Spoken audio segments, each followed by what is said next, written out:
All right, lots of great stuff coming for Rainbow Six Siege. Obviously, new operators. We've got a new map. We've got, honestly, everybody's getting out of quarantine these days, even the new operators. That's kind of cool, isn't it? That's indeed. We've no longer got the quarantine period for new ops, so that means that starting in the next stage, we're going to have 2 new operators available for competitive play. That's going to change up the meta so much. It should be very exciting. Yeah, we're in an interesting time for Siege. I mean, and as far as things that change with the meta, we've got Sens coming in. Now they have an ability that is pretty unlike anything we've seen in Siege before, isn't it? Yeah, blocks lines of sight. Obviously, we see teams use smokes to try and block lines of sight, and I'm thinking, especially with this competitive, lack of competitive quarantine now, straight in, and I'm already thinking about the bomb sites that they can be used on. I'm thinking like open area on bank, that plant spot behind the kitchen counter. You can just completely block that off. There's cafe. There's so many places where situationally I think they'll be very good. You do got to be careful though, Fresh. There were a lot of counters that they displayed as well. Warden, I think, might be getting a huge buff in his pick rate. We might see a lot of those impact grenades coming through, some bulletproof cameras. So there does seem to be a lot of counterplay. I'm happy for that. Doesn't seem like it's going to be something that's going to be too disruptive to the meta. So that's nice to see. Yeah, I mean, you still got like Laz being able to see through and stuff like that. So it's going to be strong, but there's obviously operators out there that already kind of counter it. But as far as the other things that we've got to look forward to, anything else jump out at you there, Fresh? I liked the TDM map. I think it's a first for the Siege development team to make a map that's completely around TDM. Obviously that warm-up mode. It's really good. A lot of pro players use it. I know there's been a couple of tweets about players here using it to warm themselves up for this tournament. So I think having a map without a roof as well, which is obviously a first, I think that'll be really good. And what about the shooting range? Yeah. That looks so hype. I'm glad we finally got a shooting range inside of Siege so you can test out the guns, you can practice, you can work on your aim. I'm glad we finally have that. That's going to be a huge tool for competitive players and casuals alike. Yeah, I mean, speaking of guns, we've got more gun options for the operators. You know, some would say first good gun options for some operators without getting too much into it. But yeah, that's pretty sick as well. Yeah, opening up more of those options, right? If you can bring out like a secondary shotgun and more operators, that allows you to have a more diverse pool of defenders to open up those rotates, open up those angles, give some more rapid fire weapons as well. It just gives more choices for the defense. Yep, that's right. So, a lot of stuff to look forward to, obviously, in the coming months from Rainbow Six Siege, but what else do we have to look forward to? I'll tell you, the grand finals of the Charlotte Major between Astralis and DarkZero. We're only moments away from getting that match start. Quick break, and the maps begin. We'll see you in just a few.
Guess that line, Siege Edition. Let's keep them on their toes.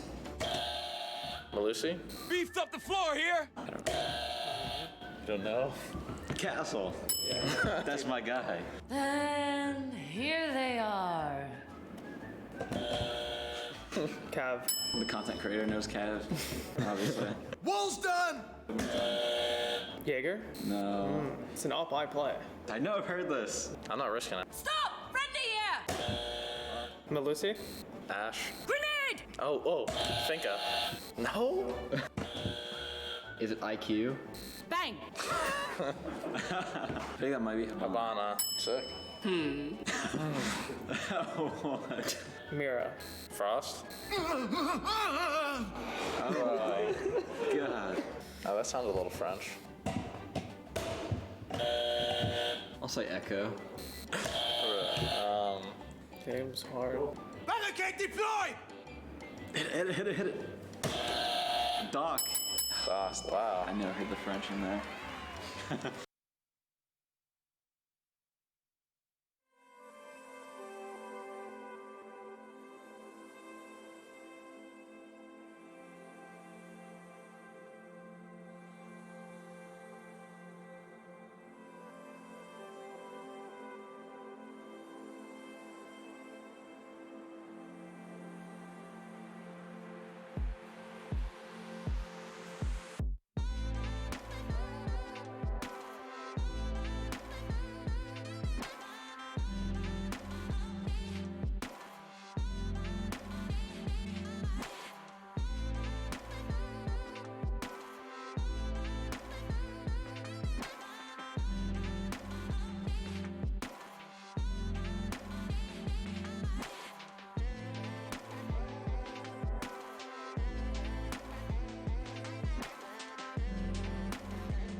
Welcome to the Rainbow Six Siege Charlotte Major. We are getting set to bring onto this stage our two amazing grand finalists. Are you ready to see them? Are you ready to cheer them? 8 teams we started off with. All comes down to this, the elite facing off for this right here. This is a thing of beauty. And by the time this is all said and done, it will be raised in the air and you guys are gonna go nuts. Now, I've said it a lot over the past few days. This is the first time in well over 2 years that we've all been together at LAN. I've given you plenty of opportunity to make some noise, and I want to do it one more time before we get into this grand final. So what I'm going to do is, I'm giving you as long as you want. In fact, I want you to go for absolutely ages, all right? So I'm going to count you in from 3, louder than you've ever been in your entire lives, all right? I want my ears to be hurting. Charlotte, 3, 2, 1, make some noise!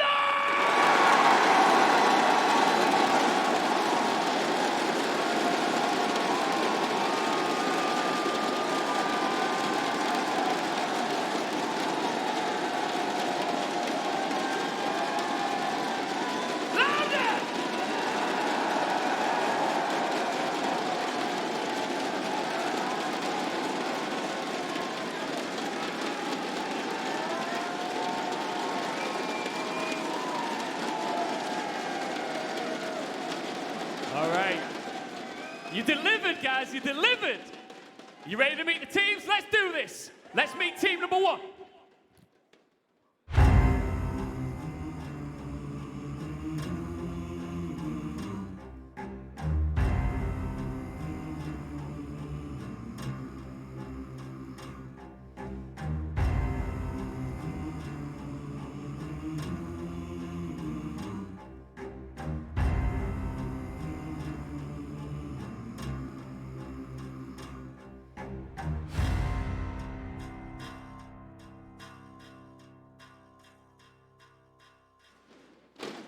It's time to go dark. Charlotte, Canadian says he wants to hear you make some noise, so you better do it. It's DarkZero!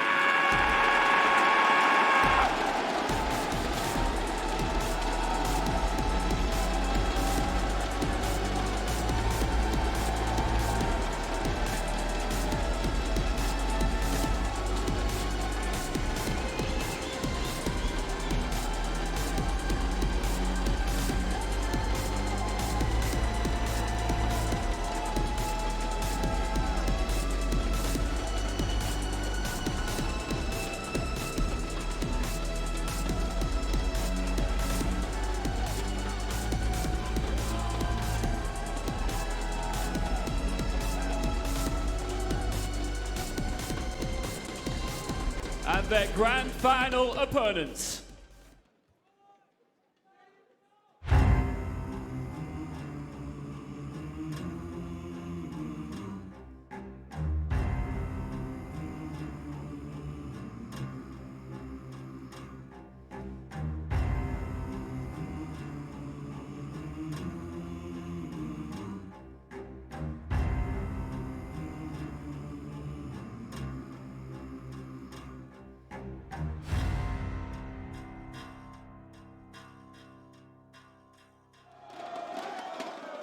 They say they're heading to the stars, but do they have what it takes to complete the journey?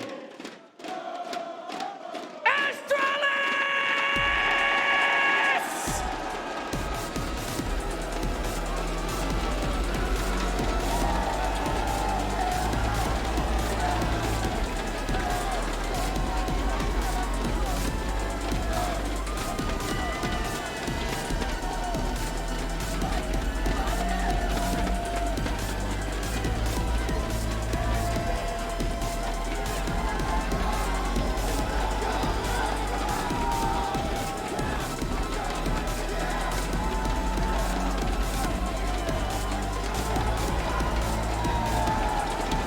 Our grand finalists, please shake hands.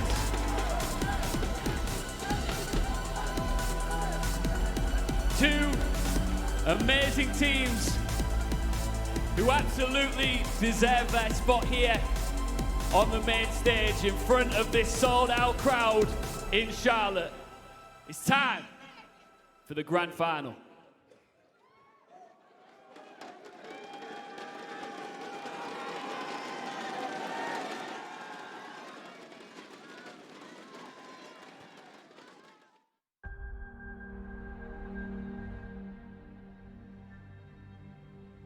Since I joined the team, we've been constantly improving. Obviously, we want to win. I think this is the most capable we've felt of winning. Making it grand finals, I think that'd be a huge step for us. Once I get the taste of being in a final situation, it'll feel pretty good. That's what I'm chasing, that's what motivates me, that's what I want.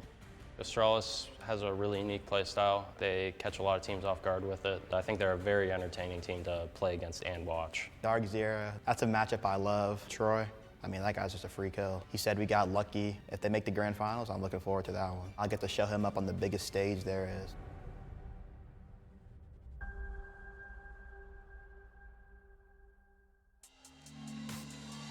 I don't think we could have asked for a better finals here coming into this weekend. DarkZero versus Astralis, a great stylistic matchup. Titans on both sides, some of the most brilliant minds in Rainbow Six Siege. We're gonna get started real soon. I'm Doa, your host here along with Fresh and Jesse Chick. And guess what? Time to get into this. Time to break it down a little bit. And Jesse, there are so many storylines converging at once here across multiple years, aren't there? Yeah, I mean, you talk about these players on DarkZero that have been around forever. There are very few people that can say they've been in more grand finals than Canadian. In fact, there's only one person, and he's casting this match. And it's not Parker, to be totally clear.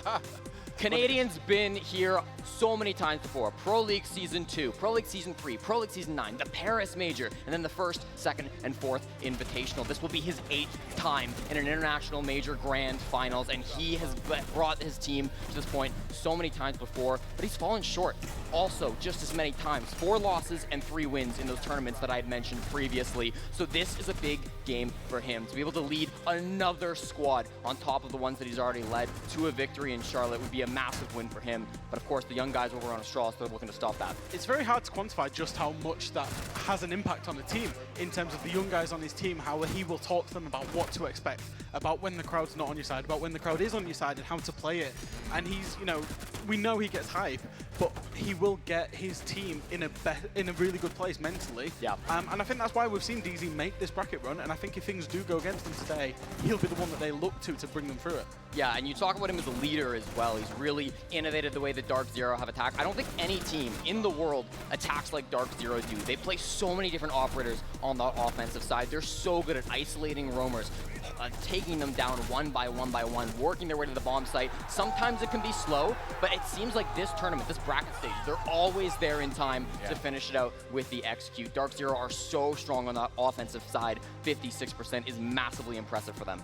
I mean, the thing is, too, is DarkZero have really gone through a trial by fire to get here, right? Losing the first map of both the quarterfinal and the semifinal series, but what we've discovered is that DarkZero only gains strength the longer the match goes. So in a best of 5, they are deadly, I feel like, if we get to that 4th game, that 5th game. Like, even if Astralis goes up 0-2, DarkZero is like this inevitable zombie. You got to give them the triple tap to make sure they stay down, because even 0-2, even if it's 7-1 in one of the maps, we've seen them come back. That's the resilience, right? They're always there, they're always in it. And Troy's talked in interviews as well about how it's okay if they lose their opponent's map pick. Even if they lose their own, that's fine, because they're still in it, they're able to come back, they know what they have to do to win. And that's the flexibility on their map pool as well. In that, you know, you're talking 5 maps today, they're going to have all 5 of them in their map pool. There won't be a map that they're not used to, that they haven't played, that they haven't scrimmed, that they haven't actually played probably in this tournament. You know, they're so flexible in terms of their map pool, their operator lineup, the way they want to attack and defend. It's a very good thing in terms of the experience as well that Troy has. Once you build all that together, it becomes a very hard team to stop when they're on their game. And we're in a single elimination bracket, so there's no one map advantage. Right. DZ have been given one map advantages right through this playoff bracket. So that's what they need to focus on today, is to get start hot on that first map. Yeah, I mean, a lot of people have talked about DarkZero's map pool this event, but I want to challenge it a little bit because I think against Astralis especially, there are some maps that they're shaky on here. Clubhouse is a good one. They should be able to take that if it gets through the map ban phase. But then we get Villa. That's been a very shaky map for DarkZero. They kind of hate it. Then we get Cafe, another one that they haven't wanted to play this major. They've lost a little bit.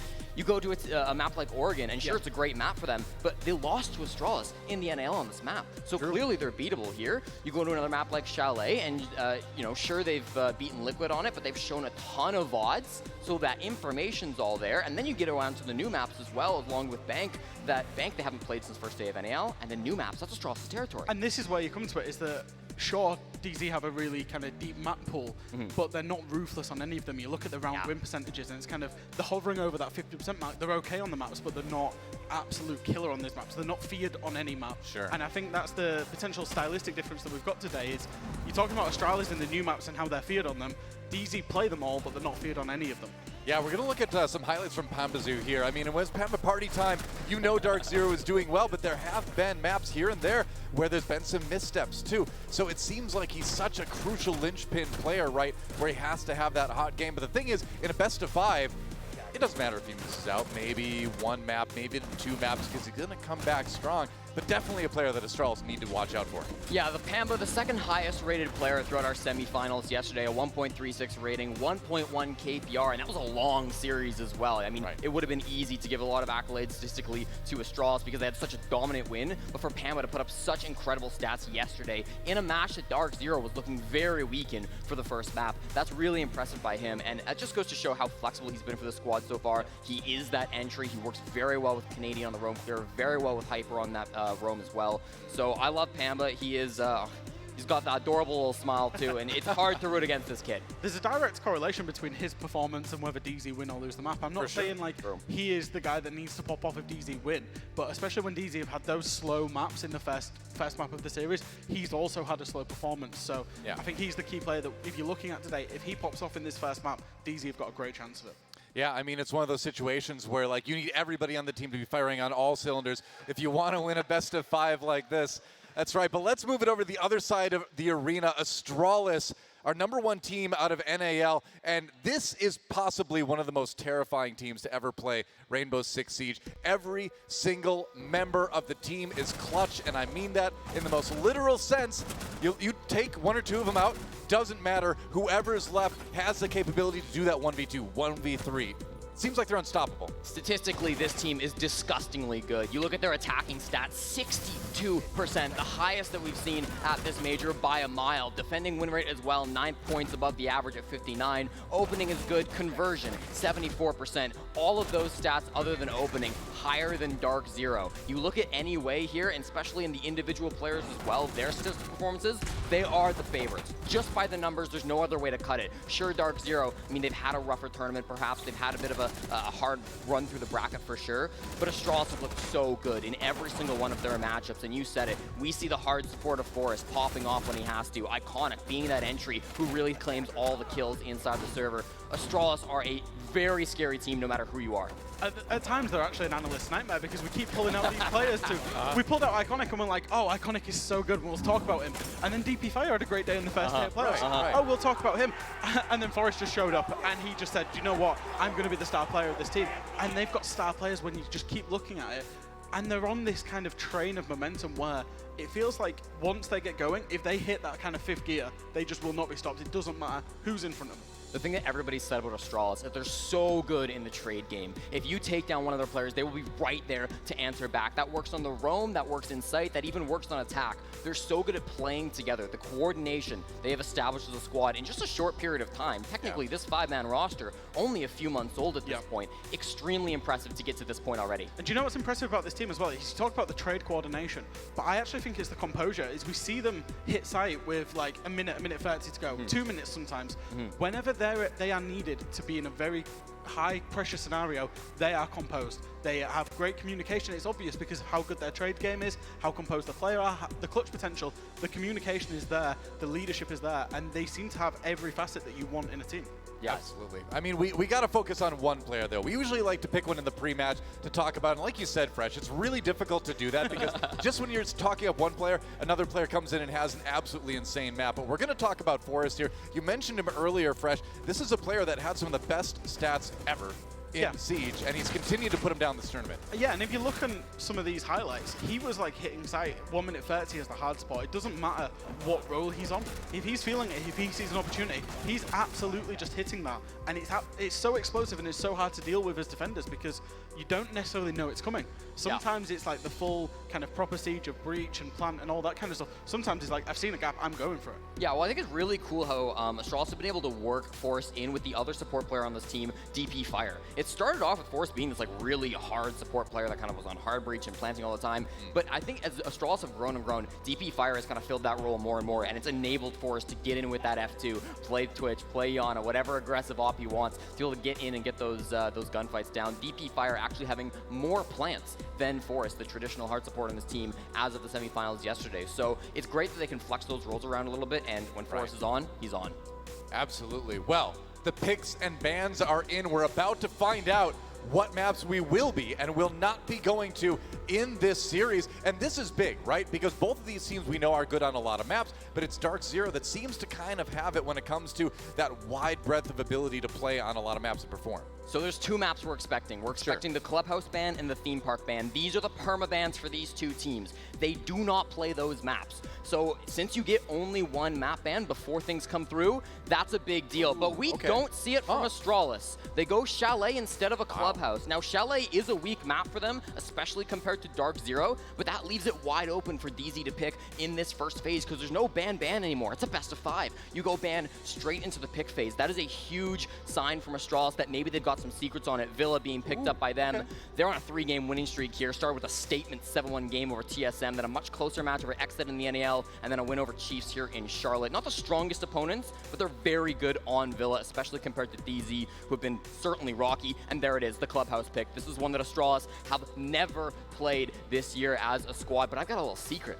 Because on my way back to the hotel yesterday, I ran into none other than Callout, and we had a little bit of a chat. Oh boy. And he told me we're very excited for Clubhouse. We've been prepping it in the back lines. I knew all along this was coming through because it was what Astralis made by design. DarkZero don't have that information. That is going to surprise them. It's one of them, it's baiting a team into, because DZ, their preference for Clubhouse is fairly low, but they've seen the fact that Astralis have pocketed this away all year. Seemingly an instaban, and they've said we'll pick it even though it's not our favorite map to play, so expect to see some funny ones on that one. Moving through, DZ, they're going to ban Theme Park. We talked about how good Astralis are on the 3 new maps. Obviously, DZ have banned out 2 of them. They can't ban all 3, and that's why Astralis will go into that border pick that we saw them beat. Oh no, they lost to Exit on it, so they do like it, but they are capable of losing on it. Yeah, Border's going to be a very even map, I feel, between these two squads. I mean, once you get to the end of the map ban phase, there's really not going to be anything that isn't good for both of these squads. They've had their bans. We go Oregon 4th and Bank 5th, just the decider there. Bank will be a very fun one. DarkZero have won it 3 times since SI, if we can get all the way down to the end, including over the eventual champions, TSM. And then Bank for Astralis as well, undefeated. 3-game win streak, 2 of those coming in groups this event, dominating over BDS and Chiefs. So if we can get to that 5th map, that will be a barn burner. Yeah, I hope so. I hope we get all 5 maps today. Like I said, though, the longer we go in the series, the more I'm worried about Astralis. Yeah. But for the sake of me being a fan, wanting to watch these teams play against each other as much as possible, 5 maps wouldn't be that bad. But you know what? It's time to make some predictions. The last prediction of basically the entire first part of the year here for Rainbow Six Siege Esports. Jesse, who's it going to be? Doa, this prediction's been so hard. It's been going back and forth in my mind since last night, but I think these map bans have solidified it for me. I think Astralis got exactly what they wanted out of this. They get to go to Clubhouse, a map they've been prepping in that second map. The first map as well is so good for them. I think there's going to be a really strong force from Astralis to come out early, get those first 2 maps, and then when we get to 3 and 4, it's good maps for DZ, but they're maps that Astralis can still fight back on. I think it's going to be Astralis for the first 2. Maybe DZ fights back, but even still, I think Astralis take it. Fair enough. Fresh, It's time. Jesse thinks that it's map pool that might determine who wins or loses. I actually think it's going to be the style of both teams, because we've got a stylistic clash here of a team that's very strategic, a team that wants to plant the diffuser, wants to win by objective rather than win by kills. And Astralis, they want to be explosive, they want to win by kills.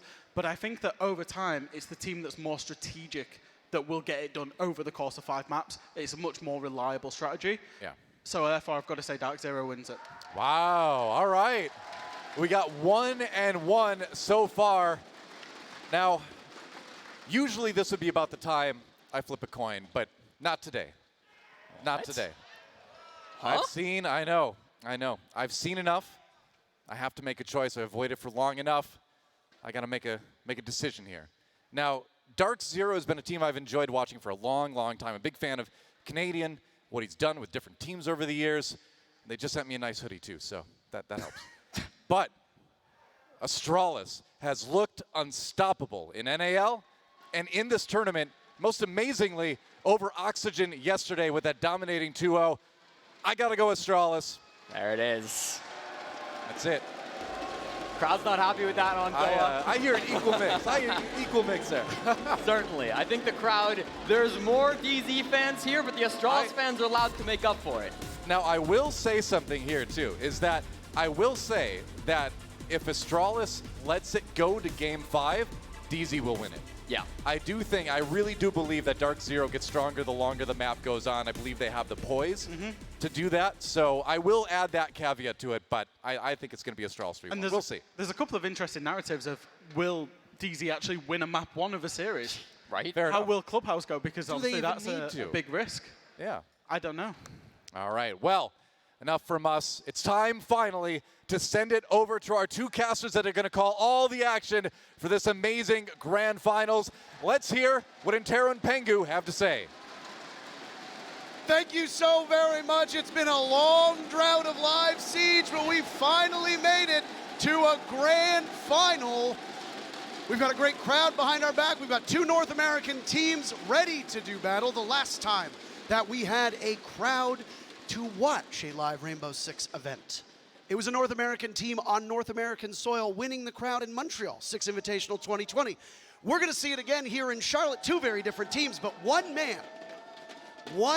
man does it again. You like him. Any Canadian fans in the audience? Troy Canadian is going to be competing in his 8th international final. That is a hell of an accomplishment. There's only one person on the planet that's done it more than him, and that's you. It is. And the thing is, when you have a person like Troy on your team, on DarkZero, but you also have all these rookies, these young players who have not played in front of a crowd, not played in grand finals, well, Troy can take control, lead you into this scenario, knowing what it takes. And Troy has not only been in grand finals before, he has been the loser of so many grand finals. So if DarkZero finds themselves on the back foot, no, listen. He knows how to bring it back and make sure that does not happen again, and that they can bring it to a victory this time. Ladies and gentlemen, map number 1 is ready for you. We're going to Villa. Start things off in Italy. Nick, as much as we will focus on Troy for DarkZero, the story on the other side of the coin has been a man who enters this matchup. 2nd in rating, 1st in KD. In terms of cost, 1st as well. In terms of clutches, tied in 4th, the king himself, Iconic.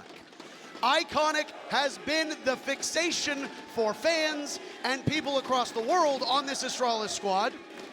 They need a good performance from him as well. The one thing he doesn't have, with all those flashy stats, the experience that Eclipse and Canadian have on DarkZero and Mint behind the bench, that is going to help DarkZero. He's on your screen right now.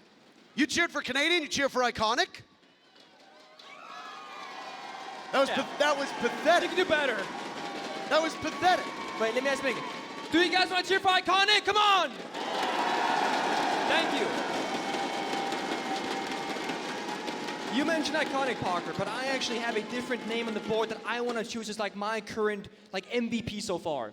It's Forrest, also Astralis. He has the same amount of kills per round as the top gunners in the world. Nesk, Citizen, Shaiko, Iconic himself. But he also has the most amount of plans like Eclipse also has. So you have a very capable gunner who can also plant on the objective, find openings to do both jobs in a single unit. I know the crowd's been talking about this, and I know those of you on social media have been doing the same. 2 years ago, at this point in time, Forrest was playing on an E-United squad that looked destined to be relegated. He was playing under the name Fofo San XD. I saw a Fofo crowd, or a Fofo sign in the crowd somewhere. There it is. There it is. It's not on your screen, but I can see it. What a comeback it's been from Forrest. We have the operator bands coming in as we get underway. DarkZero pulling two fantastic bands out of their pocket. A Twitch and a Tachanka gone from action. Astralis very default with both Hibana and the Mira off the board. I mean, I can only expect both of these teams to target ban one another. They know each other so well. They both play, you know, in the NAL. They scrim each other. They know they're both some of the top teams in North America, and we're going to Villa. How often do you see a Twitch or Tashanga ban in this scenario? It's extremely unlikely. It's very rare, but in this opening map, we do see it already beginning. Of course, Hibana follows up, so breaching is going to be focused around the ace if you want to, you know, throw it across the room, or thermite if you want to get up close. But in this opening attack, DarkZero, they aren't even showing a true hard breach, you know, operator. They're going for a more flexible approach so far, because the attacker repeat is at their disposal, so if they want to, things can change. And Astralis, you're choosing to start at the kitchen dining bomb site, which is, again, an abnormality. We don't see this typically. We see, you know, top floor, trophy statue, we see office, games. We don't see this from any teams, really. Immediately we get the attacker repick coming in. You said they lacked a traditional heart breacher. Psych. Psych. Eclipse hops onto the ace. I'm excited. For those of you the fans in the audience, by the way, there will be some audience participation. Oh. I want you to keep a keen eye on the operator cards when we are going into round by round, because both of these teams are members of the R6 Share program. It means that they have those operator cards with their icons behind them. There's going to be one moment where somebody's going to forget, and I'm going to turn to you, audience. I'm going to ask you to boo just once. Oh my God. Just once. That's it. Round underway. I believe you call it Skinnergy, when you have skins. Skinnergy is correct. That is absolutely what we call it. Skinnergy. So you have somebody's slacking and hasn't picked their operator card background with the right icon. Well, they're lacking Skinnergy. Forrest, of course, getting aggressive early on, takes a bit of damage, but nothing really too bad. No healing on the defensive side. That will only be on the finger on the offense. Eclipse does have locked in that ace, so Heartbreach is at DC's disposal. And Canadian, with that stellar pick of Jackal that he plays almost exclusively on Villa. Astralis will be starting on defense for 4 of these 5 maps. It's no guarantee that we're going to need either Oregon or Bank. For you and I, we both not just predicted this will be a long battle between these two teams, but whether our predictions are or aren't right, we always want the most competitive game possible. First minute off of the board right now, Astralis on defense, as we talked about. Other than Forrest taking damage much early on, it's been a bit of a slower 30 seconds, 40 seconds, as Pambazoo had found one of those goo mines, and now on a very familiar operator of Nook, inching ever closer to the bomb site inside of Kitchen. Oh, shuttle. It's canned off the board. Jackal, it's a huge loss for DarkZero. And Iconic still in the basement too. That means that DC, they need more map control. Normally the shutdown, the roamer is quite effective, but so far that has not been the case. And Panda is lurking down below looking for Iconic. He has to make a decision. Does he go for the fight or just wait? But there it is, Iconic. He makes the first decision. He runs into the crosshair of Panda. It's an easy pick for DC. Just past the halfway point, Nitro Cell goes off on NJR from above. He's got the sledge and will continue to wreak havoc on those floors. Cutting off lines of sight, the potential cross. Pambazoo has another avenue. Damage done to Shuttle as he tries to get back to the bomb site. That offsite play from Shuttle admitted the first kill from Astralis and the very first kill of this grand finals. Teams will slow down now. Pambazoo's not. He picks off another body from above. I don't know if he can retrieve Hyper, who's down. Panda cannot currently revive herself. Pamba picks up a third. It's Pamba party time. NJR denies a potential ace as Shuttle, who got the very first kill, is the last man standing for DarkZero. DZ have had a notoriously slow first map, but they don't have a slow start to a year on Villa. They take round 1. Oh, you have to start wondering. Well, DC, in their first 2 best-of-3s, you know, when we got to playoffs, they lost the first map in both matchups, against Team 1 and against Team Liquid. If they find the first round, as they just did, what does that mean for DarkZero? If Pambazoo, the one key player we always bring up who has to shine, gets a 3K in the first round, Astralis, you need all the luck, all the cheer that you can get, because it's going to be a tight game. Again, DZ immediately picking an operator lineup that doesn't have any traditional heart breachers on it. Oh. Again, oh. Did you see it? Did you see it? I saw it. Boo! Boo! Boo! Shuttle forgot the Astralis logo. He did. That's okay. On the lesion. That's it. You're not allowed to boo again. Got out of your system. Round number 2. First one goes in favor of the attackers. DarkZero favoring these attacking sides. They're a very execute-heavy team. They seem to excel at being able to get in and get the diffuser planted. Astralis has made up ground on that, though. If you remember in the quarterfinal matchup of Team 1 versus DarkZero, one stat that you mentioned was how DarkZero had twice as many diffusers planted as the next closest team. Well, Astralis is now matching them blow for blow. So these are both teams that are execute heavy and good on attack, but neither of them have been particularly proficient on entry kills. So that might be the big difference maker for DarkZero. If you can get in and get the very first pick and continue to go from there, you'll be in a good spot. Didn't happen in the very first round. Astralis was triumphant with Shuttle picking off Canadian. We'll see. Canadian no longer on that Jackal, now on Flores, bringing different utility work. Soul Heart Breacher is going to be hyper on the Ace. And Astralis, very aggressive team. They play together so well. So if you can shut down an early kill, play that 4 versus 5, that just means that Astralis have less bodies to throw at you and play that trade game. That really favors you if you're DarkZero, especially on the attack.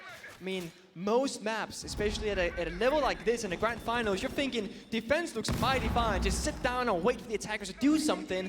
It's kind of what that first round did, but then all of a sudden you see Astralis, they start moving a little bit too much, they lose their gunfights, and then the attackers all of a sudden have a really good position in the map. Same story so far, it's DP Fire playing the most crucial position this entire bomb site. He's under so much pressure already. This Retera drone, well, the shield stays alive, but the utility slowly falling away. Magnets, of course, are charging up in his pocket. So the longer DC waits, the more utility DP Fire can toss out to stop them. The common operator and the one that just joined the team of Rainbow Six is that Thorn that's available. Different ways to use the Irish operator off-site, with those Razor Blooms being used for intel, but also for damage depending on where you situate them. Synergizes really well with a Melusi or an Ellen, neither of which are available for the defenders at the moment. Logic Bomb goes out. It'll at least give a moment of clarity for DarkZero as to where these off-site players may be before then translating towards Aviator games. Halfway point of round number 2, nobody dead, and not a lot of action happening outside of the discovery phase and patience from the defense. DarkZero right now are doing this like kind of bait and switch. They're applying so much pressure on main set of DP Fire, but they haven't done so in the last 20-30 seconds. So DC tried to sneak in Canadian, tried to sneak in Pambasu, but Astralis, they have a really good read in this situation because they've kept one roamer very deep inside of Astrology. It's Shuttle, and DC, they don't know his exact whereabouts, but they know he's somewhere in this area, so now it comes down to who gets the timing and who has the advantage. There's a Razor Bloom that goes off. It just gives information. NJR with the very first kill. Grenade's iconic. The Jaeger's down for the count. This is the time where DZ now wants to fixate on the bomb site, but they haven't discovered Shuttle. Canadian a kill on the J9O. Takes most of his HP down with him. Pam is there as well, down on the Shuttle. So off-site, we said, had they found where Shuttle is, the answer is yes. Forest and DP Fire to hold off. Retera drone goes in, down goes the shield. DP Fire fell by Hyper, and Forest will head for the hills. Shot in the back, no, you could do it, but you're on rappel, upside down. Force is playing keep away from the diffuser, completely ceding control of the bomb site. And there it is, a flawless round for DarkZero. DarkZero has never seen a stronger start at this event than the first 2 opening rounds, and they choose to do it in the grand finals of all things. It is Villa. It's the very first map. It doesn't matter if you lose the first one because there are so many more maps to go, but we have to talk about momentum. And can you stay in it? And we spoke so many times about Troy on the side of DarkZero. He can keep his teammates mentally in the game even if they lose. But Astralis, they don't have that exact same luxury, so they really need to start getting going in these rounds and find themselves momentum to work with and say, guys, okay, sure, we might lose Villa, but we had a couple of rounds, we had good moments, and we fought back. So far in these first 2 rounds, it's been very one-sided. Not a lot of fighting back from Astralis. They have to get going. Astralis' map, DZ picks the side that they want. But this is a triumphant beginning. The crowd's starting to get into it in favor of Astralis. Nice to hear that. It sounded like they were relatively split at the beginning, Nick. They were almost right down the middle. And when we were on stage, it sounded like the Astralis fans were in front of Astralis. DarkZero fans in front of DarkZero.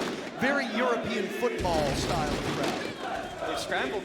They're everywhere now, and The lovely thing about North American crowd with 2 North American teams, of course, is that there really is no loser if you are in the crowd because your region gets to lift the trophy. So, I can't wait to see what happens. Are you saying that the team that wins is actually the fans? Yes, absolutely. Spectators, the fans, the viewers, and us. Because we too get to watch the game. It's the go-to cop-out when people say, what's your prediction? I said, I predict it's going to be a good game. It's boring, but it's true. It's a repeat of the same bomb site as before, as DarkZero will go back over to Aviator and Games for attack. Astralis was not able to get a single kill on this bomb site before. They had bodies spread out, but DarkZero was just far stronger on the entry. Again, those opening picks, not really something easily that comes to either of these teams. Right now, they're both tied at 1 apiece. I expect a relatively slow match between them in terms of round by round, no explosiveness. We saw a lot of the LATAM teams did this in the earlier group stages. It's not really a hallmark.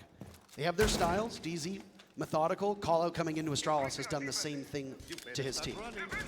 1 minute off the board. That he has.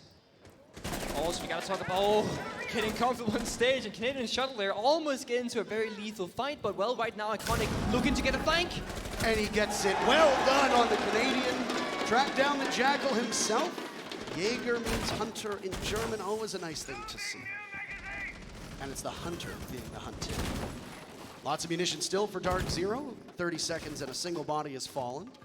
So you still got plenty of time. DarkZero has utility as well. Depth charges from below as the nades go off. Adrenal Surge used. 1 logic bomb still remaining. DP fire on the stairs. He'll catch them. And well, the Panda boarding party comes on up as DarkZero storms as much as they can up those stairs. Oh no, oh no. He's reinforcing right next to you, Panda. Do you not? He didn't hear it. Forrest manages to get away with his life alive. Still 1 more nade left in his pocket, can do some damage from down below, of course, if there's a bit of information or good guesswork, but Hyper instead just finds an easy kill. Gets swung on by Iconic, but Iconic cannot hit his shots. 2 of the sharpest shooters inside of this lobby. Hyper gets a little bit too cute. Down he goes, and NJR punishes Shuttle. All trades will benefit DarkZero at this point. 40 seconds to go. Iconic has very limited HP. J9 knows position inside a vault. Well known. Toxic canister goes out. There goes Iconic. J9, the last man standing. It's going to be bloodshed, but he gets swatted away by Eclipse. DZ take 2 in a row. Icon did a good job. He found the opening kill onto Canadian again. But I mean, if you take down the captain, you can make the shots from the grave. How much does that matter? Look at DP fire on the main stairs. Nobody from Astralis was there to help him and trade him out on that extremely important position off the top main stairs. Normally when we see Astralis have a player in a position that needs support, they get it, they give it to them. But in that round, DP fire kind of left alone on an island. And DarkZero could just walk on up with 3 players and a train line, and oh. They call a timeout. They do. All 3 rounds breaking in favor of DarkZero, 2 in a row on Aviator. The bomb site not working. Settle the nerves. This really does shine with a team like Astralis. Only Shuttle has played on an international stage before. He's done it many, many times on a wide variety of rosters. DarkZero have that experience. Yes. They absolutely do. And when you look at a best of 5, you have to get those jitters out of the way in map number 1. But then once those jitters subside and you start to settle into the maps, that's when the harder part comes in, which is exhaustion, fatigue. Yeah. You've played in a couple best of 5s, you would know that. I agree. I think map 2, map 3 are the 2 most important maps. This first one, getting comfortable, right? With the crowd, with the setup, with the chants going against you or with you, and you know, learning to use that momentum in your favor. But map 2 and map 3, that's when we start talking about, okay, now you are comfortable. Now you've likely got like a map on the board, some good rounds, a clutch. You've had your individual moment as a player where it clicked for you. Where you're like, aha, I get it now. I know what it's like to be on this stage comfortably, and I can thrive in this. On a big game like today, for players of DarkZero and Astralis, you wake up in the morning, and your stomach has this terrible feeling. And you're like, I'm nervous, you know? But something that I started telling myself early in my career as a player was that being excited and being nervous is very similar in the sense of how it feels in your stomach and the symptoms that show. And if you tell your brain, oh my God, I'm so excited to be here, versus saying, oh, I'm kind of nervous to play, it can make such a big difference. It's hard to read a team like Astralis because they are so stoic. Obviously, they get excited on stage, but their faces, most of the content they've shot, it's all business all the time. Always. So when things go bad to worse, they don't really show it. When things are going well, yeah, they get a little bit pumped up. Sometimes, maybe too pumped up. Very pumped up sometimes. But they have been settling into this major and looking far calmer as every single match ends. Win or lose, obviously the huge celebration yesterday when they beat OXG.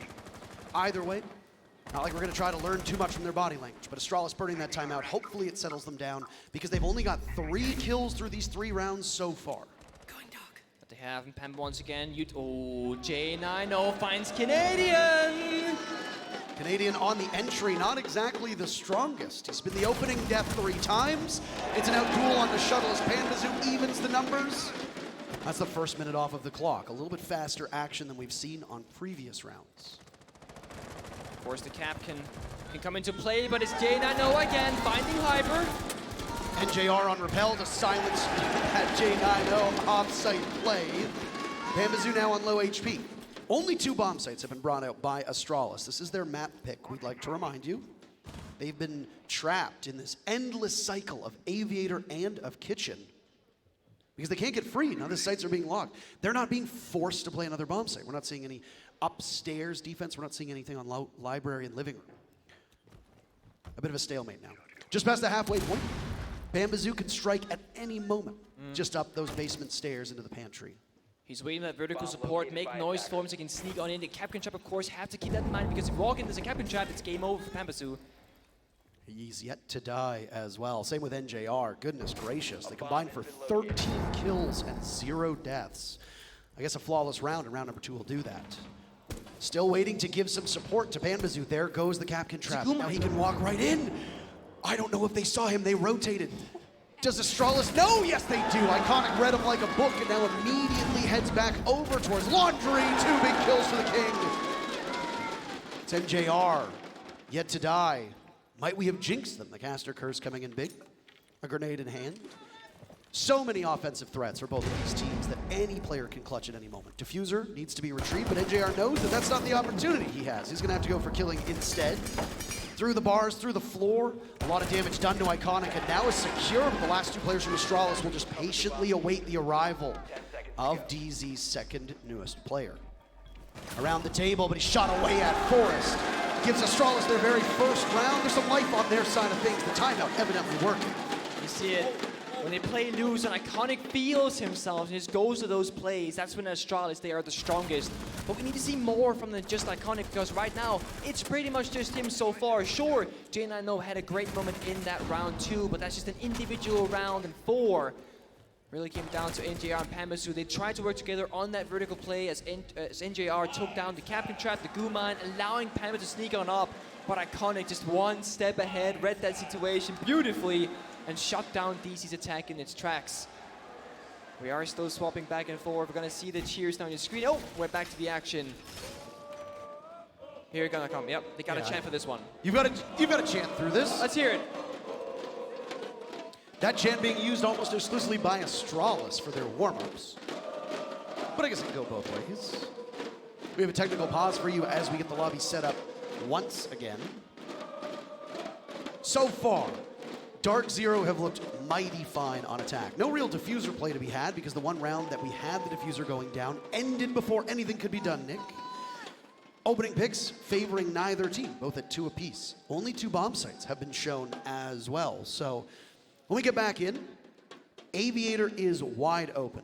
Kitchen goes in favor of Astralis. Entry, again, troubling both teams. Canadian is, I think, 0 for 3 at this point in terms of official stats in this matchup, being the very first to die. There's a lot of criticism about DarkZero. When they swapped up the roles, they brought Troy onto the team. He seems to have restructured them well enough to get them into a major finals, but he was playing on hard breach roles and not putting up the best numbers, so they put him on more aggressive roles. Yeah. And his stats didn't improve that much immediately. It took a while until he was in a comfortable spot. But his stats at this event, especially in crucial matches, have looked mighty nice. He's still going to be making tons of contributions off the scoreboard, but in terms of entry, it has not been good enough for DarkZero. Despite that, they've still won the lion's share of the rounds up to this point. Not particularly troubling for them just yet, but it is something to focus on. If things start to go from bad to worse, and those entry numbers for DarkZero don't get any better, then that's something that you can point to and say, this is starting to catch up to them. I fully agree. I mean, sure, Canadian is only -2 so far in terms of KD, so basically going neutral. But the injury stats is -5, and that's before this game. You can add another -3, so -8 currently. So when Canadian can stay alive, in that first minute and a half and survive throughout that stage 1 of the map clear, that's when DC finds success. So if anything, try to sit back and spawn, wait for your teammates to walk on up, do some more drone work perhaps, because you're finding yourselves getting caught off guard. And often when you're IGLing, so in-game leading a team, you're spending so much brain power on thinking and talking about what to do next that you might not check for a spawn peek, you might lazy check the corner, you might be lazy joining because you're doing so much work elsewhere, while doing those like repetitive tasks. And it's often why we see the IGLs, the in-game leaders, on the support roles, because you're not going to be in the front. You're rarely going to be in a dangerous position where you might get, caught with your pants down if you're not paying full attention.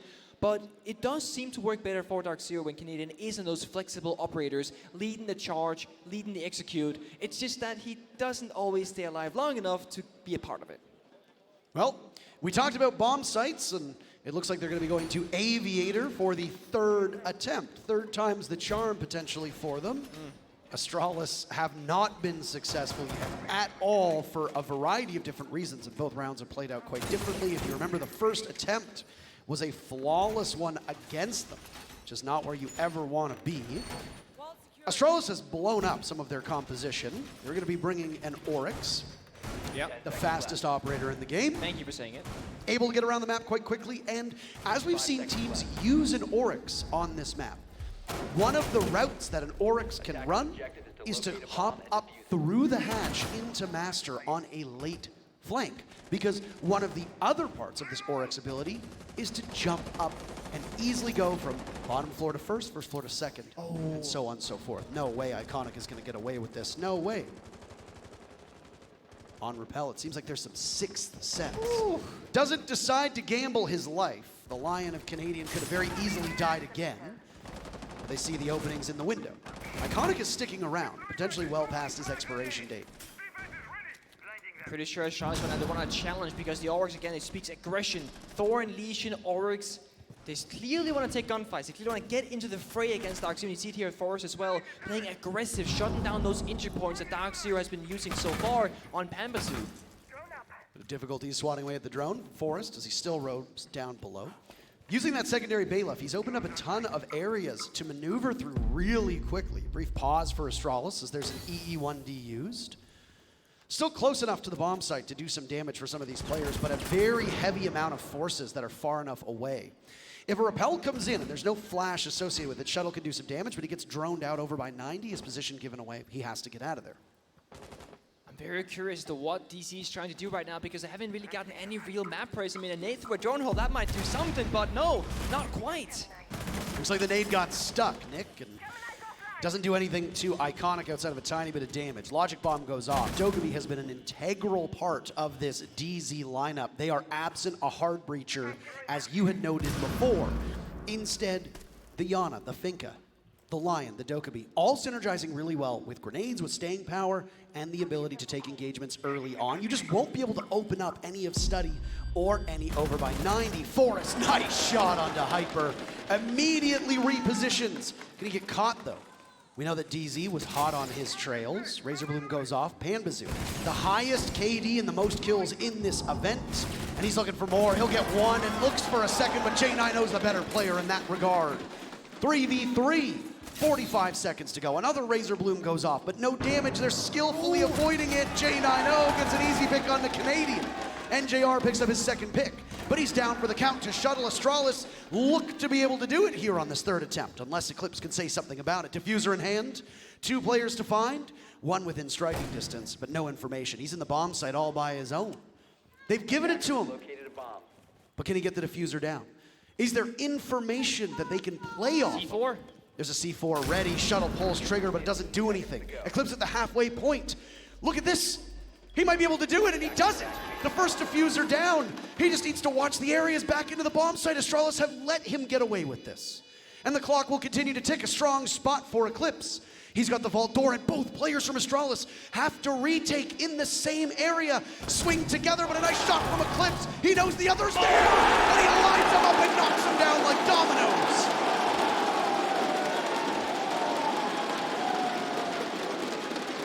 We speak about veterans. We speak about experience.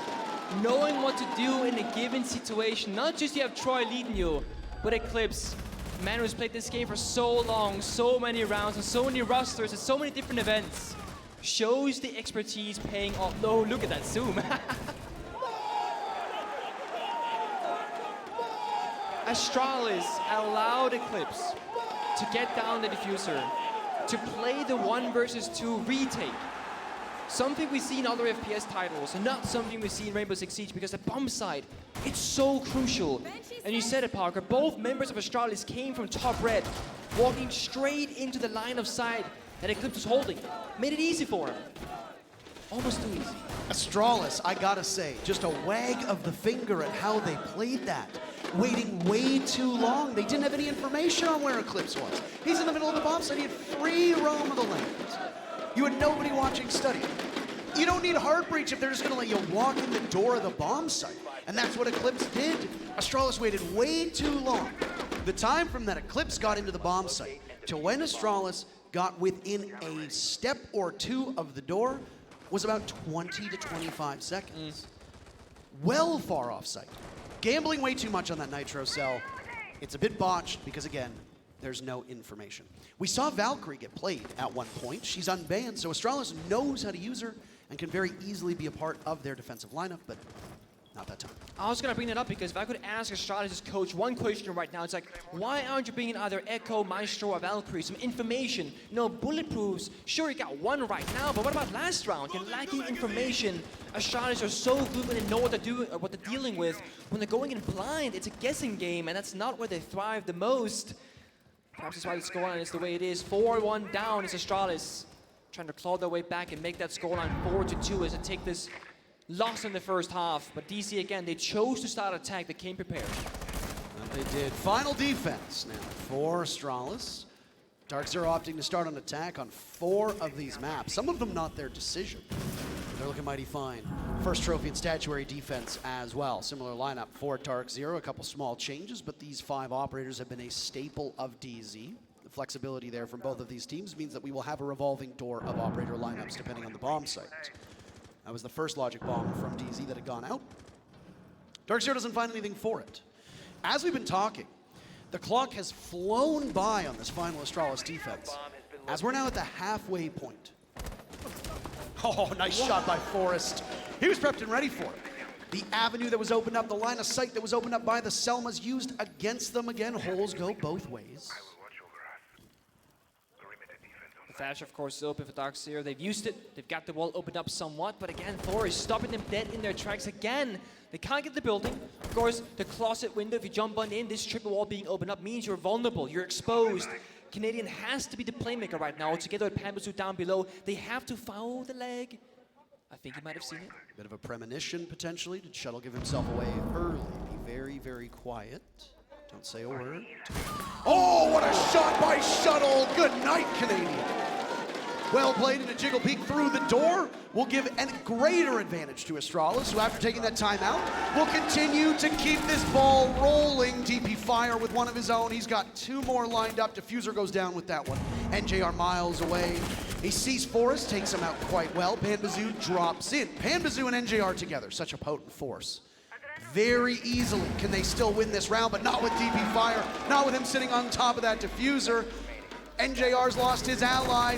And DZ about to lose the round unless NJR can do something with a point of HP, but no, it's the sidearm from J90 to send Astralis with 2 rounds out of the first half. That's what they needed.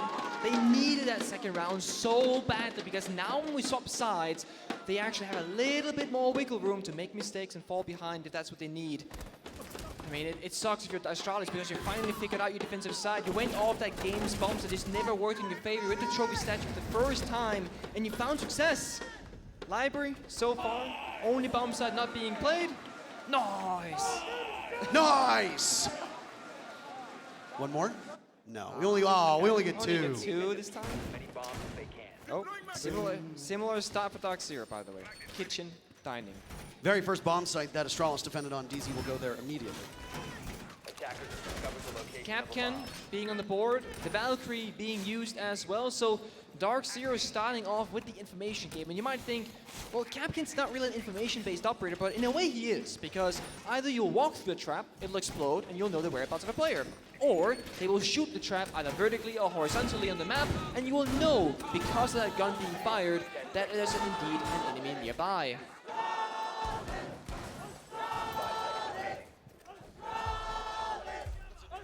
That is a new one. That is a new one. It is indeed. We really do need a land in the UK at some point. Yeah. I want to, I want to hear the Brits. I want to hear their chants. I want to hear their creativity. Well, we have the UK talent always tells us that they're so much better at it. So I want to hear it firsthand. Oh, the UK talent are so much better. The UK talent say that the crowds are so much better. Oh, the UK is so much better. Any bias, maybe? I don't know. Unbelievable. We're not in the UK. Stop talking about it. NA crowd's been great. It's been great to be able to share these moments with them. Obviously, they're delighted that NA is in the finals, though there is no real common enemy here. No. You know, when EG played against you, they hated your guts. And they cheered for Evil Geniuses. But that didn't matter because EG still lost. Yeah. Crowd wasn't strong enough. But when there was an NA team in there against Space Station, the crowd was huge. They're going to cheer for both these teams right now. Astralis getting the commendations as Canadian again the first to die. He keeps putting his life in harm's way. It's not ideal for DarkZero as they surrender another first pick to Astralis.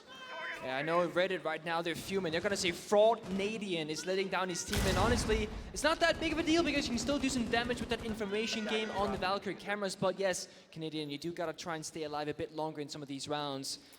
4v5 now in favor of Astralis. They got an aggressive lineup and players to match it. They're going to be making their way through the top floor and slowly starting to do that vertical play that they need, but Pambasu. Oh, the first kill, and Nate almost takes out Forrest as well. Comically timed. J90 equalizes. Forrest inside of the bomb site. He's dusted off by Pambasu. Still making things work because it's now Hyper to drop out and rotate. And he sees that there's two of them down there. A sloppy gunfight. J90 walks away wounded, but suddenly Astralis have the upper hand. J90 phenomenal since we got back into this lobby. Still more damage that he can do as well. Just patience from NJR and Pambasu again. These two players working together. We've seen them do it spectacularly before. The previous round, it didn't work out all that well. Now it's all up to NJR as Pambasu is gone. Iconic with the kill. NJR stunned out. They know he's in there. Memorial. They can easily push him at any point, and Astralis need 40 seconds to pull this off. Diffuser in the hands of DP Fire, Adrenal Surge goes out. Gives a bit more staying power, lasting power to those Astralis players. A small window opened up. Stops NJR from being able to rotate out as much as he wants, but he's also got a line of sight. They know where the smoke is. Look at this. J90 sees him. It's a joint effort. Nicely played by NJR. He'll reposition after getting the one kill. Cut off 1 point of entry. SMG still there. He just needs to see the head, but he doesn't do it.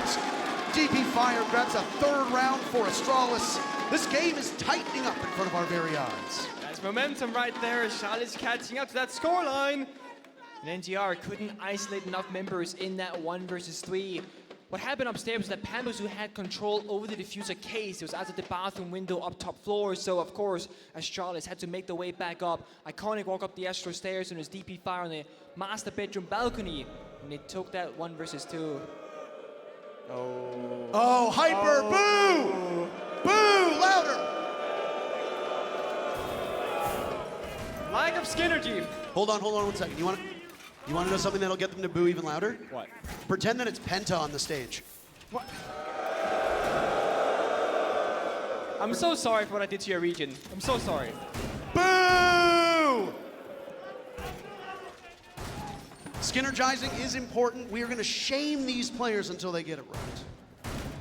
Well, hilariously timed, by the way, as the Furious skin goes up at the bottom.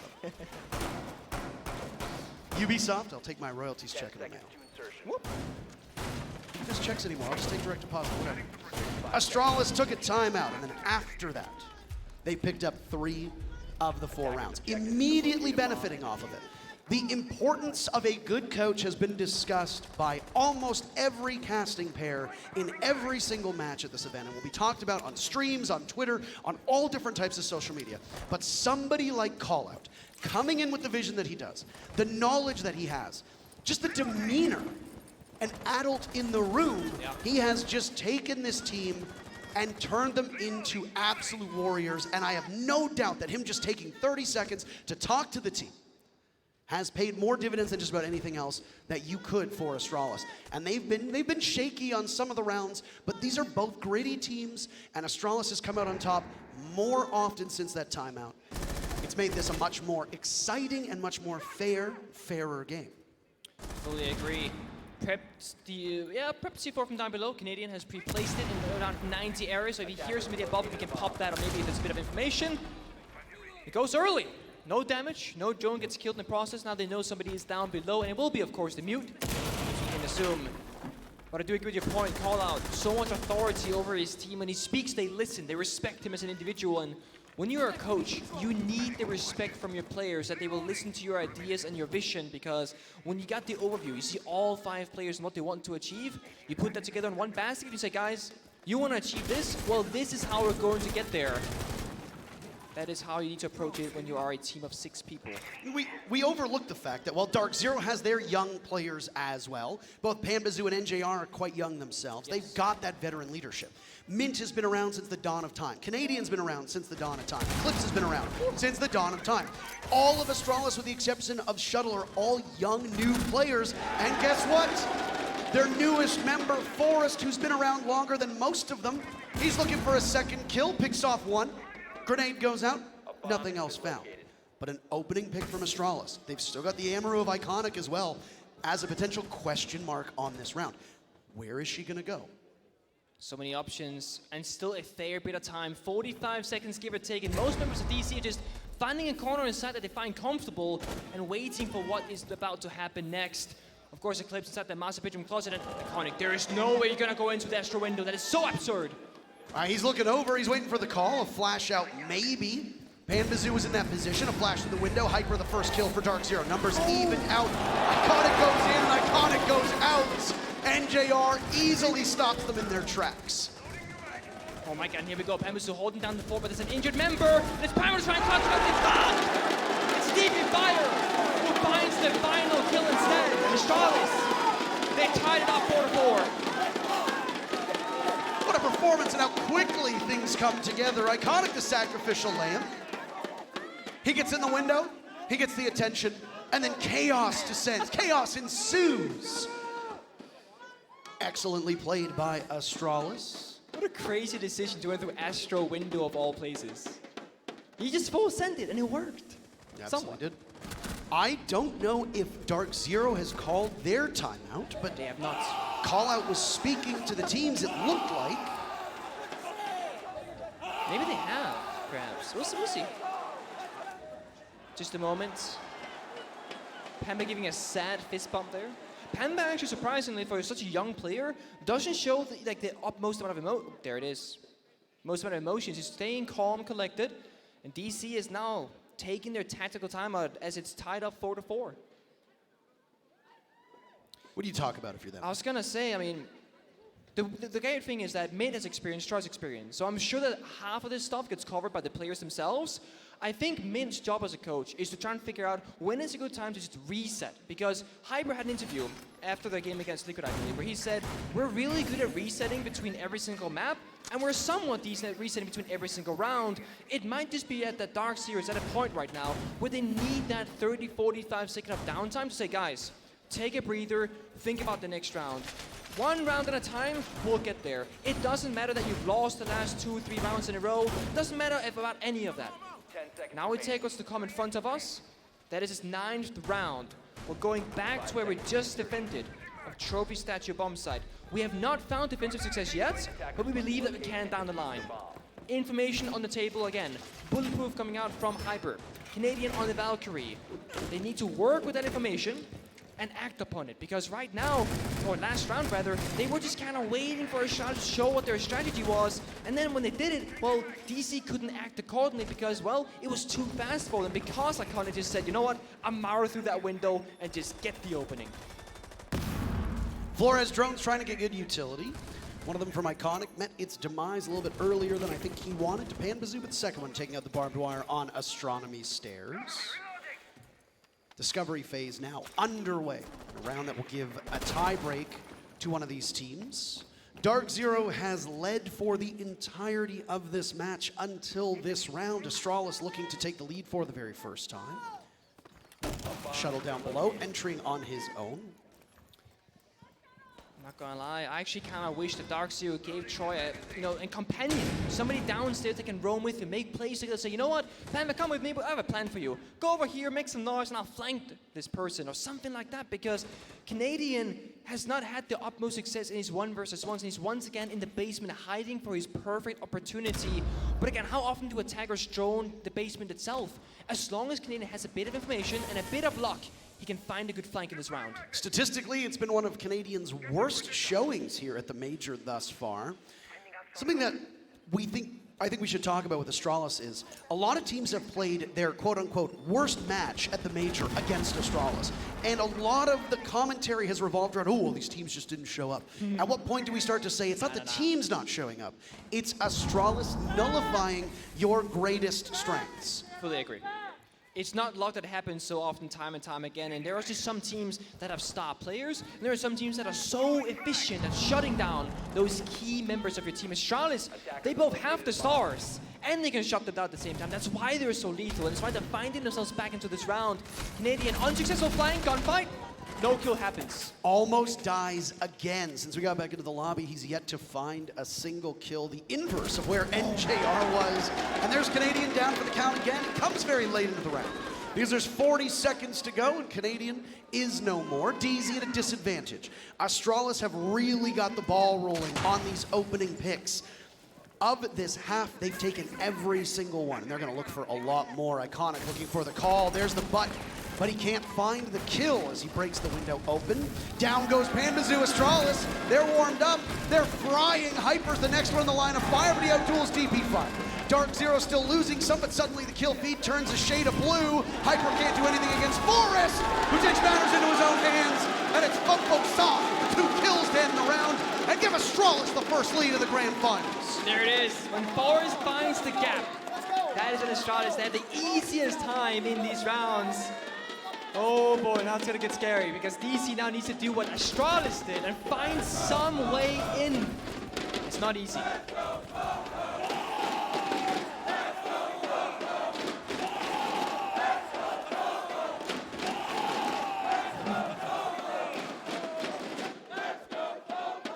A well-earned "Let's Go Fofo" chant erupts in the audience. Well deserved. Very well deserved. No real poor performances from Astralis. It's easy to look at the numbers and say, well, Iconic hasn't quite shown up, but there's a lot of tools for Astralis if Iconic doesn't bring a big game. I also want to say, before the unfortunate rehost, Iconic was actually like the top gunner for his team, not just in terms of kills, but finding those openings and running in towards DarkZero, leading the charge, saying, guys, we can still play loose and mess around, stop being so uptight about this pressure, and thrive in it. So yes, Iconic, he led the charge. Now, well, rest of his team, they're just following along. They're all feeling really good right now. And I think that's why they're finding all this momentum. It's forcing the 4th and final bomb site that we have yet to see. It is that library one that is very low in pick rate, and it really is a coin flip bomb site. It can now work flawlessly, well, for defenders, or get absolutely torn apart by the attackers. Tactical timeout for DarkZero, used in the previous round, did not pay off. They have time to settle themselves down. This is Astralis' map, so if you look at the way that the best of 5 works, and you look at the way that the teams at this level have map pools, it shouldn't necessarily be very dominant for one team or another. The only question marks that will emerge will be both Clubhouse and Border. These are maps that these teams have concealed to a certain extent. They might be very well prepared.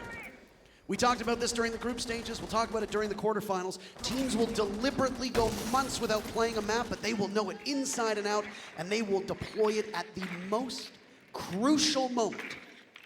And in this case, That's map 2 and 3. We are guaranteed to go to Clubhouse next.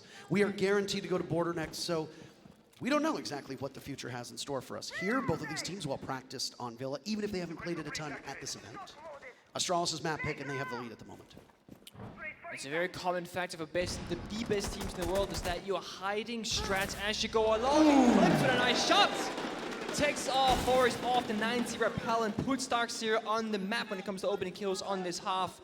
But the bomb site, quite vulnerable. Lines of sight. Shuttle has the eyes, has the nades.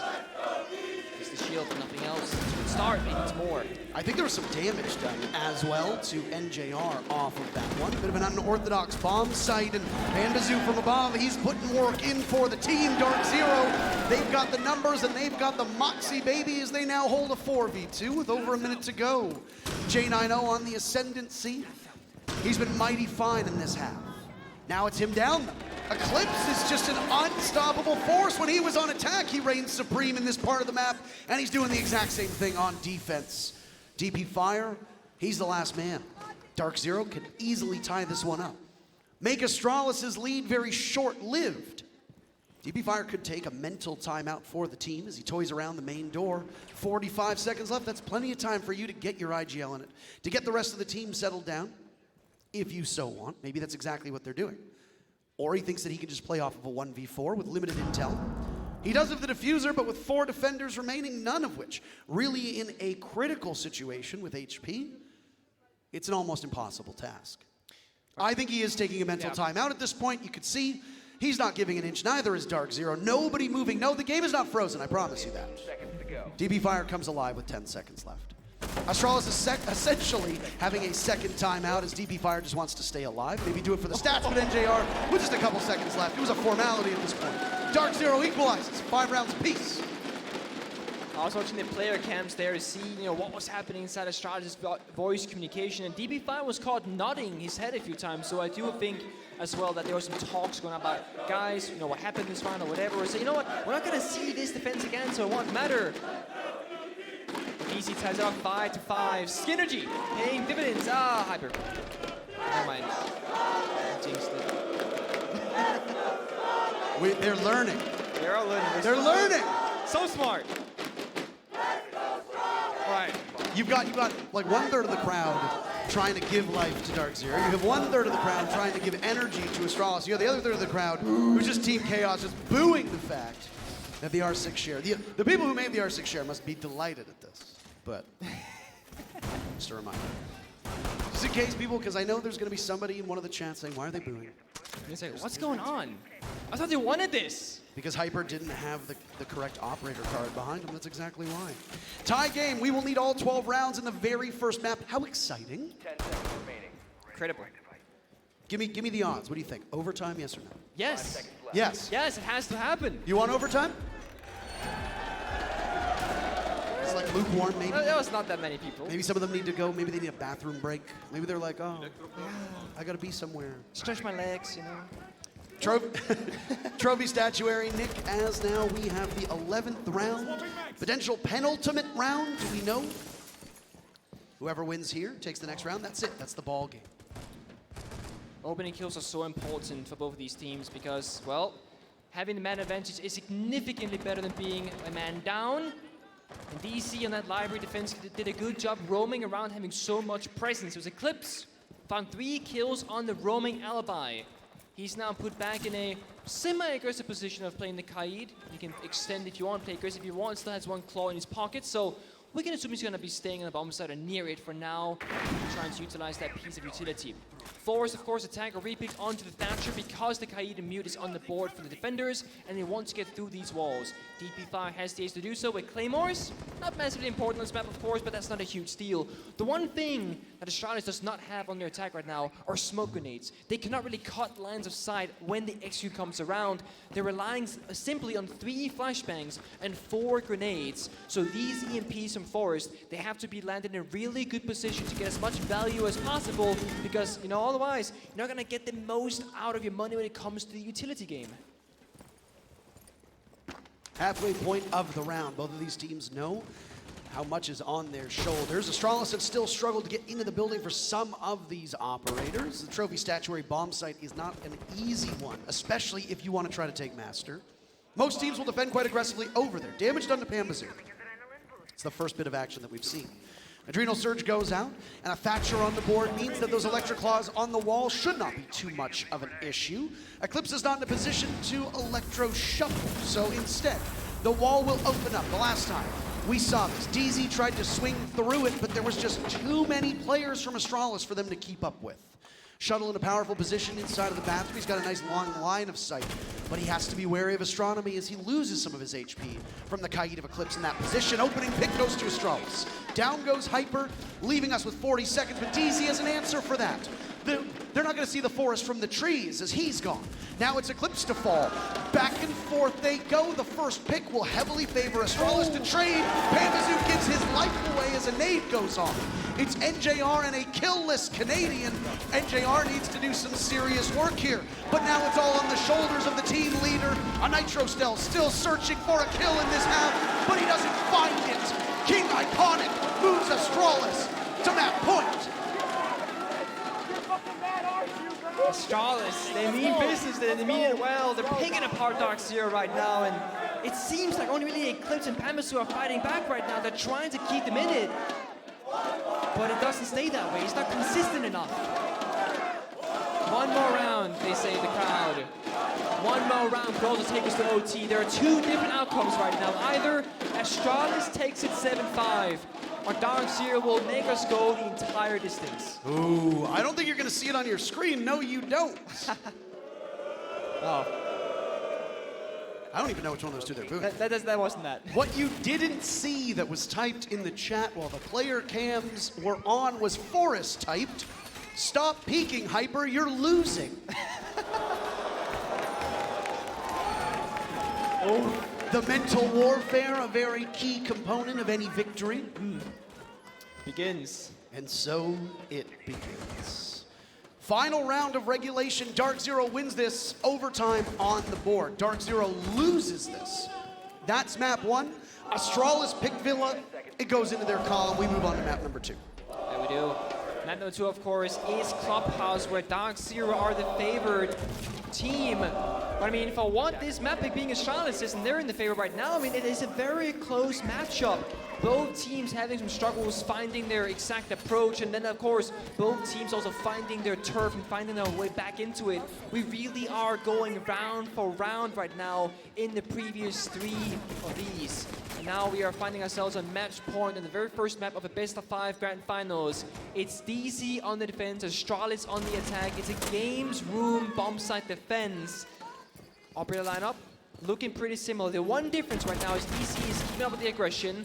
The Alibi, the Oryx, they want to get into these gunfights. Canadian off that information game operator wants to get the MP5, get those Banshees so that if he falls early, the Banshees can still help out his fellow comrades or his teammates. Oh! Goes to Eclipse, an explosive start for them. Cut off the wire, DP fired down for the count. DarkZero have that opening that they so desire. Translate that first pick, keep it going. Send us into overtime. That's what the people want. Give the people what they want, DarkZero. More explosions going off in the background as Pambazoo still holds main stairs, and he has the Thunderbird of NJR right next to him. Shoulder to shoulder. You remember that Astralis stormed up these stairs last time around. They did. And there was only a single line of defense. Well, they've reinforced it. Called in the cavalry, so to speak. But it doesn't matter because J90 is mighty fine. But there it is, the leg up. The advantage that DarkZero had was NJR picking up their 10th kill. Now it's shuttled down for the count. Astralis need to close the gap as quickly as they can, and Adrenal Surge will do just that as it helps. Forrest gonna kill onto Hyper. Not just winning the war in chat, but winning the war in game. I think they might have main stairs control. It's Canadian. I could make a joke about how technically Astralis does. They sense each other, but Canadian finally picks up a kill in this half. It's hugely impactful. Forrest has to go. 1 minute left, 3 bodies to find. And because of those Kona stations, DZ will be able to get themselves back to full HP if Forrest takes too long. They're not vacating the bomb site this time like Astralis did. Banshee goes off. Easy pick on NJR. Forrest makes it look so clean, so clinical. Another player inside of the vaults. He thinks there might be one on the deployable shield. Looks through the slats. How good is your vision? Diffuser's down. I appreciate that he's retrieving the diffuser instead of going for kills with 30 seconds left. Forrest has no information whatsoever, no intel. He'll have to play off of his own instincts. It was good enough for that pick on NJR. But there's 2 more. What can be done? The 2 most experienced players from DarkZero, they've been here a million times. They know what it takes, and they don't want to get too cocky. Forrest spots one, but it's Eclipse inside of the vault. Overtime, baby. Map 1. We're going there. The very first map sets the tone of the grand finals. And it's DC who takes us there in style. Eclipse Canadian, no better duo from that roster to nail out that 1 versus 2. Canadian with the first kill since the rehost onto Iconic to give them the man advantage further. It's going to be a reset, of course. Besides, we got to take a look at it after these player cams because, of course, who gets defense and who gets attack is going to be a huge deal when we talk about momentum and where you're going to be staying in this game. And it's DC staying on defense. Attackers need to locate and defuse bombs. Astralis on attack. I find it funny, the previous round when Forrest said stop peeking, you're losing. Hyper just said, nice shot, Fofo. Oh. Look at that. What a nice guy. What a gracious response. Aviator defense for DarkZero. Again, they just won it, just had success, they know how to play it. And if you look at the operator lineup, it's the exact same lineup as the previous rounds. So they believe, DarkZero themselves, they can do a similar thing because Astralis didn't know how to break it apart. And honestly, if you go back 30, 40 seconds, you know, remember what really happened in that round? Well, it was Astralis walking up the main stairs, taking down Pambasu. But then what happened that was so important was that NJR was there to follow up and trade a kill, where when Astralis was defending, they just left DP Fire all alone the main stairs. No trade occurred. That's why DC won their attack. So it all comes down to the trading game. Can you play nearby your teammates? So close that if anybody takes a fight, you're there to swing back, even back the man count, because you don't want to throw bodies for nothing. Look at bodies and like pieces of utility, like a flashbang, like a grenade. You have 5 bodies every single round. You want to make sure that every single body count matters so much. Trading 1 for 1, make it 4 versus 4. Don't give them any advantage or lead whatsoever. EMP starting to go out on the office side of things. That is going to be Astralis' approach right now. Selma tries to follow up, 1 on each wall. Going to open up the bomb site. A different approach than the previous rounds. That's going to mean that DarkZero, well, those comfortable spots you had the previous time that worked so well in your favor, they're now gone. The bomb site, not so safe anymore. Astralis did not favor that study execute, Nick, so instead they're going to try it this time around. You still need to nail down the map control on the trophy statuary side of things. Iconic in a very similar spot at the bottom of main stairs. This is a high-trafficked area on the map. Pambasu doesn't want to die for nothing, so he gets very aggressive, and he gets the very first pick for DarkZero in OT, and then as the fastest operator in the game, he repositions. And he does. Canadian, I will say respect to you because you keep having a tough performance right now in this match, but you also keep staying your ground. I would be so scared to take a fight against Iconic, against Forrest, but Canadian, he sticks around to help his teammates out as much as possible, and that information is crucial in this moment. There's not much of a difference between fearlessness and stupidity in some of these instances, but Canadian's clearly feeling one. Pambasu takes down DB Fire, but before that, Forrest had silenced Hyper. There's Canadian in this pivotal position. He's got 2 players left for Astralis. Doubling up for DarkZero, a familiar refrain. Forrest just did not shoot it. He didn't shoot it, Forrest. I don't. Nicely played by Iconic. He walks up. That's a freebie on NJR. Openings inside a study, but Eclipse is prepped for it. Down he goes, and it's Forrest in a 1v3. Diffuser down. A familiar spot for Forrest to be in. He was just here 3 minutes ago. They know that he's coming in through laundry, and there's actually a player from DarkZero here waiting. It's Pambasu. Look at this. It's a rad angle, but Forrest wins it! How? 30 seconds for Forrest to get to the bomb site. He gets the default cam this time. Malusi Banshee goes off. They know he's coming, but he's got a long run to go. He doesn't want to get hit by any potential traps on the other side. He has, again, no intel. 10 seconds left. Forrest, your decision-making needs to be mighty fine. DZ as the 2 veterans again waiting so patiently. And you're going to look in the wrong direction. It's Eclipse for an exact repeat of the previous round. And DZ now finds themselves on map point. The crowd wanted one more round. Well, they're going to get at least 2 more for that early kill there. Win in favor of DC and Panbasu that was traded back, but again, Panba finds another.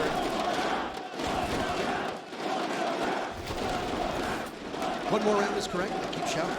You do. Keep saying it.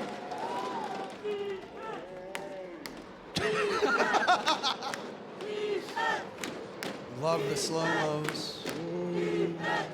Really tough spot to be in if you're Forest. Trade out on entry kills.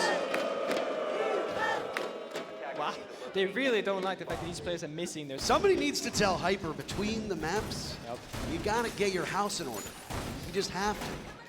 Oh, those Arbiter cards, by the way, and of course the Rainbow Six Pilot Program skins, they are 20% off, I believe, throughout this entire event. So that means if you're missing a skin, go in the store, pick it up in Rainbow Six Siege. It's cheaper right now. It supports the teams, the rosters, the orgs, the coaches, everybody in the space, and helps build our scene even bigger. And it prevents you from being booed in front of a crowd of thousands of people. And that as well.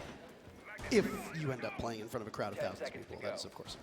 And for most people at home, not always a given. Potential final round, DarkZero came out swinging. They went up 4-1. A timeout was they went up 4-1. A timeout called after 3 rounds in a row for DarkZero. It really seemed to settle down Astralis, and then the tides turned very quickly. Astralis racking up their own rounds and then taking the lead before a back and forth contest ensued. Astralis has been on the wrong side of that back and forth up to this point, as it's now DZ grabbing the lead again. Defense so far, not the favored side. The attackers doing better every single round, and that gives a huge leg up to DZ, who won their very first defense in overtime. The team's eager to come to blows now as we're 30 seconds in. Discovery phase still underway, but Astralis has J9O in a position to get very, very feisty with these attackers. I empathize. The first opening kill, of the round is so important. And JR, he finds Iconic and takes him off the board. Big kill for DarkZero. Iconic has been feast or famine on this second half, and it's famine in this round. Just when you need your team to feast on DarkZero to secure a 15th round. Hyper's position will be given away as he hits a goo mine. The teams have taken the 30 seconds of the finals discovery phase to now transition towards and execute over to the trophy statuary bomb site. Astralis still has a couple players down below. They're holding the map beneath the bomb site. They can quite easily flank. DarkZero doesn't have a dedicated flank watcher, but now with the numbers advantage, they can put somebody on that spot without using Nomad or a Gridlock. Nicely tossed by Shuttle. Hyper down for the count. Astralis has played from underneath, working out so well, paying dividends immediately. Now it's one more as Shuttle falls. DZ again trading back. It'll keep going as these teams just pick off parts with a minute to go. Bomb site quite weak. DP Fire on the roam still looking for something. Diffuser not in the hands of DarkZero, of course. It's been left in that game's room, very far off where the current players and members of DarkZero are finding themselves. The Banshee stopping Eclipse and walking up the Astro stairs is not easy. Of course, at drone information 4 left in pocket of DarkZero. They don't have a lot to work with, so you gotta be onto your gunfights and playing together. Forest has been softened up as well for their team. This is where that rubber hits the road. DP Fire keeps it close by eliminating Panbazu. Forest, here's the telltale signs of Canadians' DMR. Pulls the Nitro cell, but the Jackal is nowhere near close, or the Ace is nowhere near close. Eclipse will need to take up to the stairs as the flashes go in. Down goes Eclipse. Astralis now with the lead. J9O circling around the site. They've managed to isolate Forest. NJR's in the midst of it. He's right in the thick of it. Spotted potentially by the bulletproof camera. He has to hide. A grenade to go in. It's DP Fire on the flank to shut down Canadian. And NJR dies at the bomb site. Astralis equalizes in overtime. Well, the crowd said one more round. That is all we have to offer. This is all what it comes down to now. The final round, overtime match point, the entire distance in the opening map. That was Villa Astralis' map choice. Well, I fear for the voices of us, and I fear for the voices of the crowd. If map 1 goes all 15 rounds, what does that say for the map pool after this? But what does that also say for a team like Astralis? Because The general thinking is that the longer a best of 5 goes, it greatly benefits the team that has more experience playing competitively on land. That's DarkZero. So the more we go into this best of 5, do you think it is absolute that DarkZero gets better and better the more maps we play, the more rounds we play? I mean, DarkZero in over their best of 3 so far, they had a slow start, and they always bring it back. Losing 8-7, if Astralis were to find this round, that's a great beginning for them, because honestly, they're used to losing the first map regardless. And I no discredit to Astralis, I don't know what their schedule looks like, but we all know from the DarkZero vlogs that they have such a tight schedule. They scrim so much, they spend so much time in and outside the server thinking about the game. I am sure Astralis is doing the same thing. But DarkZero rather, they've been doing it for longer. So I agree, I think the longer this goes on for, the experience the players of DarkZero has is gonna favor it. I mean, as we get underway in this final round, what was your mental like after that coastline match against Empire? How tired were you? Tired, but also I won it, which means that it was a good kind of tired. Like, oh, I put in a lot of work, I got results. If you're the loser of such a close matchup like right now, you're gonna be tired, but you're gonna be disappointed because you're so close, but you didn't get there. So sure, there is a massive mental and physical advantage to being the victor of this final round, but it is a best of 5. There's many more to go. Attackers have located a bomb. We got Clubhouse up next, Border after that. Those are the 3 maps that are guaranteed to this point. We were not guaranteed 15 rounds on Villa, but we got them anyway. A special treat from the 2 best teams in North America at the moment and at this tournament. It's another trophy statuary bomb site, but it's a different team on the defense. Hard to argue that one of the reasons why DarkZero has come alive is the contributions from Canadian. His play over the last couple rounds, instrumental in DZ keeping these rounds close. Because there was a period of time where when they were trading back and forth, you could guarantee that Canadian would trade in the wrong direction for DarkZero. Not the case anymore. And his play right now as Mute on the stairs are going to be huge. Look at this, Forest is on the hunt, so close. Follow the trails. Canadian knows that there's somebody in close proximity. A shotgun ready for Forest. If he peeks ill-advised. So close to a kill. He drops, he can hear it, but Canadian swings. 1 to the chest and it's game over for Forest. Astralis sacrificing that first pick, a Nitro Cell goes out, and it connects Canadian to double. That's all he's gonna get. The veteran for Astralis of Shuttle ensures it. But still DZ with the advantage and a minute left on the clock to ride out this Astralis push. Canadian might be down, but he left his team with a nice press and found 2 kills now. Put them in a great position, and Shuttle tries to make it up big. And Eclipse can't do it. Shuttle picks up a second kill. J9O and DP Fires advance to the top of Astronomy. Stopped. The smoke does not allow clear passage, so they'll have to look elsewhere. Shuttle will be the one looking onto the bomb site. NJR taking some damage from DP Fire, but not enough to subdue him. It's the opening from down below. 30 seconds to go, 6 players still alive. This is unprecedented, but J9O's in the bomb site. NJR reads him like a book, and DZ takes the advantage. Diffuser will need to be shepherded in through Astronomy. Shuttle's there to assist, but it's a shotgun at close range. Shuttle knows this. Bad target prioritization. The Jaeger peaks. Pan Bazoo goes down. Shuttle with a 4K. All he needs is Hyper to complete the ace and send Astralis away with the win. Diffuser in the hands of DP Fire. Shuttle will need to watch. Where will they come from? Hyper now peeks on the other side of the bomb site. He's got the clock working against him. Give him the goddamn ace and give them the goddamn map. Astralis take Villa. That looks so unwinnable, but they did it against all the odds, the numbers. That's the explosiveness that Astralis is known for in the NAL. We talk about veterans on this stage. Shuttle has played internationally time and time again. That leadership comes up huge. And it allows Astralis to take the 15th and final round on Villa, and they take their map. It was in doubt for a moment, and DZ made them work for it. It might be a frustrating loss, but we got many more maps ahead of us. Go grab some water, cool off, do what you must. We will come back in just a moment with more Rainbow Six.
Paris, Mexico, Stockholm. I have so many memories. I had a front row seat to see Goga qualify G2 Esports for the final after an unbelievable performance. On the best team in the world. I was there in Tokoname, where Nello won a legendary round all by himself. In the midst of a crossfire, gets one on the Diesel and a second one on Amaranth. Are you kidding me? The 1v4! I was standing in that madding crowd at Montreal, stunned by the triumph of Space Station Gaming. But it's home once again! I was thrilled when Ninjas in Pajamas got its revenge in Paris. Not bad. Alamau in a 1v3 here. He makes the swing, he finds the headshot, and that's just one. I witnessed LMAO's demonstration in Mexico when he led Team 1 to a consecration against all odds. I was fortunate to see Damwon Kia making history in front of me in Yavle. First Korean team who are progressing to the semi-finals! But did I tell you I even saw as a nobody TSM FTX became the new world champions in Stockholm?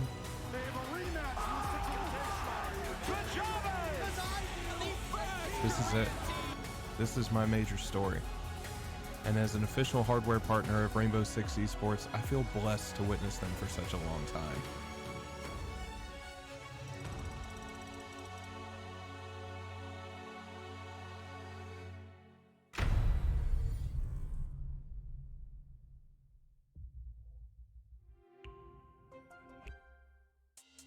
Now that is how you start a grand finals, going to the very last round on Villa Shuttle with the clutch ace. When we were talking about in the pregame that literally anyone on Astralis could clutch out, we meant literally anyone, even the guy who wears shades all the time. It doesn't get better than that to start a major grand finals. Both those teams played incredibly well. We saw these teams trade out on attack. We saw those patented, really solid offenses, and the defenses were able to respond quite a bit in that matchup as well. It got all the way to overtime in Shuttle. Not a guy we talk about. That's on us. I mean, not a ton. Yeah. We spoke about Iconic. We spoke about TP Fire. We spoke about Forest. Yep. We've got to add a fourth name to that list because when the chips are down, when you just need that pure FPS, he just came up because, you know, Astralis had no right winning that round, never mind that map. 100%. I mean, round 15, it's a 3v3, right? And they send J9O over towards board to try to pinch into the bomb site. He dies. Once that pinching player goes down, you're not supposed to win that. But DZ, they fall back into their shell. They start playing so scared, and Shuttle just rips through them, taking full advantage of that passiveness. And he really did pull through an ace on the final round. My God. Now, we got to give it to DZ a little bit at the beginning of this map. They really came out of the gates on fire. They played really well. It did obviously slow down after that, but even towards the end, it seemed like they had a chance to come back and win that map. It was close. I think we're in for a close series either way. There was so many moments and momentum flips inside of that map, and I think DZ started really well. They had a good grasp on what Astralis would try to do on the defense. They took the time and they waited for Astralis to peek into them, and they were just clearing them systematically, which is what DZ do. It worked so well on the attack. And then flip it over, DZ got onto the defense. And I've got to call him out for it. Canadian was just giving away so many opening picks. Out of anybody to get drawn into that kind of one-for-one gun battle with Astralis, I was not expecting it to be him. And he did recover it towards the end of the map, but it was too late by then. Yeah, and you talk about who is shutting down Canadian so often on these opening picks. It's the man that DZ spent both of their operator bans on. It's Forest. Forest was counterbanned really hard. The Twitch and the Chichanka taking off his two favorite ops on this map. The two operators that enabled him to break records in the NAL on this map. And still 4 opening picks, many of them on Canadian. 11 and 14, yeah, maybe could have gone a little bit better on the overall KD, but I do feel like, especially towards the second half, he was having such an impact. Absolutely. You know, taking it back over to the DZ side a little bit too, we did have NJR and Eclipse both having really solid performances. And, you know, again, like, I just feel like the series is going to be so close, but maybe it just does come down to that clutch ability that everyone on Astralis kind of seems to have. Because look at that, 2011 for NJR. That's some great numbers over there too. He's dropped 20 kills, 100% cost and lost the map. Right. Yeah. I mean, he didn't deserve that. that just shows you the level that these two teams are at. I think more than anything, like, that map is going to be a microcosm of the entire series that we're going to see here today, where there's so much good stuff on both sides, and we've got a lot of replays to look at to illustrate some of that. The beginning of it is what we mentioned earlier, where DZ really coming out strong in the first couple rounds. So what I actually want to highlight here is the adaptation, because we're going to watch round 1 and then we're going to watch round 4 right after it. That's the round right after the TAC timeout comes out. So it's Astralis on the defense. They're really trying to shut down DZ. They're trying to do what they do best, that is trade. Astralis really want to be able to trade these roam clears of DarkZero, but it's very, very difficult. What they do at round 3 here, now this is going to be the Aviator defense. This is another round where they are struggling in this category. DarkZero still able to rip through these roamers without getting traded at all. But what happens after the TAC timeout, after round 3, they go into round 4, and what Callout does is he starts making them play more of these trap operators. We see Legion come out even more. We see Ella being brought out for the first time. We see all of these operators that are really just meant to enable the roamers even farther. They're doing such a good job at that point of bringing more resources to that roam, and it started to win Astralis way more rounds in the defense. That's right, and then we move on to round 5, Fresh, and this was another bright spot for DZ, of course. This is one where Eclipse came up with a big one. Yeah, this is just an Eclipse appreciation video, really, because I guess, we haven't, we've talked about him a lot, but I think he's played this absolutely superbly. I think Astralis potentially played it a little bit off, but he gets the plant down, and I think Astralis played it badly by trying to rely on the C4 below, assuming that Eclipse would go for that default plant. He didn't, of course. He went for the plant in front of the bar, and he manages to get one. Knows that Astralis love to play that trade game, so keeps his aim kind of scoped in where the first player was to trade it out for the second kill. I think Astralis played it potentially badly in terms of they could have come from 2 separate angles at him. Obviously, you can only aim at one of them at one time, and I think that's just... I just want to highlight how well he played that, because he's been doing that this whole tournament. That's why he's up there with the kills, but he's also up there with the plants as well. The thing I think that really speaks out about this clip, it's great from Eclipse, and I don't want to, I don't want to turn it into a negative, but I'm going to, because what we saw after that TAC timeout from Callout was DarkZero only really were winning rounds that something crazy was going their way. It was the Eclipse clutch in the 1v2, then it was the C4 out the window to down the defuse kit on the 90 window, and before that it was the living room hold, which Astralis I just don't think really had the capability to go at and really find an answer to. Otherwise, after those first 3 rounds, it really felt like it was in control for Astralis. It was a 8-7. Both teams played extremely well, but I do think Astralis was the better team for the majority of this match. True enough, and nothing illustrates that more than the final round of the map, round number 15. I mean, when Shuttle came in with that clutch ace, right? Not, wasn't satisfied with 1, 2, 3 kills. He needed all of them, and his team needed him to get all of them to win that round. And you're looking at this point and you're thinking, DarkZero have got this in the bag. At this kind of 3v3 point, I think it's the next kill that comes in, and Shuttle, he's played it slow, he's played it, just take some shots there to try and bait out a peek. He gets his peek, and then quickly in, pre-fires the next. He should have been pinched there. Yes. At least one of those players, and that's just a slight miscommunication that loses you a round, that loses you a map. And I hate to call out NJR in that clip because he played so well this game, but you've got to swing at that point. You can't just hide in the corner. They know that you're there. He's going to swing. He's going to pre-fire it. You're never going to win that fight. Unfortunately, he was watching the rotate back towards the other side of Astro, and you just didn't expect him to come through the doorway. Quick preview of our next map. It's going to be Clubhouse. What does DZ need to do in the approach for this one, Jesse? Well, it's difficult because they've never seen Astralis play Clubhouse. This was their permaban throughout the entire stage. They didn't touch it a single time this major.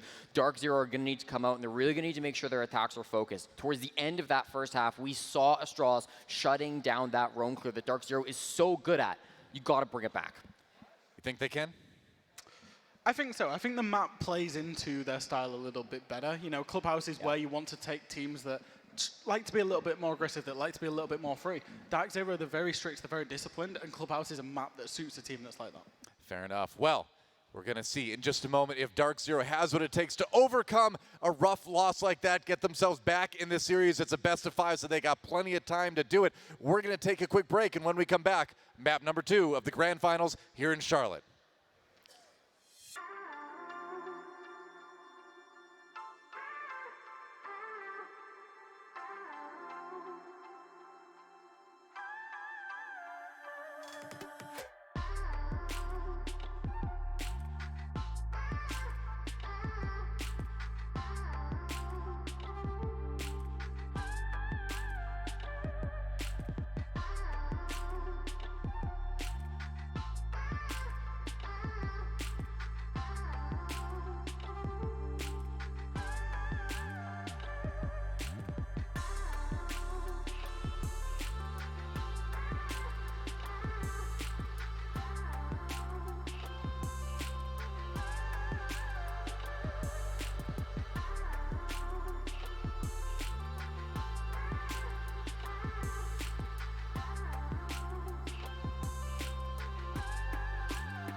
What an absolutely thrilling first map to start off our grand finals, and in a best of 5, all 15 rounds is just what the doctor ordered.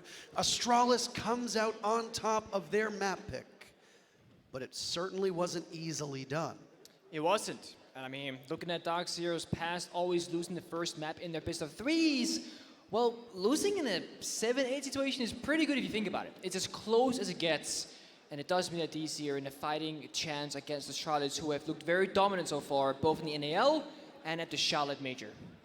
I mean, if what DarkZero needs to do is lose the first map to then complete the reverse sweep, then that means in a best of 5 they have to lose this one too. Oh. Which is Clubhouse. Okay. It's DarkZero's map pick.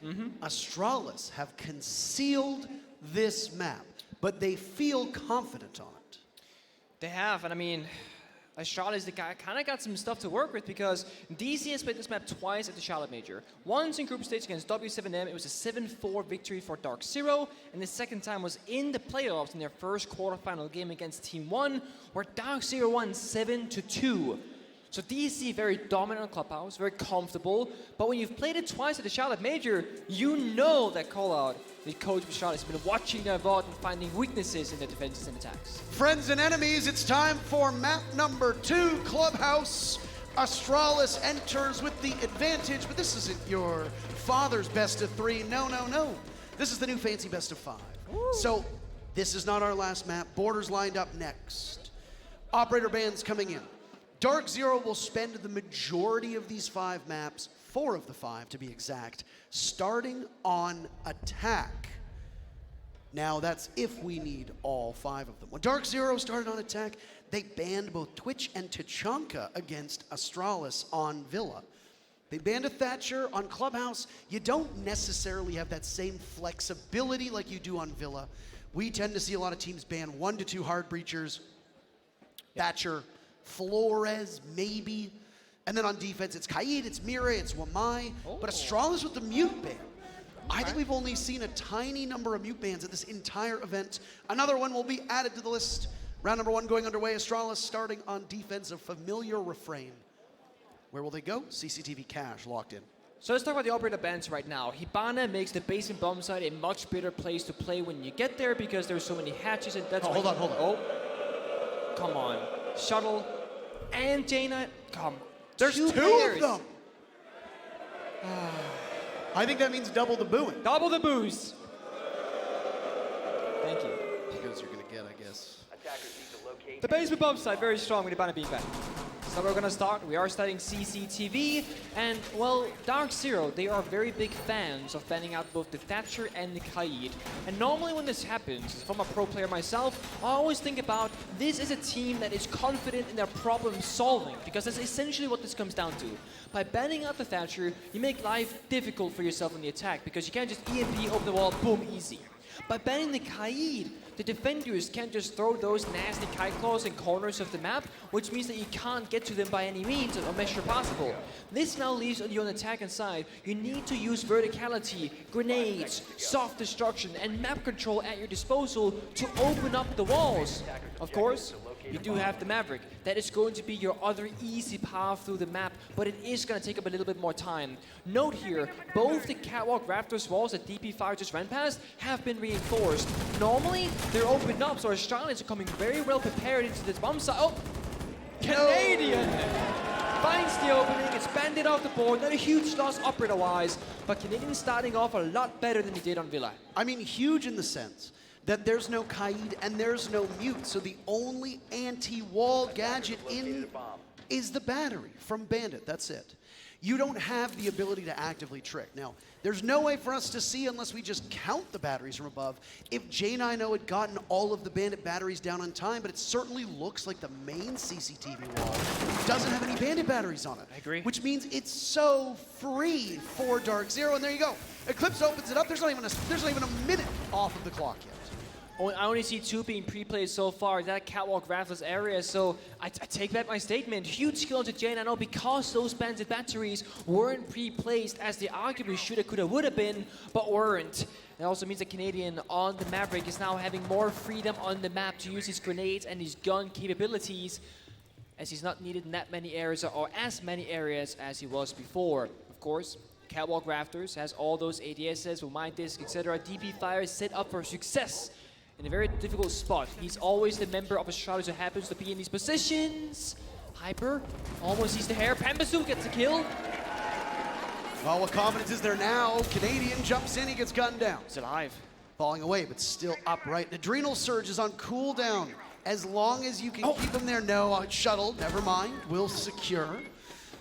If only that Adrenal Surge had been a second later, Canadian would be back upright, brought back essentially from the dead. Strong start, though, for DZ. They trade out their captain, their IGL. DP Fire will retake. Shuttle still on a tear, picking up yet another kill and a third. 8 kills in 2 rounds for Shuttle, technically. DP Fire can't do much. Shuttle with 3. This is huge. Forrest technically got one of those kills. It was just Shuttle securing the down. That was on a Canadian, if we recall correctly. But it's Pambasu alone, a strong player, entered this matchup with the most kills in the event, and it looks like he's got a very accurate read. Forrest somehow survives. Unlucky for Pambasu, but they're both so low. A single bullet will kill both, and he knows that. Pambasu encroaching on the territory of Astralis, relatively easy to take down Forrest. Now it's Shuttle again, looking for his 4th kill with an assist to his name. Diffuser going down, spam pings in. Shuttle moves, tries to drop Pambasu out and doesn't good enough job. Again, they narrow down and winnow down the HP, and Pambasu capitalizes on the 2 low players of DarkZero. Astralis were in good position, but DZ outmuscles them, and they take the first round of Clubhouse. An explosive first round start things off. Shuttle really holding down that top red area, but the trades back and forth. I will say, ever since Pambasu joined DarkZero, I've been very curious as to where he will end up in the history books, if you will. He opens up with a 4K 1 versus 2 against Astralis, and he plays the 1v2 with so much ego, but confidently. It's not disrespect, it's oh my god, no! A teammate impact grenade hits 2 vital members to half HP to start the round, and there's no Thunderbird dock on the board. Iconic fat fingering the impact, and he and DP Fire are now 1 foot in the grave for the remainder of this round, and we're still in the prep phase. That's damning. You saw in the previous round just moments ago how important it is for you to engage with full HP. Well, for Iconic and DP Fire, both strong players on their team, this is not a good spot. I mean, Unvila added Canadian to the fraud list, and I have to say, are we on fraud watch? We are on fraud watch right now, and I will say Iconic has been added because that is not something you can get away with unseen or unspoken of. It does happen, of course. I believe that you're just trying to open up the wall between the bomb site in a hurry, and unfortunately the spawns are incorrect, or not incorrect because you don't have a set spawn, but unfortunately somebody ran in front of him, or he clicked a little bit too early, a little bit too eagerly. And, well, you saw the damage on your screen out there. Less health to work with, but still, one-shot headshots, and of course, good guns in the hands of both Iconic and DP Fire. You can still make something work. If anything, just play your lives away, play aggressive, because, oh, that is a clone, not a real player. No huge loss there. DP Fire sticks around. Good reaction time by DP Fire, playing to die upstairs. He's on that main floor. I say upstairs, but it's not the top floor, it's the middle floor. Bottom floor bomb site right now. In terms of win rates, Clubhouse is still a coin flip map. 48% of the time the defenders win around. The other 52% of the time it goes in favor of the attackers. This bomb site is 49 for defense, 51 for attack. How about getting yourself a huge leg up? Yeah, some damage was done, but DP Fire gets the opening pick on the Hyper. What little was left of Iconic continues to get chewed away at. He roams above. He'll link up with Shuttle as these 2 players from Astralis hold the top floor. So close. That might have been a kill, but it wasn't. Main comes out, no damage done. Oh, but it's dead. It's DP Fire getting called from the hatch above. It's Panbound, 5 kills in 2 rounds. Unbelievably fast. We're only 4.5 minutes into this map. He's already got 5 kills. Could a 6th be there? Yes. 7th was in the cards too, and it's there. It's Pampa party time.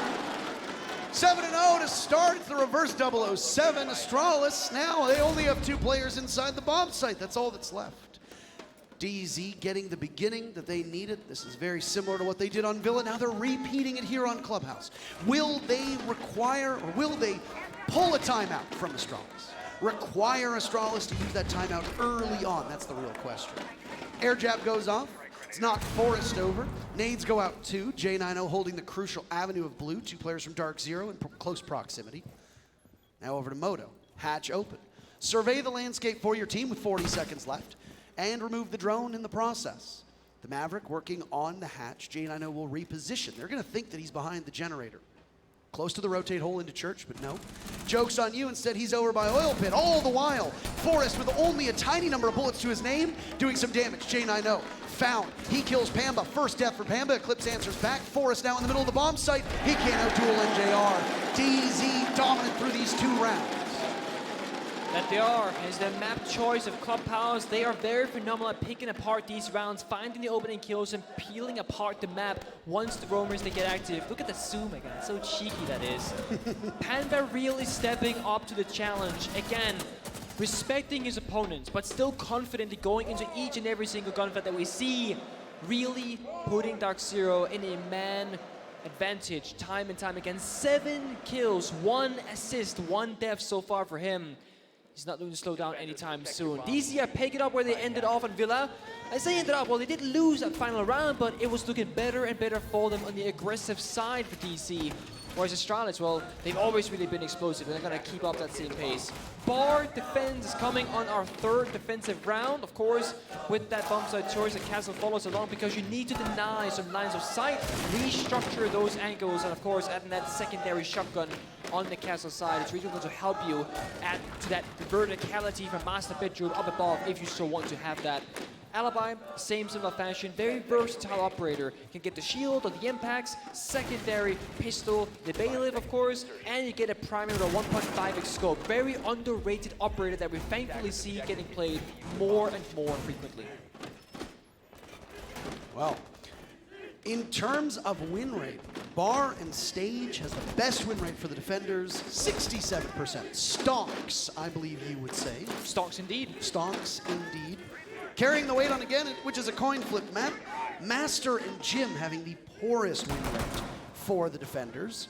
I'm sure it will still be played between these 2 teams because it is a staple on defense, but you need to be a little bit more innovative, especially when you're playing up against DarkZero, who have looked mighty fine through these 2 rounds. Of course, with the mute ban, this is kind of where things get tricky to defenders. You can't protect all the walls. You know, if you have 4 jammers, they can cover 8 walls, as 1 jammer can cover 2 each. Without Bandit being on the board, it just means that every single wall we get opened up instantaneously from the thermite of Eclipse. As the Bandit has only been played a single round, and that didn't really work out in their favor either. And that means the attacker's gonna get a little bit more time on the clock than usual, which DC are taking good advantage of so far. One thing that we didn't really pick up on and didn't talk about much, because so much happened in the previous round, is how no Kai makes the bottom floor so tough. I mean, yeah, you don't have a Habana. You don't have Forrest either, by the way. Very first pick. Now shuttles in DarkZero, 2 very fast kills. Halfway through the round, DZ already with a big advantage that grows. Astralis are feeding themselves to DarkZero. Bar Stage, well, are you even going to get there? Is all the killing going to happen in other parts of the map? You might not even see an execute pull it. J90 is miles away at the top of red stairs. DP fire. He's up top in gym/weight room. He sees the opening in jacuzzi wall and can't outduel the ace, Canadian. This is big bad Canadian showing up big. A flawless for DarkZero, potentially on the board. Guess what they did in round number 2 on Villa? Flawless. And now they're lined up to do the same thing. Can J90 be the spoiler? Yes, he can. Panbazoo's looking the wrong way. There's one out on the balcony. J90 doesn't know this. He's gonna get pushed from the back. Beautifully done. No. He's still got plenty of munition left. Can't catch as the jump. And he gets out of there quickly. Canadian survives. Diffuser going down from Eclipse, so J90 will drop. He has a tough task ahead of him. He can't really rotate. There's a castle barricade in one direction and a barricade in the other. So instead, he needs to make his own line of sight. Salma Breach goes in, last one. Onto the stage wall. Things get really tough for J90. 2 kills, but they're impactless at this point because he's got 3 more to go. Canadian says no thanks. Not a flawless round, but still a round 1 nonetheless. And DZ, take it. Discipline there in that 1v3. Hyper up above with the verticality. Eclipse us at the main door, just on the drone, not risking his life at all. And Canadian going towards that, we call it trash door where I'm from, but the door where there's a trash can outside. And I mean, not a lot of plans going down this matchup. I'm sure in that round there was, but there's a 1 versus 3 situation where the diffuser came down because J9O wasn't on the bomb site itself. It really speaks to the aggression that both of these teams want to get into the battle with one another. History repeats itself in some ways. Funny how it does that. It was a flawless round in round 2 for DZ back on map 1. Almost a flawless round on round 3. But in both maps, Astralis went down 0-3, and they immediately called a timeout at the conclusion of that 3rd round. It happens again. Callout will try to settle his team down. It's always hard, I imagine. I've never played at this level, so feel free to give me your insight here. But it's always hard to go in and play a map for the first time in an official match settings, especially a best-of-5 major final, when you haven't shown it. And that's Astralis right now with Clubhouse. It is, and I mean, I also think that, sure, last time on Villa, Astralis took the time on the exact same situation after the 3rd round loss. Doing it again. But when you're doing it on a map you haven't been playing officially, I think it makes even more sense because you want to catch these defending round problems as early on as possible to once again get some more numbers in the board. On Villa, after Astralis took the timeout after that 3rd round, they picked up 2 of the following 3, ending the half in a 4-2 scoreline, which honestly isn't all that bad. And hopefully, that's what their goal is this time around as well. I will say, however, with the Kaid and Mute being banned, this is, in my opinion, an attacker-favored Clubhouse because you can make quick work of all the walls, all the breaches, and nowhere is really safe. Astralis, they're clearly playing very front forward, trying to play aggressive into DarkZero because they know the weaknesses of these strategies with these bans around. And instantly, those garage walls get opened up and J9O has to run for the hills and try to get that to that security wall instead because that will be the next victim. Astralis still quite aggressive off the bomb site.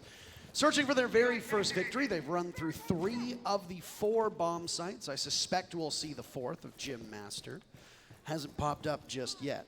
Back over to Cash and CCTV we go. Bandit on the board, and he hasn't died as early as he did before. Yeah. It completely blew apart the defense from Astralis because now the Bandit batteries go down. So J9O placing that utility, all 4 have been used. Even if he dies at this point, he's not bringing any gadgets with him to the grave. It's also going to make entry for DZ significantly harder, especially if they want to go for the avenues where those Bandit batteries have been placed. Yeah, now it comes down to problem solving because Canadian is not on the Maverick any longer, he's on the Flores. And these Bandit batteries on the CCTV wall is going to be a problem. DC themselves banned the Thatcher. They should know how they want to deal with this trouble ahead of them. It could be a nade below, a Flores drone. So many different options, but currently no real action being taken. We see Shuttle now roaming, Forrest holding down a vertical angle through that hatch, and we see Sledge below. We can assume a nade is about to follow up.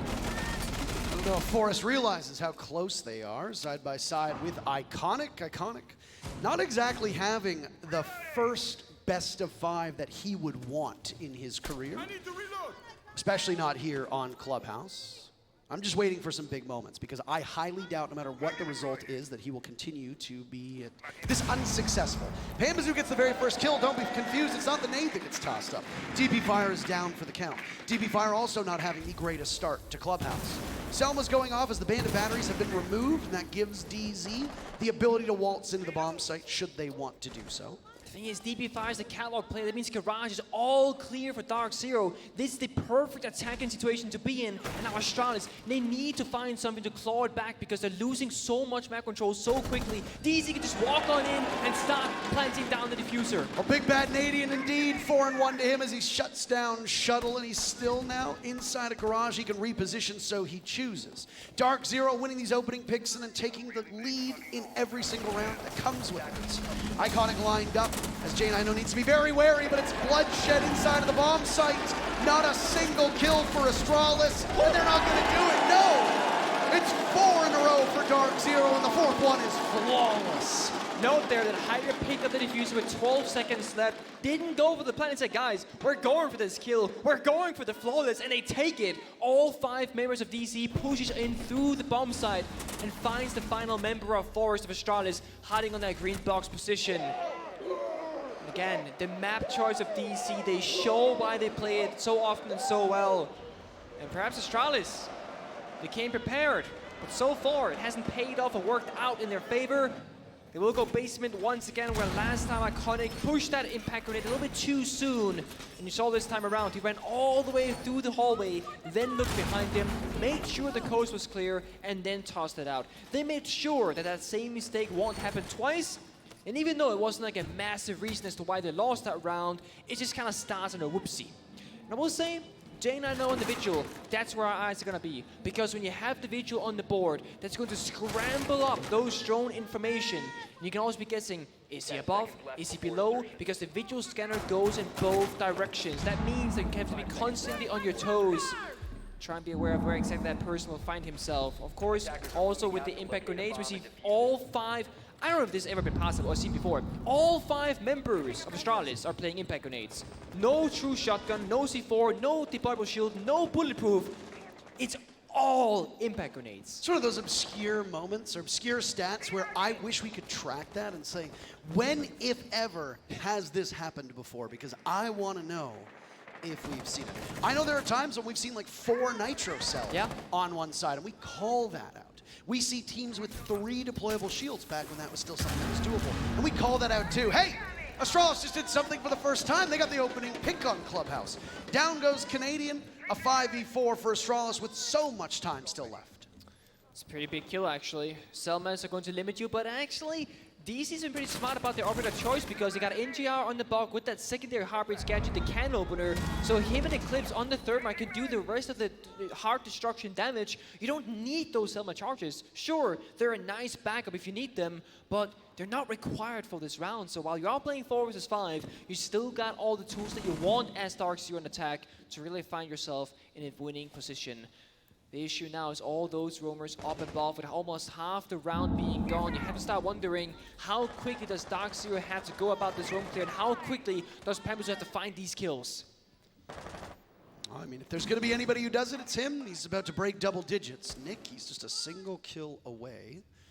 A stalemate now. This whole bit of action has happened miles away from the actual bomb site, which is downstairs. Push the door, he's hiding. Oh. Ooh. He doesn't know. Be very quiet. He doesn't see him. Oh, J9 capitalizes, but not before DP Fire can fall to Pambuzu. That was a call made maybe a bit too late. He trades out the alibi. Astralis still lose a body, but they gain one back from Pambuzu being down. And honestly, with the way that DarkZero is playing, taking Pambuzu out of action might be a bigger win than sacrificing DP Fire. Agreed. They still have the map control in hand, and J9 now with that last 45 seconds time, they're falling back to bomb site, and Battles comes out. NJR is the one to take all the damage. J9 still in this position. They know he's there. He gets one and a double for him in that spot. 3 kills, and NJR is the last man for DZ. Diffuser inside of blue. J9 persists. Shuttle still around as well. I believe it's Shuttle over top of blue hatch, just watching the diffuser. NJR has no intel, only 20 seconds left. It's J9 down. NJR can clutch. Shuttle doesn't need to engage here, but he does anyway. Confidence is king. And in this case, it's Astralis, the kingmaker. 5th round goes to Astralis. They're finally on the board. There's a close call from Shuttle saying, you know what, the time is running low, but I will take this gunfight with confidence and still win the round. J9 and Pamba kind of playing hide and seek there for a moment. It was really scary to watch. It was J9 who came out on top and found the kill and traded back his teammate. Pamba on 10 kills in 5 rounds.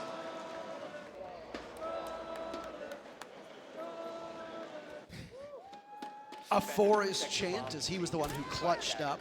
Baron stage for Astralis, their very final defense. The scoreline looking eerily similar to what we saw in the final round of Astralis' defense on Villa, and yet they still won the map. DarkZero doesn't make it easy for their fans, not one bit. And in this case, a 4-1 lead for DarkZero on their map, though, is very different. If I was a fan of DZ, I'd feel far more confident with how your team is playing, especially since you got that first map jitters out of the way. Closely fought contest still, but a loss for DZ. Bar stage last time around, Nick, it all fell apart on the top floor. Yep. Astralis held CCTV, they held cash, they held weight room. The only player that was left standing was the one that was in weight room who then had to drop, I believe it was the smoke of, was it DP Fire? I believe so. Forest is getting particularly brazen. Extremely aggressive right now on the top of blue. Here's a drop. But DP Fire takes out NJR, and Forrest could spring out as well. The window doesn't look to be prepped, by the way. A single punch. Oh, he hears it. He hears the rappel. A drone goes out. Look at this sixth sense. Pambazoo like almost knows there's somebody there. Oh. Who's gonna blink first? This is a dangerous game of chicken. A yellow ping goes in. In terms of munition, Forrest is very outgunned as there's still 77 bullets left. Pambazoo takes out Forrest after a nitro cell goes down. So DZ answers back after they had lost NJR earlier in the round. Astralis is bringing the fight to DZ in this final defense. Beautifully played. Trade 1 for 1, but right now with Pam is still alive, that means that, well, DC, they have so much firepower on this single member. And I will say, we said Pamba has to show up in this grand final, and so far he has. NGR, this sledge is long gone from the world, but that still means there's chances here. Iconic has to hold on the catwalk grabs against all odds with his drone. Spotting him, wall being opened up, member on the door. Iconic here just continuing to toss it out. He doesn't have a single kill on this half of Clubhouse. A dismal performance, and maybe one of the worst performances we've seen from Iconic in a long time. He's gonna remain killless through this first half as he gets dropped by Hyper. And an adrenal surge goes in to top up the members of DZ who were engaged in those bomb fights, or in those gunfights. Iconic still down, leaving Shuttle and DP Fire as the last two alive. DZ have had such a commanding numbers advantage, and now it's Shuttle to go. It's not gonna be flawlessly done as DP Fire takes down yet another player from DZ. But this is a very similar spot. Diffuser can get planted at a moment's notice. Eclipse will walk it on in. They'll juggle around and test the storm in the hands of DP Fire. He gets droned out. DZ are looking so sharp here on Clubhouse, and, well, they connect with their very final kill. It's their map for good reason, but 5-1 on attack on a map that is supposed to be 50-50. That is a tremendous first half, and DarkZero moved to defense with the wind at their backs. And I really want to point out here that I know droning can be boring if you're playing Rainbow Six Siege, but the amount of drone work that DarkZero is put... We are missing some skinity here. It's actually terrible. There's so many! Three members of DarkZero. How can they win this round now? It's over. I was like, you can boo once because I didn't want it to seem too mean, and then the crowd just keep going. The crowd didn't care at all. They have a mind of their own.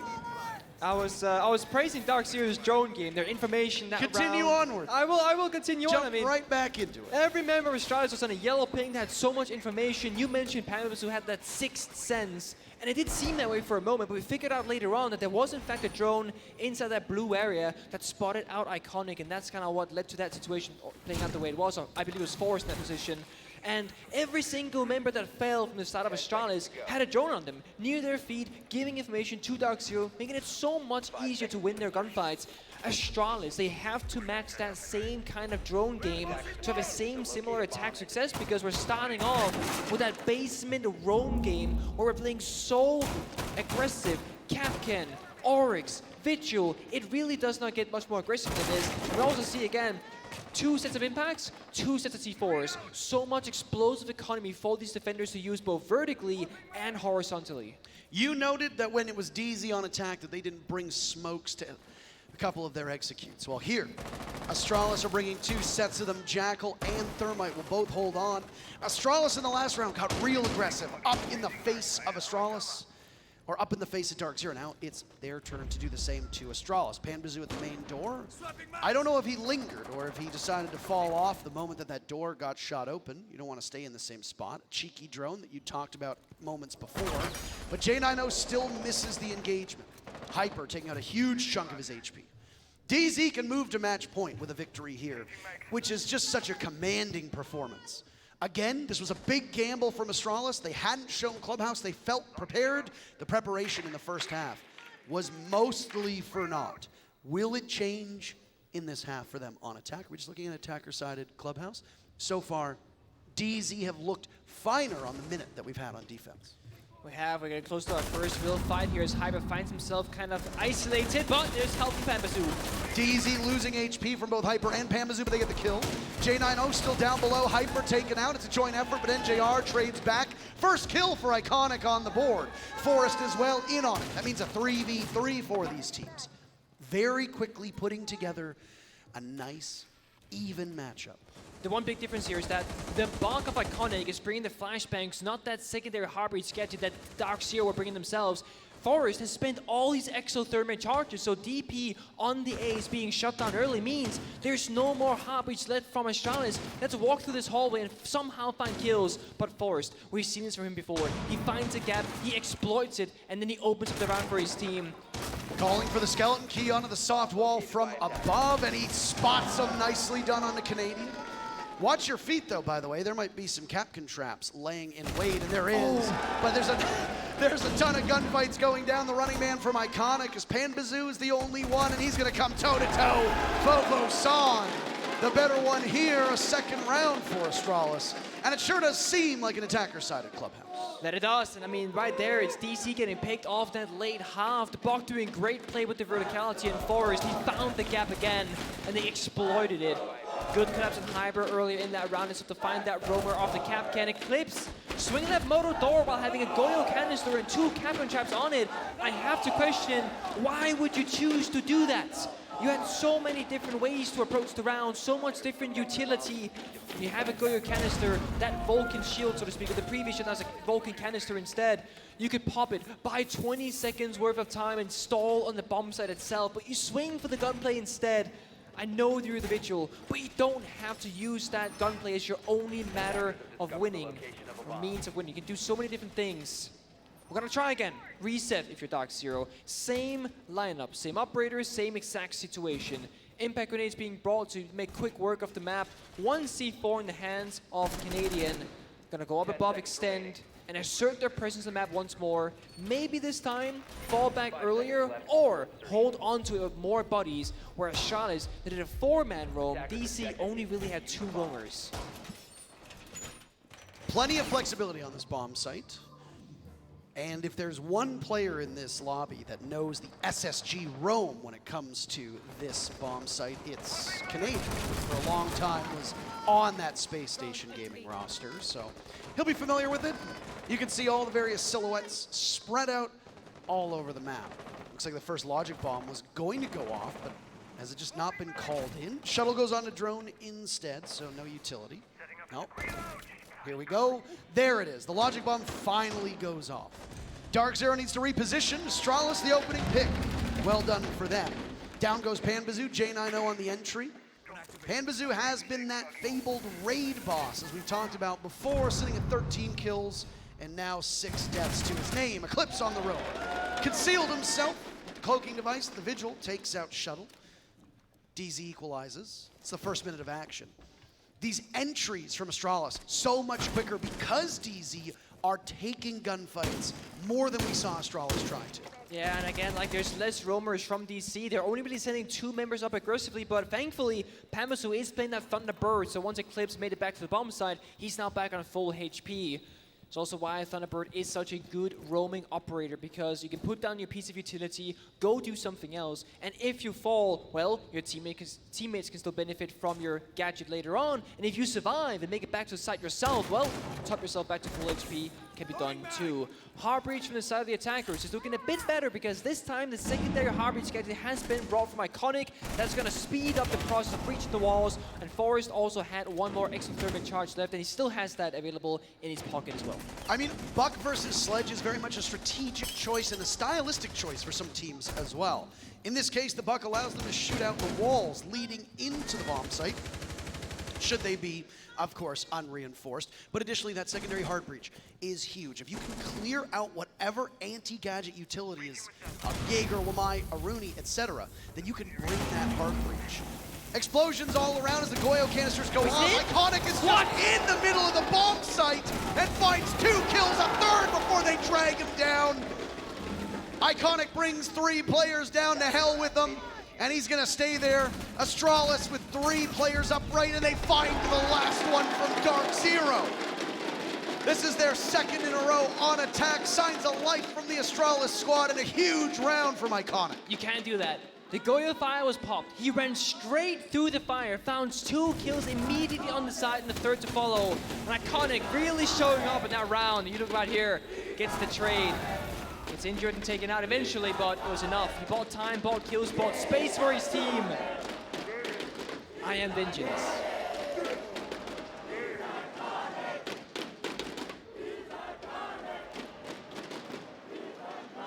The king has been without his crown for most of the day, but he seems to have earned it on that one.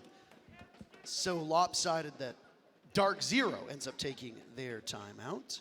Guess what round they took their timeout in on Villa? Oh my God. The 8th round? Right after the 8th round? Both timeouts taken by these teams in the same rounds. The difference is that the score line was not the same. It was 4-4 for Astralis when it was taken, but I feel like DarkZero senses that momentum shift coming. Astralis are being far more aggressive. Astralis on entry looking far deadlier. On many of those defensive rounds, Astralis just sat back.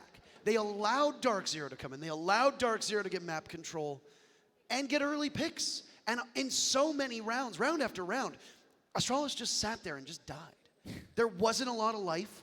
They didn't take a lot of gunfights. They didn't have support on the roam. On attack, they're now playing very well together.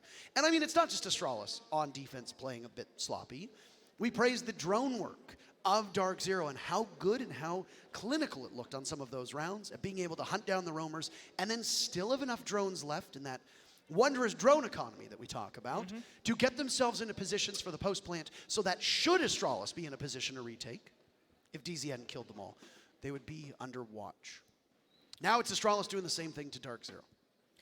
We are finding ourselves in a Tiger-favored situation on Clubhouse, and it is not a huge surprise given the operator bans and just like the nature of how these teams play and how explosive they are when you find or see an opening. And I mean, we saw Forrest on the first baseman attack. He just clawed his way through the bomb site, just made quick work of DC. And in the round 8 that we just witnessed, well, it was Iconic's turn, sprinting through the fire, thinking, well, if the fire's in the ground, no one's going to be watching me walking through. He was right. It's a massive risk to take, but it pays off massively and in an instant. Of course, I think if you're DarkZero right now, you got to talk about your bomb site prioritization because you can't just go basement 3 times in a row and not change anything. So odds are they're looking for a different bomb site and a different kind of objective because, well, the way Astralis is roam clearing, it's too difficult to deal with. For full transparency, the tech pause that we have right now is because of one of the coaches' mics not working. And, well, you don't need to be a player to know that not being able to talk to your team when you're in a tactical timeout is a bad thing. Not great. The mic issue will get resolved, and then we will then go back into the tactical timeout. As far as I'm aware, the teams have not been able to successfully speak to their coaches because we immediately moved into the tech pause. So we wait, and we'll update you as the issue gets fixed. It means that the team can talk to each other, but the coach cannot. And as you can see, Mint was the one who called the timeout. Yep. He can't talk to his team right now. The assumption is that Callout is the one that's having the tech issue. Both coaches get to talk to the team during those timeouts. As we like to say, but we always understand that there are those of you that might be watching your very first Rainbow Six broadcast. Given Callout's absence, or at least absence on our screen, I have to assume that he's the culprit, or his mic, rather, is the culprit.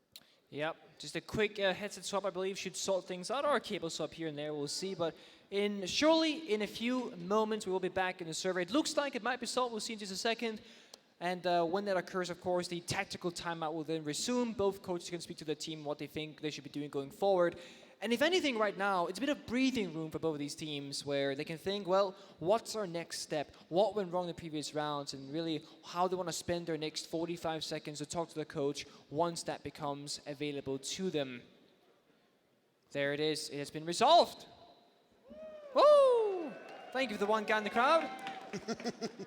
It's a good day. And now both teams can speak to their coaches and each other, of course, like the players on the same team, that is, not both teams, and figure out what's the next step here. Wouldn't that be a trip? That would be a trip. Mint talks to both DZ and Astralis. That would be wild. Callout does the same thing.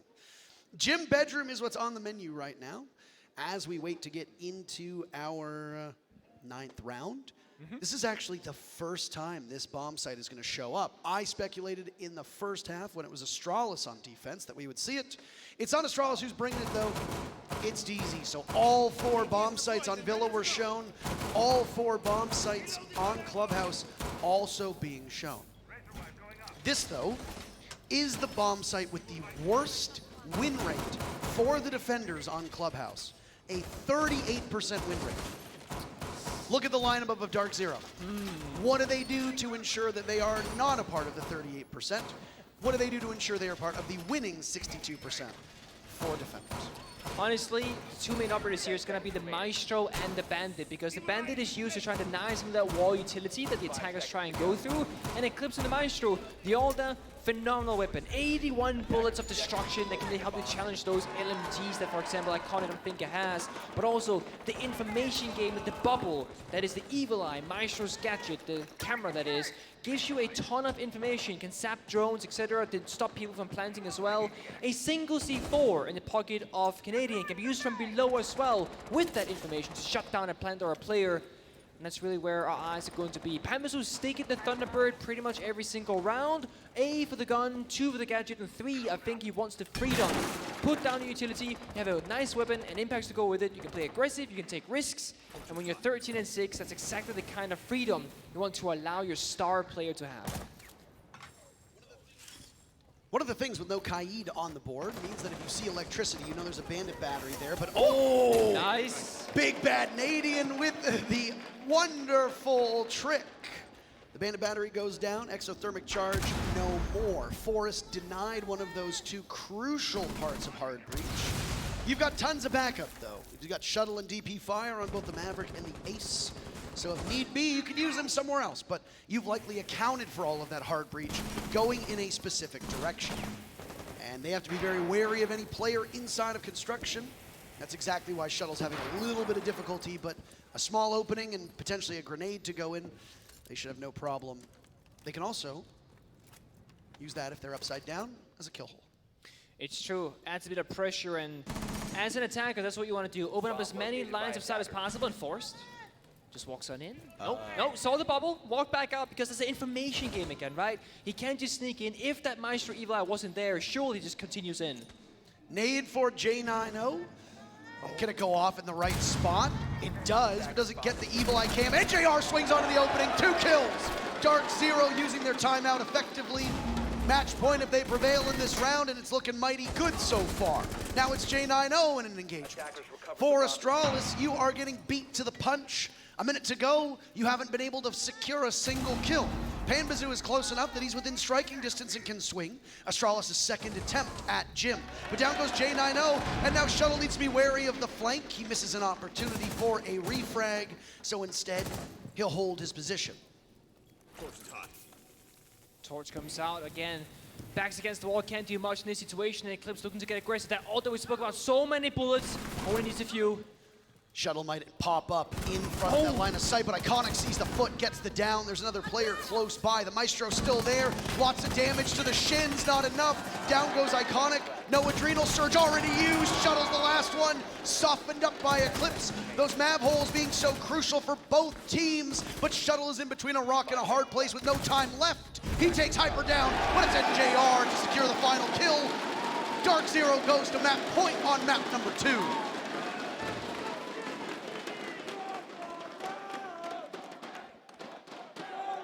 I've heard this before. One more round. One more round indeed, Nick. Getting close again. But what happened last time we got close, Parker? There was a comeback that occurred.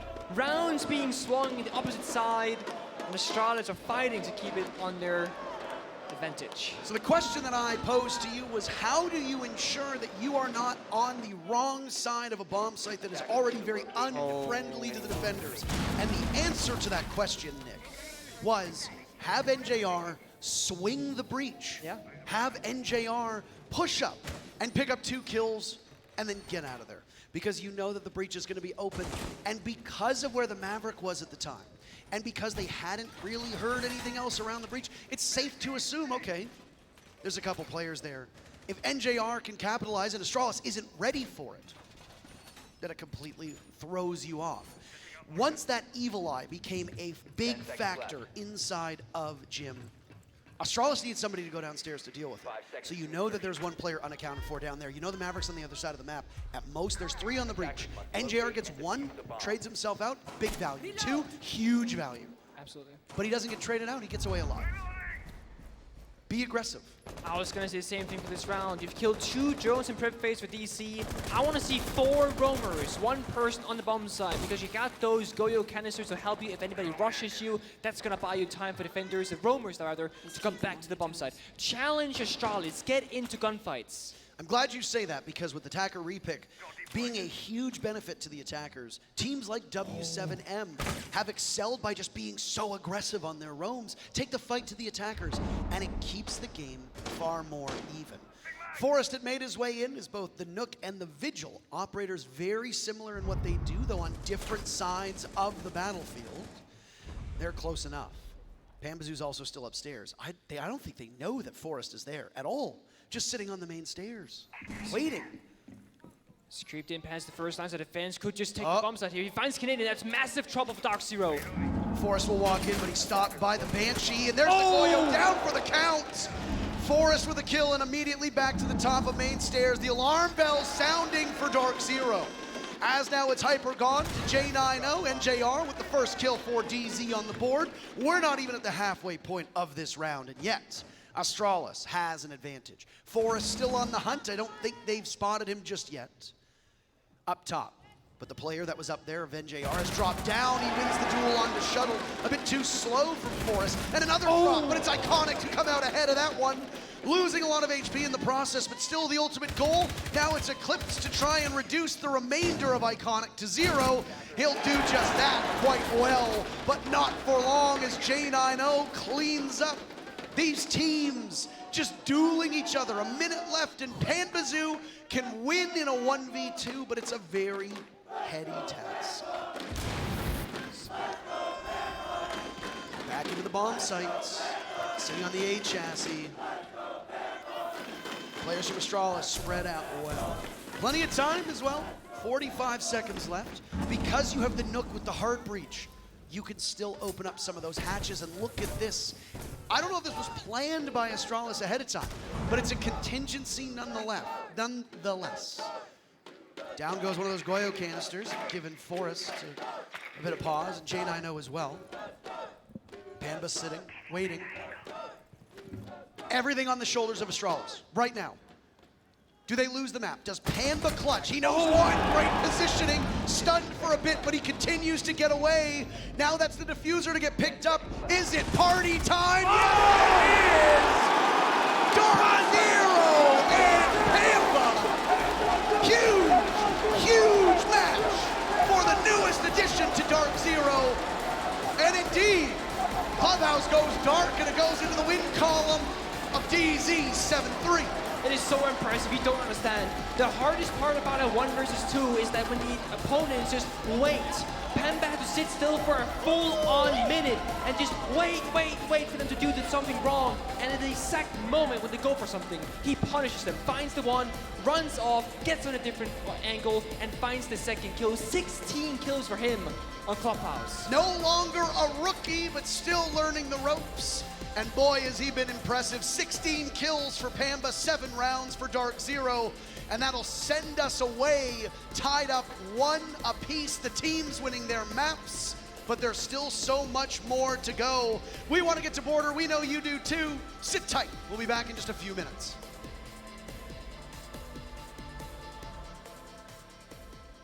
Closer than I've ever been. Trying ways to let you in, but I'm scared to fall in love again. Scared to fall in love again.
Scared to fall in love again.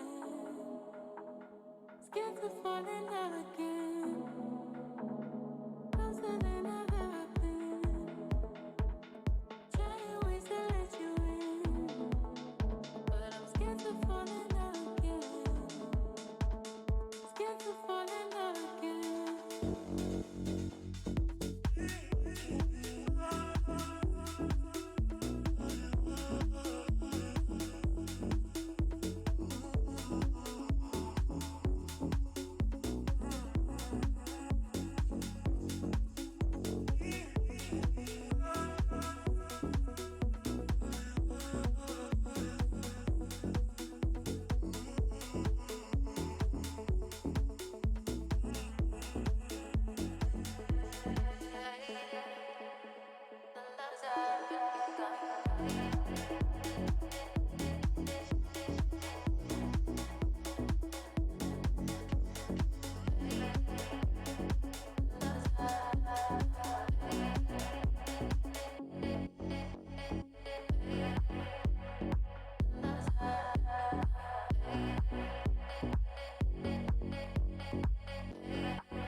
Tell me if it's funny.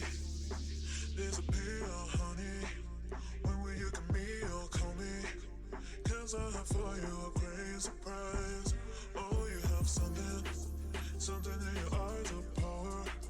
And I can't deny I love it. There are no limits for us, so we can't understand it. Baby, don't think about it. Make it feel so high. Make it feel so high. Make it feel so high. You never know why. Feel so high. Make it feel so high. You never know why. Feel so high. Make it feel so high. You never know why. Once again.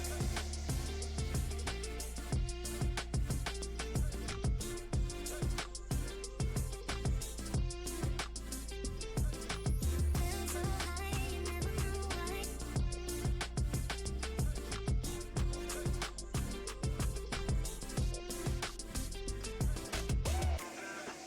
Something in your eyes of power.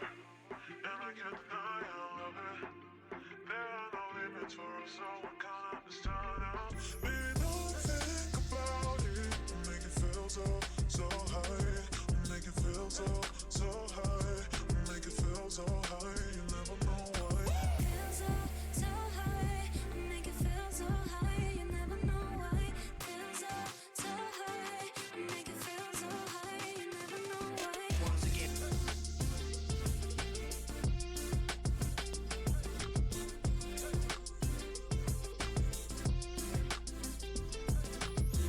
so high. You never know why.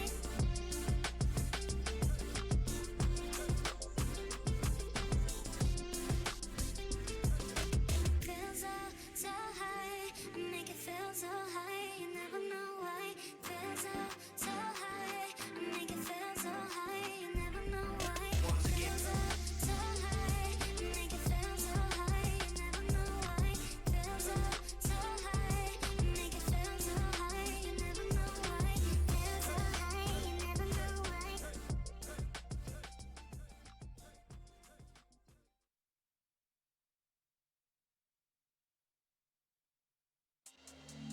Welcome back to the Rainbow Six Major Desk. We have a tie series. DarkZero bringing it back in a big way on map number 2. That was a strong performance, a scary performance if you're a fan of Astralis. Perhaps there's a reason they hadn't played this map in many, many months. Astralis really fumbling it, especially on that defensive half, only getting a single round throughout 6 on defensive Clubhouse. It was tough for them. It was tough. And of course, one man in particular made it very difficult. It was Pambazoo, who had a hell of a map.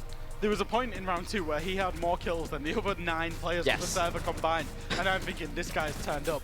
And I just want to talk about that Clubhouse bit because it was a really bold play. I really respect the play to, you know, permaban away a map, the whole stage, and then pull it out in the grand final, in your very first grand final.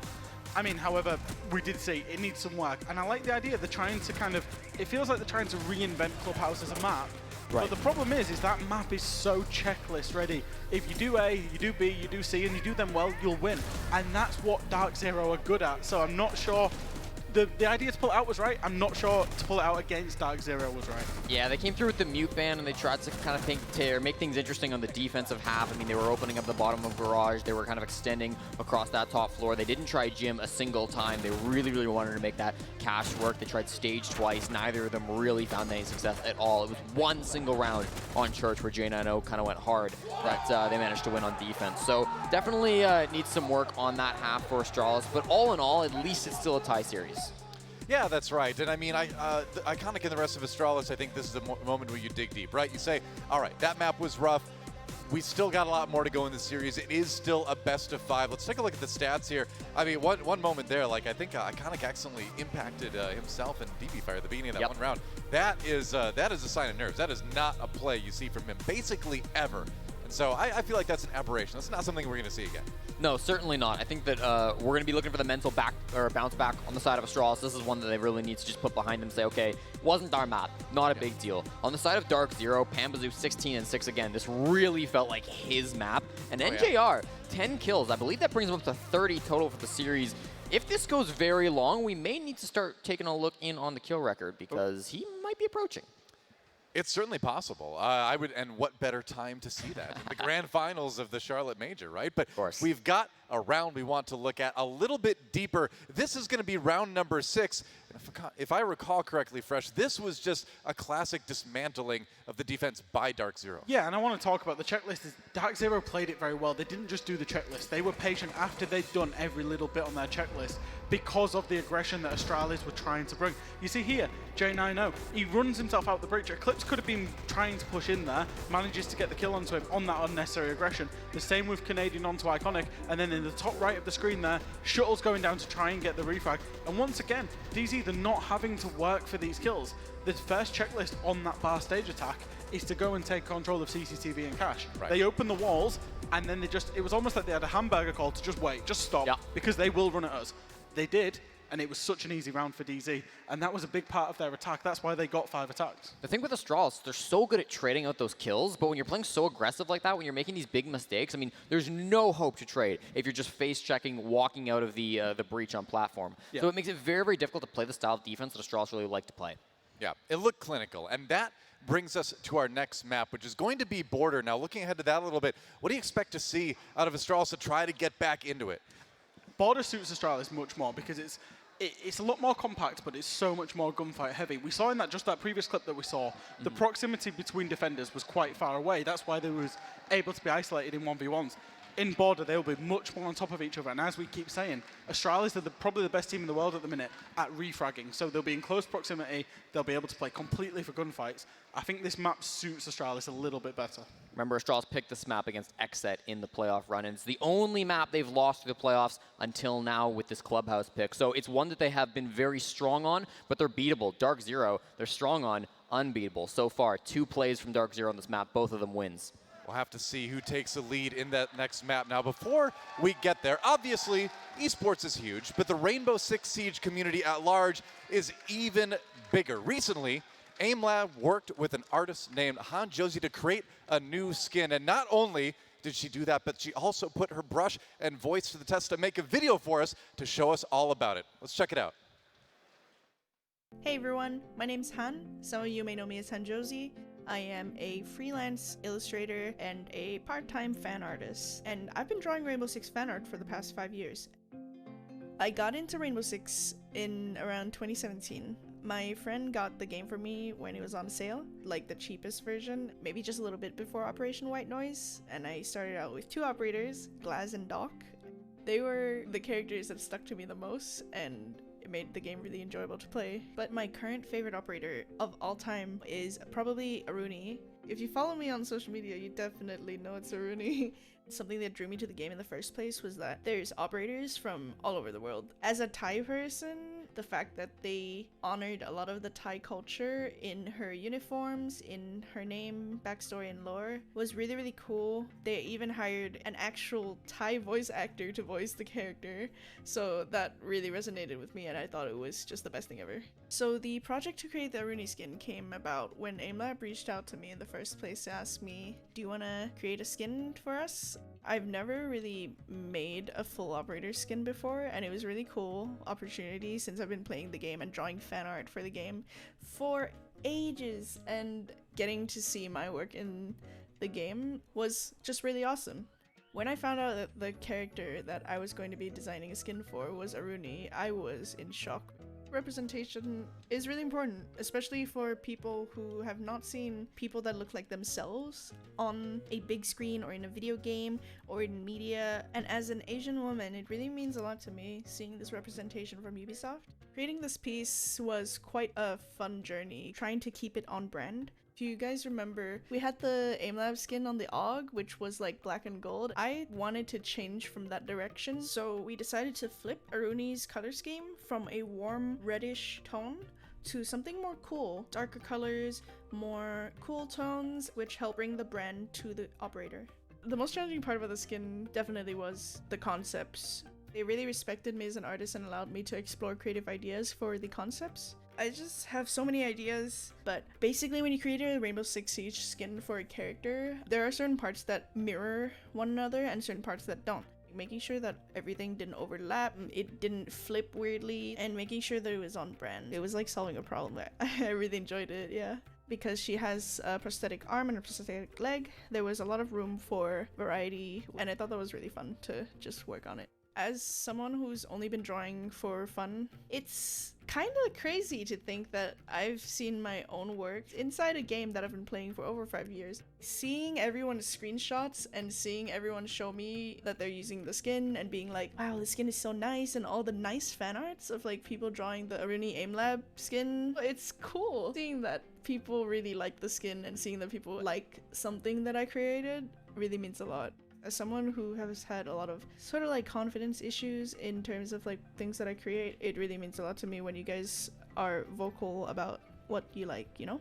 And I will still, for a long time, be part of the community, and hopefully one day I can create my own bundle. That would be really, really cool.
All right, well, both teams win their map. That means that we are guaranteed 4 maps here on the stage in our first grand finals with a crowd in 825 days. I will continue to repeat that number over and over. We go to Border now. This is Astralis' pick. Nick, how does it look on paper for the team that just suffered a pretty lopsided defeat on Clubhouse? It's not looking too hot. Last time Astralis went, he was against Exit. They lost 6-8 in overtime, and they fought really hard to get there. It was not easy by any means, and as we've seen so far in both Villa and Clubhouse, it's not looking like it's going to get any easier for Astralis. No, it's not. When you see a team go to a map that they don't play all that often, which was Clubhouse, the map before this, the speculation is that they've hit it for a particular reason. We knew that with Astralis. They'd been prepping for it, they'd prepared for it. But then a mute jam, rather, comes out. Banned by Astralis, and it's their own undoing. Suddenly we have such an attacker-sided map, and out of nowhere, DZ clobbers them. 7-3 was the scoreline of that map. All the way back to Villa, if you haven't been watching, was 8-7 in favor of Astralis. A couple kills go a different direction in that final round, and it's 2-0 DarkZero. We're not there yet, though. No matter what happens, the winner of Border will move on to championship point. They will go to Oregon, one map away from hoisting the trophy. Operator ban's coming out now here on Border. A Nook ban, banned out by DarkZero. Probably sensible, given what we saw out of the Nook play on Clubhouse. Absolutely. I mean, Josie in that very, very hard-won video with Aim Lab spoke about representation. Nook is, of course, is a Danish operator, so won't be seeing her in play this time around, but she has a presence elsewhere in the game that is, of course, being banned out. And I just want to say, Josie, thank you so much for sharing a piece of yourself with us and the community and being vulnerable in this time. I mean, it's a heartwarming piece of content is what it is. It is. And it's always good to see those who so much deserve it get the recognition. No, they're not booing you. They're not booing you. Whoa. Very bad time to boo. Guys, come on. Read the room. Poor time to boo. So just to clarify the situation here, when somebody is missing an operator, or the icon on the background operator card, that's when the crowd is booing. That's what they're booing for, because Rooney was missing it. That is on you, Shuttle. Again, it's not about you and Josie, I promise. I think somebody told Hyper, though. But no, heartwarming piece of content. I very much enjoyed it. I actually hadn't seen it. We were told there was a piece coming. Yeah. I hadn't seen it in any of the rehearsals, and very pleasantly surprised. I like the community contributions to the game. That Aim Lab skin is quite nice, if I do say so myself. I like the colors. And of course, the emotions and the story behind it, also great. Arunia being picked immediately by Shuttle, so the operator that we were just talking about will be present for round number 1. Astralis again starting on defense. DZ will start on defense on Oregon. It's the very first time that DarkZero will start on that first half. DC prefers starting on attack, so it's a mixture of Astralis choosing defense, then forcing DC on attack, and the other half is, of course, DarkZero themselves saying, we want to start here regardless. So it really comes down to two things. One, when you start on the attacking side, you get to ban the last attacking operator. And that's like, the attackers is like the big, pillar that you ban around in that ban phase, so you can kind of respond to what Astralis does first. Secondly, DarkZero gets to kind of control the pace and set the tone for this match to come and how they want to approach this style of gameplay. And, well, it's been mostly a good part, because sure, Mixer Souls lost the first map, won the second, but overall, DarkZero's attacks have been rather good. And it's forced Astralis to take their time out at the tail end of the third round in both maps 1 and 2. So if you could put Astralis in a tricky position where they have to burn that time out, then you benefit for the remainder of the map, because they don't have a chance to solve whatever issues might come on the side swap. That's what happened to Astralis. I mean, DarkZero took a timeout on the previous map and then won the next 2 rounds and won the entire map off of those. First kill is going to go to the man of the hour and probably the front runner for MVP of the finals so far. Pampazoo eliminating Shuttle, but he's traded out by Iconic. You didn't see it, but in the lobby, before we got into the match, Canadian asked in all chat, where the beep is Batman? Iconic always refers to himself as Batman, and he has been absent for most of this series. Iconic has not been showing up the way that his team needs him to. Right. That was the 3 big names in the server that we spoke about was Iconic, it was, J90, finds NTR. It was Iconic, it was Forrest, it was Pampazoo. Most of those have shown up, but so far we're still missing one. Iconic himself is in the server. Iconic with a kill, J90 picking up number 3. Technically not all his, because one of them was a down. The secure going in favor of Iconic. Now it's Canadian in a 1v3. Again, this is Astralis' map. DZ have won the first round of every single map we've seen so far. Canadian himself should go back to Aim Lab as he misses the Nitro cell. That's a nice shot from J90 to put the team captain out of his misery. Astralis takes the very first round on Border. The first time that they've won round 1 so far in this series. It's a quick one. I mean, pretty much in the first minute and a half, putting it down in that 1v3 scenario, which is just so incredibly hard to win. Border as a map is so different than that of Clubhouse, because Clubhouse all about problem solving and dealing with the breaching on the map. Shuttle again. I can't This man is like doing it on purpose, I think, at this point. Defenders, protect your Anyway. I don't know if he even knows. Where's Red Cube? Where is Red? Where's Red Cube? You tell him to put on the Astralis banner on all of his player cards when this is done. Thumbs up. Thank you very much. Yeah. Cheer. Now you cheer. Woo!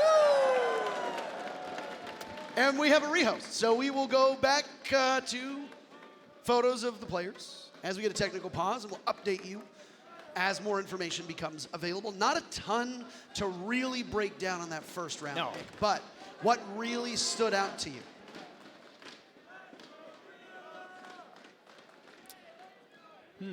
NJR getting some potassium. Much needed. It's good to eat between games.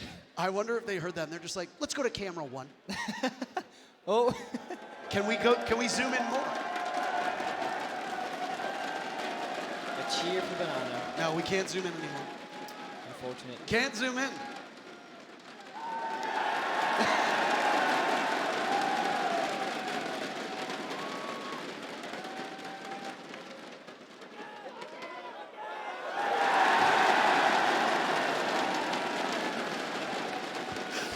Oh my God. I don't know if he knows. He had a smirk on his face. Yeah, every time he eats a piece of the banana, the crowd cheers. That's the kind of content. I think he hears that.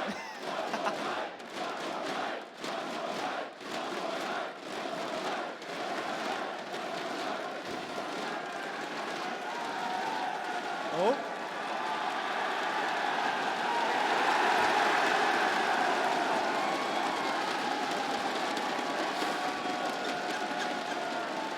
That's the kind of content we come to see. I didn't lick the finger. It's all done. Dust it. Potassium's in the body. It's in the stream. Hold on. Where did he put the banana in the first place with some of it left? Like, he just didn't even finish the banana. It's like there's a little bit left. He just puts it on the ground? It's the bottom part. Where'd it go? That's what I want to know. Who knows? We're just waiting on getting the last player into the lobby, and then we will get underway. Damn, I missed crowds, I gotta say. It changes everything. It absolutely does. The banana buff for DZ might even be real. Mm-hmm. So the crowd has found a new fan favorite, one could say. It's the potassium, of all things. We're back shortly. Nutrition is important. It is. I mean, between these games, especially if you want to go 4 or 5 maps, you need to stay both hydrated and, of course, got to get the fuel in your body. So it's important that during those small breaks between each map, that is about 10 minutes, give or take, that you do the most with your time that you can in every area. You get like Ace and Dez and Ian that's like scolds the crowd because they don't chant properly. And then, of course, we get the Let's Go Rehost chant, and then they cheer for a man eating a banana. They're learning slowly. Slowly, they're learning. I can't hear that. Something about banana. Something about a banana. Hopefully the crowd mic is picking it up, not us. First round went in favor of Astralis. Again, the very first time that Astralis has won round numero uno. It's been DZ to take the first 3 rounds in both maps so far. Hey, we're in the game. It has been different time for now. Astralis takes the lead for the first time in the first couple of rounds in the beginning, opening of Border.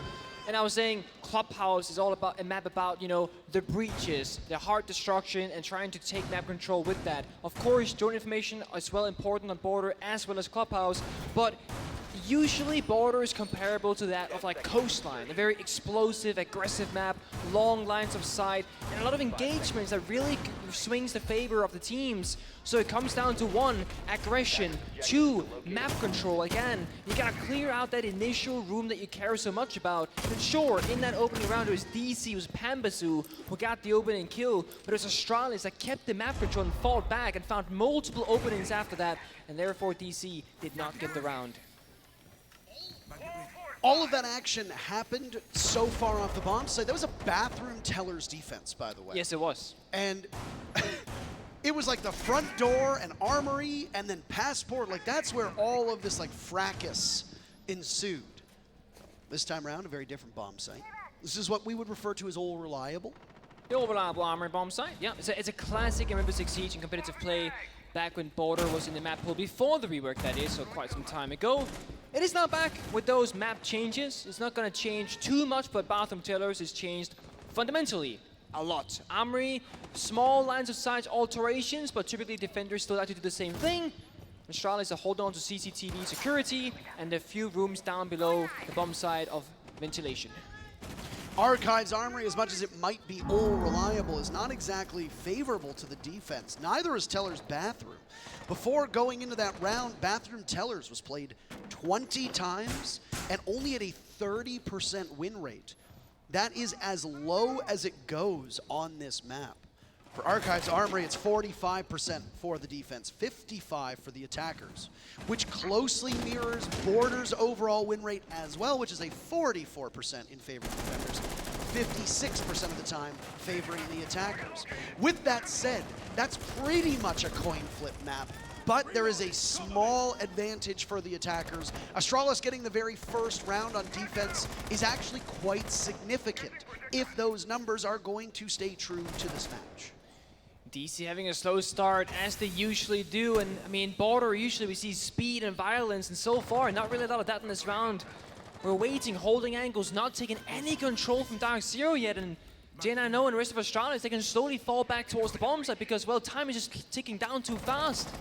That's a Malusi positioned at the top of the stairs, and it gives Astralis some information. The two players, a DP Fire and J90 side by side inside of Office and Fountain Control. Down goes DP Fire's Hyper Bolts on in. J90 needs to be accurate, and he is. Lined up from the Finca as Panbazook gets out of there, and Adrenal Surge cannot be used just yet. Hyper is down for the count, but will be secured either by a teammate or by that Adrenal Surge when it goes off. There it is. Hyper back from the dead, on his feet. Astralis pummeled, and it's getting worse, even worse. Nobody from DZ is down just yet. Shuttle in a 1v5, no time left, and Shuttle's picked off. The second round flawlessly done by DarkZero, just as they did back in map number 1. And they even things at 1 round apiece. Not again with the banana. DC keeps picking up flawless round, 1 apiece so far on each map. So the script is following along just nicely. The only thing we're missing now is within the next 2 or 3 rounds, we should see a technical timer from one team. And Shuttle. They really gotta tell him at this point. Like, really. Yeah, I mean, Henry's on the case. He said he'd do that. He said he would. He said he'd do that. They have a long way to go. They have to get through this matchup first. And then they'll have a chance to talk to him. In the meantime, feel free to keep booing. I imagine somewhere somebody up in Ubisoft is like, they keep booing because they're not advertising the R6 share skins, and they're like, that's great. Be very happy with that. Be shamed into compliance. Oh boy. Bomb site. Ventilation workshop. Down below, almost the same area that the bomb chassis are on the floor above, which was that Armory Archives defense that did not go very well for Astralis. Not a single kill to their name. The thing is, this bomb site plays out a lot better because you can stay top floor, use the vertical destruction to see the bomb site itself, and you get like 1 more layer to play with. It gets a bit more detailed, a bit more complex, and now DarkZero as well will have to attack on 2 different floors. You know, the top floor, or aka the second floor, and the first floor itself. When the previous round of Armory Defense, they just walked on in Office, and it was quite linear, quite straightforward. Of course, here we see the EMP taken off that Electro Claw, nullifying it. Stiano picks up into his pocket. He can use it later on in the round, but for now, this wall of jail is opened up. Creates some lines of sight and a bit of pressure onto the exterior roamers of the defenders. DarkZero gonna be rotating around. That was just the initial step. There are more things to do on their checklist. Security is next on their mind, and so far, well, there's no one really playing there from Astralis. It's too far off the bomb site. It's too hard to protect or defend anybody playing there. So that means they're going to give it up for free. That's going to buy DarkZero a bit extra time because, well, they got that cut out for them. The question now comes, are you going to clear all of top floor where we see Iconic right now with those vertical angles, or are you going to go for a more direct attack? Well, we see the EMP. There's the answer. Exothermic charge follows up. They're going to be attacking Iconic up top. And Iconic has to fall back. And no! That's the wrong kind of party, Panba. Eclipse's team killed accidentally. I don't know what the intentions were. Technically, Astralis doesn't get the opening pick. Neither team has it just yet, but that is so unfortunate. The only good piece of news is that the Thermite got the exothermic charge down to allow you more freedom. Things get worse. Hyper eliminated by DP Fire. Astralis can sit tight. Panbazoo will look to make up for his errors and do better than the ways that we'd seen before. On drone to try and assist the rest of his team. They've spotted one, but look at this. He's about to get shot onto the shoulder. Immediately flicks. Missed opportunity, but Shuttle still gets it either way. NJR and Canadian with the adrenal surge just ticking off, giving Canadian a bit more HP, but it's squandered. Still on the hunt. He knows that there's one in that corner. The castle of DP Fire is there. Canadian, the pre-fire, relatively easy, even with his old reflexes. NJR finds another player of Astralis from above too, and it looks to be Shuttle. But there's so many silhouettes up there. Astralis holding from above. The bomb site is vulnerable. Diffuser in the hands of NJR. And, well, just like that, they very quickly both die. One off screen, one in front of your eyes. Astralis answers back. It's a tough start with that team kill. I believe Panda was trying to pre-fire once that breach came opened up towards that armory lock area, and unfortunately Clips, well, he stood 1 foot too far to the left and he got picked off instead. He did get off both of those exothermic charges, so no huge losses there, but it's just one of those oops scenarios. You gotta move on for those. Hopefully they won't happen again, and it doesn't matter what. Shuttle has really messed up with all of his operators. And to be honest, he's only playing between 2 different ones, so he's going back and forth between 2 of the incorrect ones, but hopefully at some point on border, maybe on the attacking side, he can get that synergy going once we get there. Looks like we might have a quick rehost, so a quick little bit of a pause and a break. We'll be right back.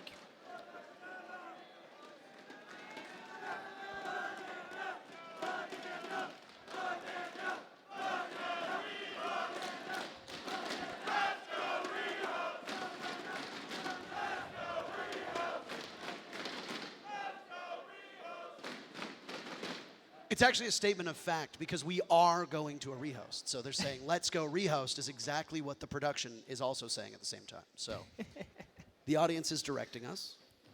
No. Oh. Come on! On the table?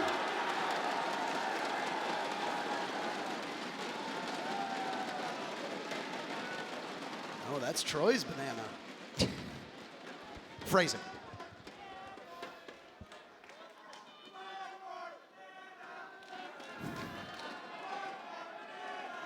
I wonder if they can hear it. It seemed like... It's NJR could definitely hear Definitely. Charged to focus. He's in it, in his zone. It's maybe the closest I've ever seen him to the screen in his life, but... As you get older, eyesight gets worse. Therefore, closer to the screen. It's gotta be it. Is that why you beat him?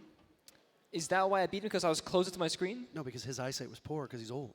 Oh, well, he wasn't old when I beat him. All right. He was a young gunner. The big bad Canadian. I just imagine somebody backstage being like, search for bananas. We must find one. Do not go off the banana. It's almost exactly what I bet was said. I think that's absolutely correct, to be honest. We just got in our ears, production's just like, that's exactly what we said. Do not go off the banana. Well, at some point we'll be treated to more players eating fruits, I imagine. Things look to be going good in the game?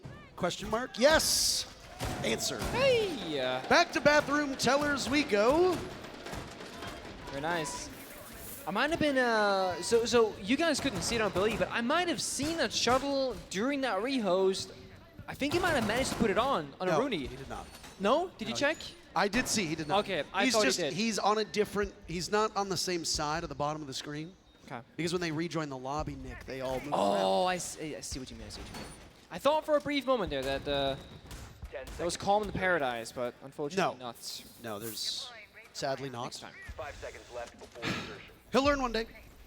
Look at the lineup that we see from Astralis. They are favoring this castle a ton. Is the Flores ban in any way, shape, or form enabling the castle to get more value? I mean, certainly. Flores, an operator that Canadian plays quite frequently on multiple maps. We saw it on Villa, like about half of their attack in rounds. And even if they, DC weren't gonna play it, it just means that now they can't at all if they wanted to flex around those various operators, as Canadian is now on the Thatcher duty instead.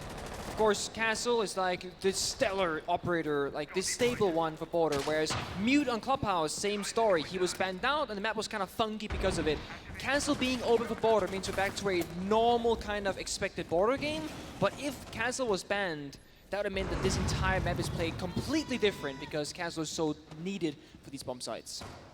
Opening up line of sight into Passport is iconic. He can still hold that angle as long as he doesn't get pressured on the stairs. Got the clones around him. Not his clones, of course, but he sits and waits. Astralis not moving a muscle. First minute off of the clock. Again, this is statistically the worst bomb site for the defenders, and you're not going to have a helping hand when Pambazoo kills Iconic with relatively low contest. Really is all on Pamba's shoulders, though. The injuries from DC, well, all on him so far. Hybrid trying to follow through, but nothing so far. NTR had a great performance in these games as well in the grand finals. Had 100% cost, 20 kills earlier on. Good entry into Armory on Border. Slowly taking top floor control. DP fire, under fire. Oh, gets shut down by NJR. A nice rotation catch. Read so well as NJR does some renovation work upstairs. Still plenty of presence for Astralis, not on that bottom floor, but their numbers dwindling. It was a flawless round previously for DarkZero. Astralis need to net a kill quickly on because momentum for DZ is so strong at the moment. Canadian inches ever closer upstairs to another one of those defenders who seem now to have done a disappearing act, and with a minute left, have dropped down towards the bomb site.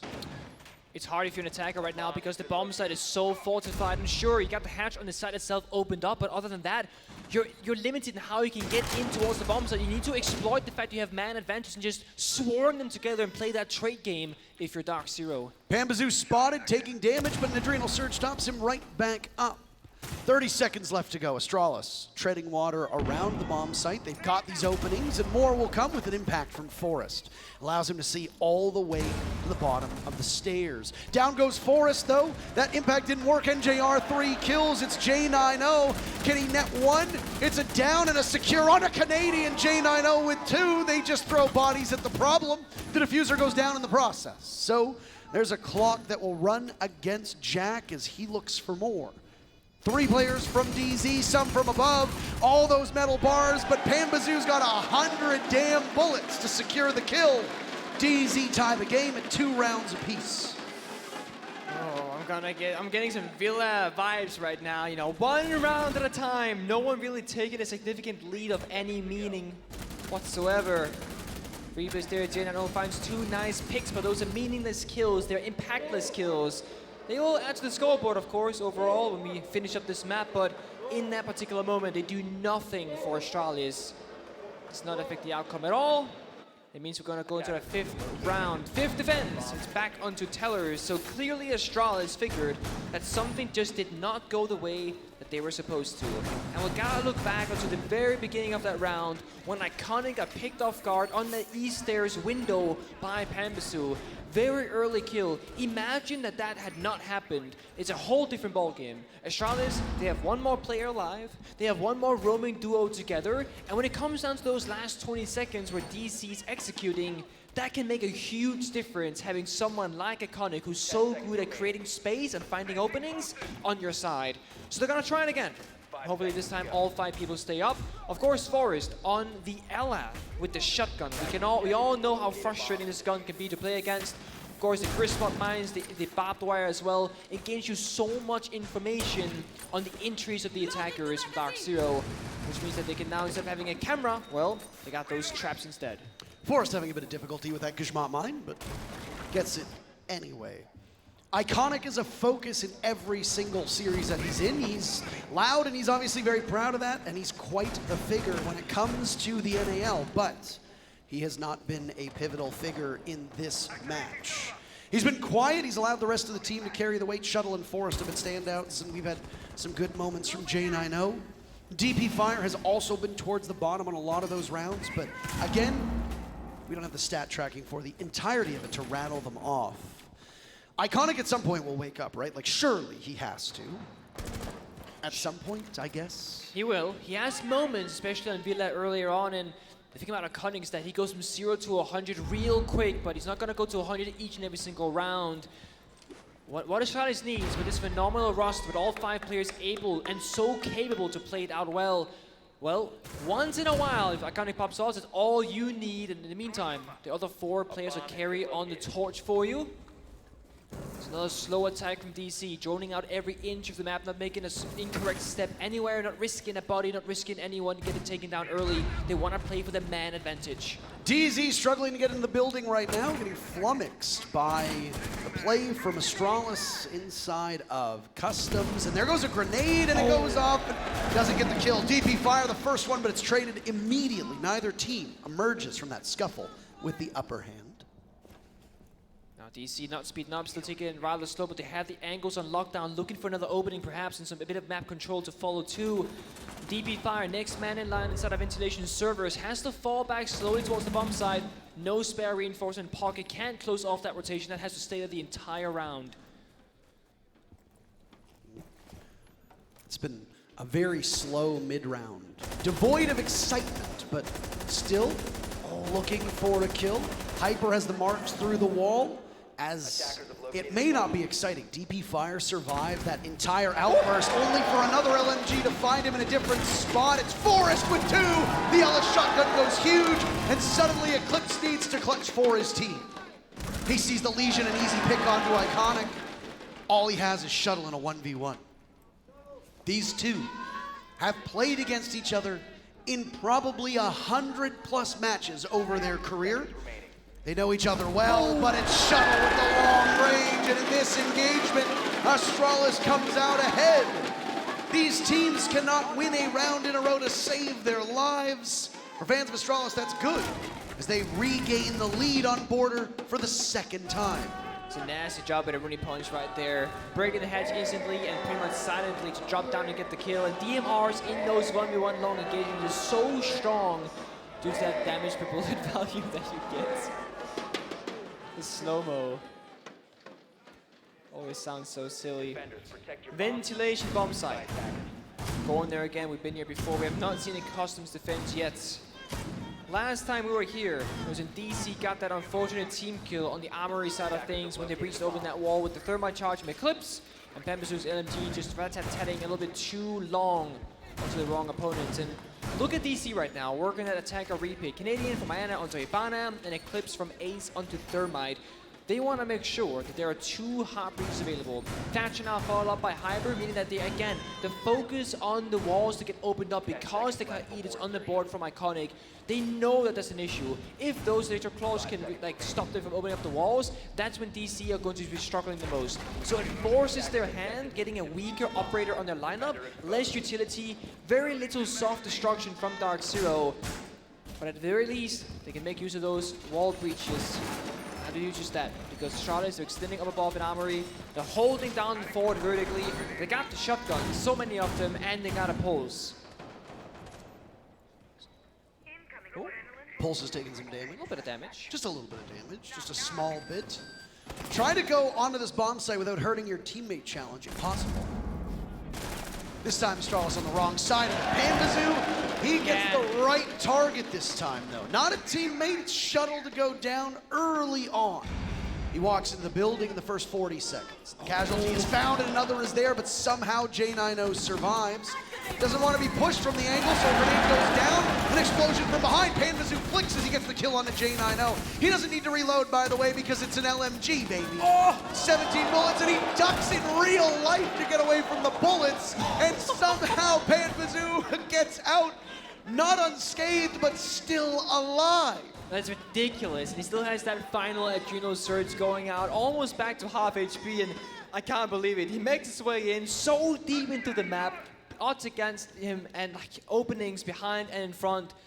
Stays alive, gets 2 kills, and now, well, DarkZero can play it really nice and slow because they don't want to throw this man lead. This round is practically theirs, but they still got to play it nice. The DP Fire, knowing that his team is battling from behind, has to get into the action, and they'll do some damage, but it's Canadian down below.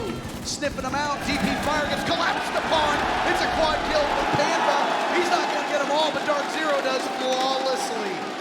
First half in the books, 3-3.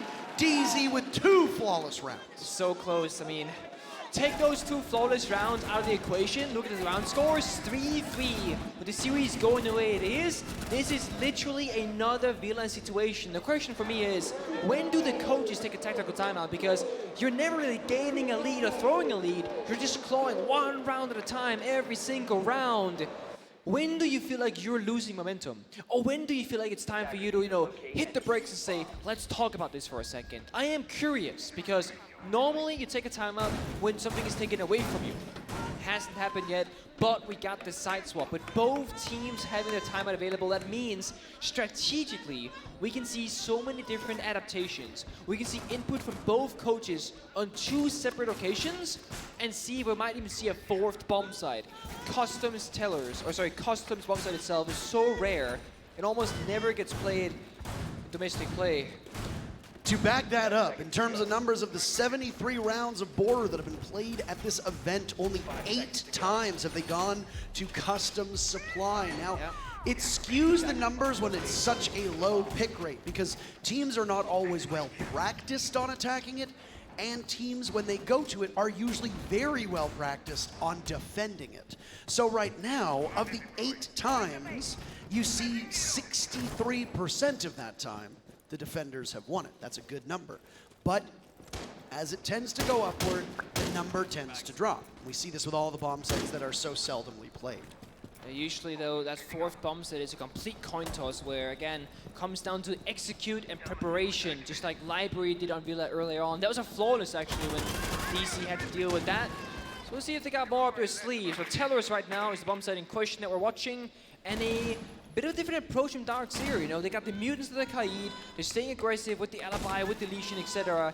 Castle to be expected. Eclipse really has been holding down the fort on these important areas for DarkZero, and so he will on border. But, well, he has to run back quite early on because there's under so much fire and so much pressure as Iconic and J9O makes their path towards Armory and Archives. But the fine thing is, DC, there has this entire office fountain area located, resources, reinforcements, castle barricades. They're bunkering up in this area of the map. Well, the castle barricade essentially cuts it off. Nice shot from DP Fire. I don't think Pandazu even saw that one coming, but it doesn't matter. He's flattened by it. Half of the round gone, an early pick for Astralis, so to speak. That forces DZ to reposition because they've lost access to that crucial avenue on the map. So instead, they back away. Now utility from Astralis, as you see some small jiggle peeking. He's at the mute on the other side of Eclipse, but I don't think he necessarily wants that fight, or wants that smoke, as the kids would say. Their stock catches those. Hyper though, man, oh man, it's NJR to actually get that kill. Eclipse with 1-2, Diffuser's down. Oh, Eclipse absolutely pancakes Shuttle. Diffuser is down again, nobody to retrieve it other than the 2 players from Astralis, and they are far removed. Agumine will stop DP Fire inside a break room. So he gets Iconic nearby. Saying it, Eclipse holds down the fort so well for his team. C4 goes out, it misses. No damage done. 2v3 still with 30 seconds left in this clock as DP Fire makes his way towards 90. Has to take control and be aggressive. They gotta play together, gotta find a member of DC, gotta shut him down somewhere. But it's Hyper, he gets 1. Can't find the second just yet. He wiggles around the corner, but the pistol, it finds the shot. DC takes the round. They're in the lead, 4-3. And that's the first time that a team has won back-to-back rounds, and that might be the difference maker with how this has played out. Neither team has called a timeout at this point. On Astralis' map, they've had signs of brilliance, but DZ, of the 4 rounds that they've won, 2 were flawless. The other 2 only lost 2 players. So DZ is winning their rounds extremely commandingly. That means that there's only been 4 kills from Astralis on those rounds DarkZero has won. That's not a position you want to be in. Astralis wins theirs in scrappy fights and then get blown out in their rounds from DarkZero. If DZ takes border, we go to Oregon, which is DZ's map. And they do it on championship point. And they start defense when they go to Oregon, which is important to note because DC has been starting on the attacking side most games, but Oregon is that few exceptions where defending is typically where you want to be. So Astralis, ideally, they want this map. I mean, it's even their map choice of border. And I mean, it's looking close so far, but could change. In terms of numbers for Oregon, just to back up what you said, it's 52-48 with the defense favored, but every single bomb site gets played. DZ don't get to choose which side they go to on their own map. Astralis picked attack on Oregon, which means they might know something that we don't. Let's not get ahead of ourselves, though. We will arrive at Oregon, but we have a journey to get there first, and these two teams will take us on it. Round number 8 underway, DarkZero winning the very first defense. That first half split 3-3 very evenly, but DZ coming out on top with those 2 flawless rounds. And in terms of kills, the round looked far better for them, round through round, side through side. Bomb site rotation saw Bathroom, Armory, and Vents emerge. Bathroom being played 3 times, which is a bit perplexing because, again, it has such a low win rate. Mixed results. Eclipse, same position as before. Instead of Armory, has a jammer and a shield to help. Nate comes out, should be dealt with by the Y Magnet, and it will. Although, when it gets picked up by that Magnet, it still does some explosive damage, which means that some utility Eclipse will miss out on. It's just trying to stall here. This is not the bomb site. We are in ventilation, but we gotta hold on as long as possible. We're playing 2 floors at the same time on both attack and defense, so simultaneous action across this area. Iconic second nade goes out. Eclipse now is safe from those. See if you can hold down Armory, or he's gonna have to fall back. Patience again from DarkZero. A team that has shown that level of patience throughout the entirety of this stage, playoffs, and even in the groups, frankly. Iconic still yet to really wake up. Sitting at 0-4 right now since the rehost. He's had a rough series, and I know that it seems so silly to just keep talking about it, but hey, guess who's in the middle of the site? Oh. Iconic, but he still can't get one. That kill was so available, but he loses out. He hesitates at a second. Astralis comes out in terms of blows by 1 player. Barely though, Shuttle solo on HP, and I mean, Canadian still hiding inside security. NTR finds DB5 and a second to follow up as well. DZ waking up. Astralis falling by the wayside. They're marching their way towards a victory on border. He's got so much munition, but it doesn't matter. Outdueled by an SMG-11. It's almost a flawless round again for DarkZero. When they win, Nick, they win so big. And winning is what DZ is doing here on border. Now they've won 3 rounds in a row. They've stretched their lead to 2. Then the question comes, now that a lead has been established, do we see what we've seen so far time and time again? And I mean, I see the microphone is down for the coaches. It's an Astralis tactical timeout, as you can expect, because this is for the first time on border that they are losing the momentum, losing that lead in rounds. And just like on Villa, just like on Clubhouse, this is the moment we gotta take it back, talk about it, and figure out what the approach is. Usually, when Astralis takes a timeout, they get at least 1 round, if not 2 of the next 3. That's been the case so far. We'll see if Border can get those same results, because that would tie us up either 5-5 or 6-4. All right. The crowd's workshopping some new chants. DZ going bananas. Yep. There you go. They love the bananas. Armory. Might be one of the best clips in Rainbow Six history. Oh my god. Of NJR eating a banana. Certainly was intense with the crowd commentary to that. Oh, I mean, it had a conclusion too. We didn't know what happened to the rest of the banana, and all of a sudden we saw it.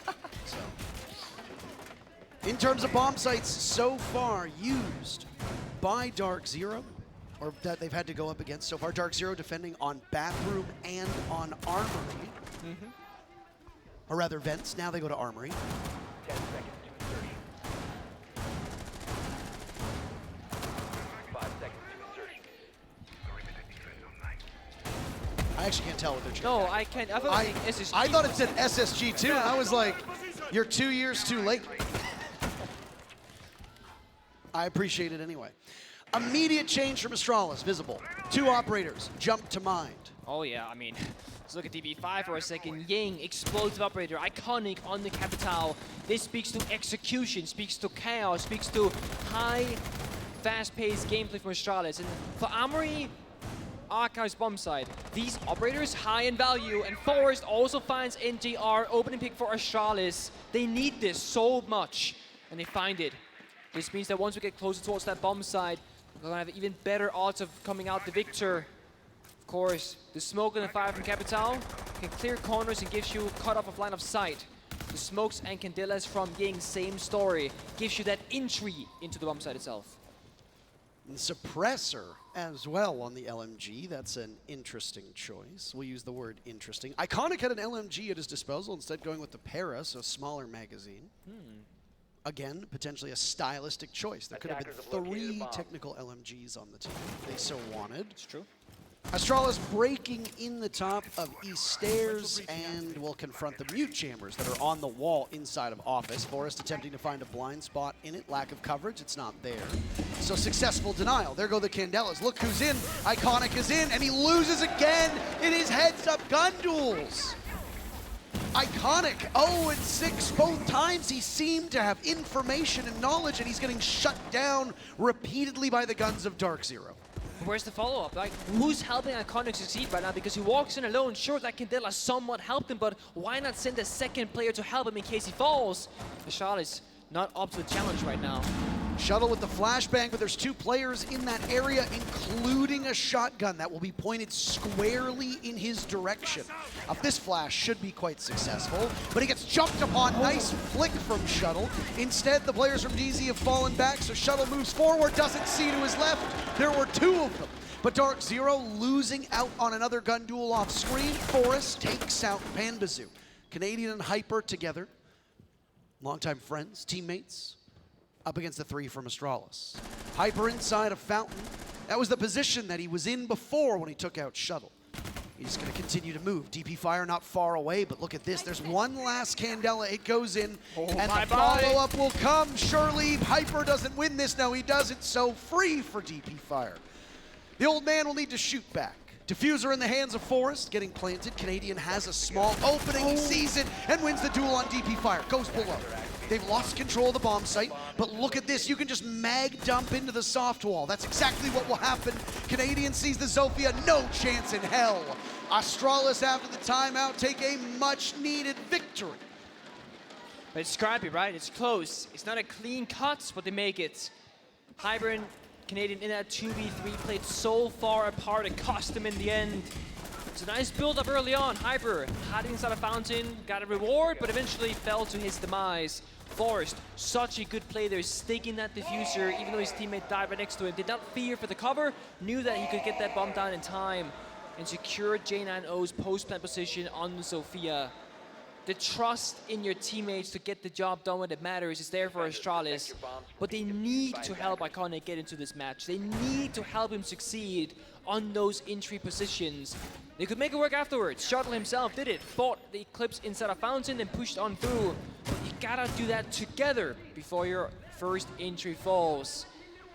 Iconic has the tough job of entering at a professional level. It is arguably, by most Pro League players, and you ask them, what is the hardest role in professional play? They will tell you entry, because you're walking into the map, sometimes blind, sometimes with info, against the best players in the world that will not miss if given the opportunity to hit you.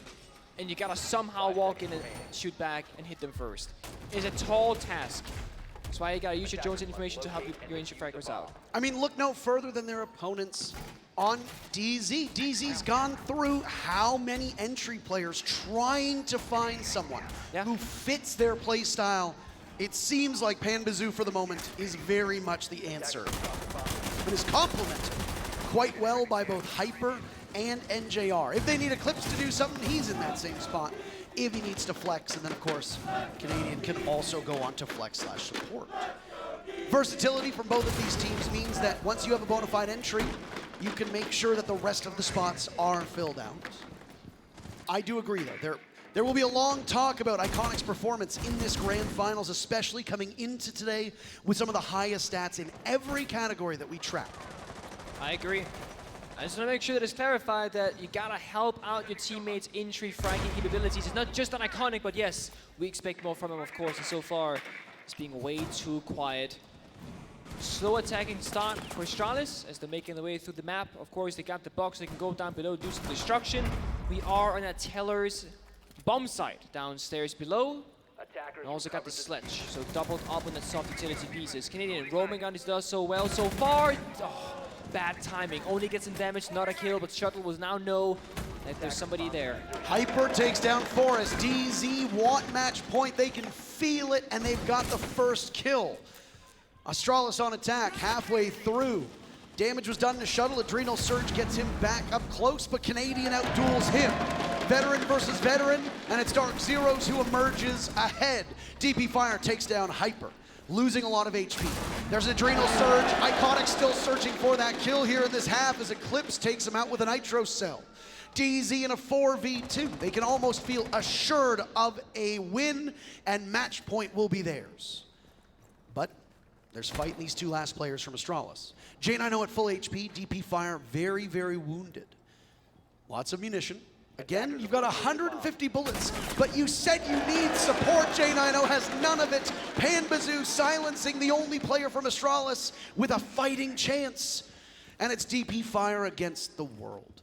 To clutch out as he ascends upstairs, where do you go with 30 seconds? If you're DarkZero, you don't need to get too cocky. You don't need to get too cute. Diffuser is within reach. DP Fire sees one, but you talk about support. DZ has their teammates back.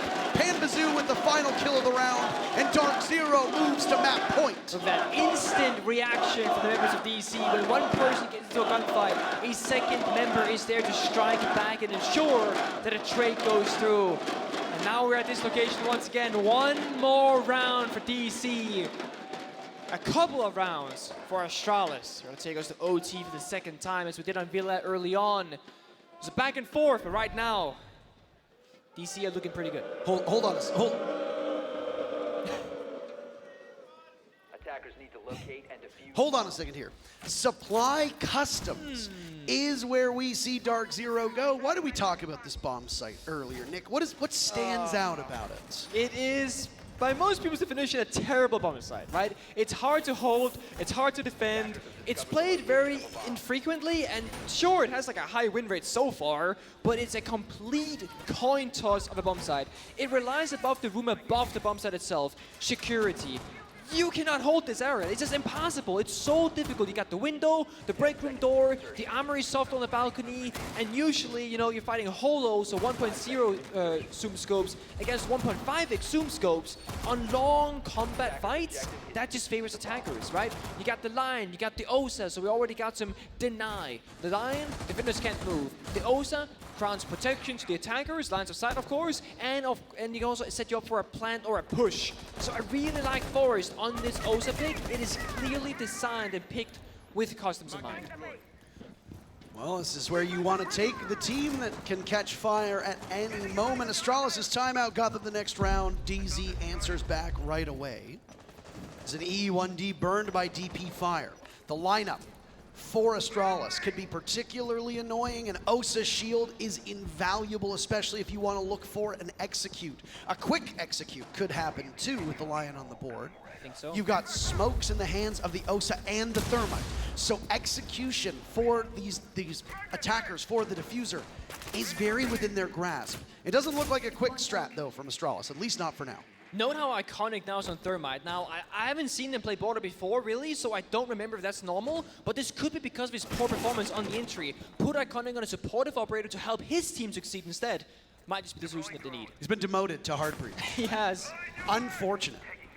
I know that there are people who use that as a joke, but it's true, and we see pro teams do that. If you cannot hit your shots, you can also request that of yourself. Look at this. Shuttle's in the middle of the bomb site right now, and he sees the leg of Thunderbird. Down goes NJR, and Shuttle still has control, but DZ on the retake will take down Iconic. J9O is prepared for that. Shuttle is gone. Oh. DZ are somehow winning this. Iconic still killless. DP Fire, though, catches Canadian in the back. We reset into a 2v2. Eclipse is in the bomb site, so DZ has taken back control. This is hollowed ground. I don't really know what Panbazoo is talking about, but seems to find it very funny. Well, boy. You can never guess what Eclipse is thinking from his facial expressions. Never. Not one bit. But for DarkZero, you have to be thinking we are 1 round away from going to our map on Championship Point, the first international win for this organization. DarkZero have worked so hard for it, and all it can come down to is 40 seconds, and then you become in an even better spot than you are right now. Drone shot at J90 through the wall. They know he's inside of supply. Nice shot onto Eclipse. Suddenly it's Hyper in a 1v2. If there's anybody who's gonna be able to clutch this, it's him. Out goes the Gone 6. Playing off of this debris, but looks the other way just at the final moment. Sees the head, a nice shot from Hyper, and he's able to do it! Totally blind! He can't see a damn thing! But we can see that DZ takes it! What an end to Border! What an end to that round! Good lord! We're gambling everything on that pre-fire. You can't see, if you miss, it's over. The final bullet takes out the Lion. It puts DC exactly where they want to be. And Astralis, now it's backs against the wall. No more mistakes. I'm trying to read Troy's lips. I think he said 1 more, boys, 1 more. So that's it. Canadians searching for his 3rd trophy on a separate team. What a feat that would be. We've got potentially 1 more, potentially 2 more maps. It could be settled on Oregon, but they're 1 map away. DarkZero in a commanding spot. We'll toss to a break and then come back to talk about what we just witnessed on Border.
Fighting hostiles is like solving a puzzle. All the pieces are a total mess. Then you solve it as if you always knew the answer.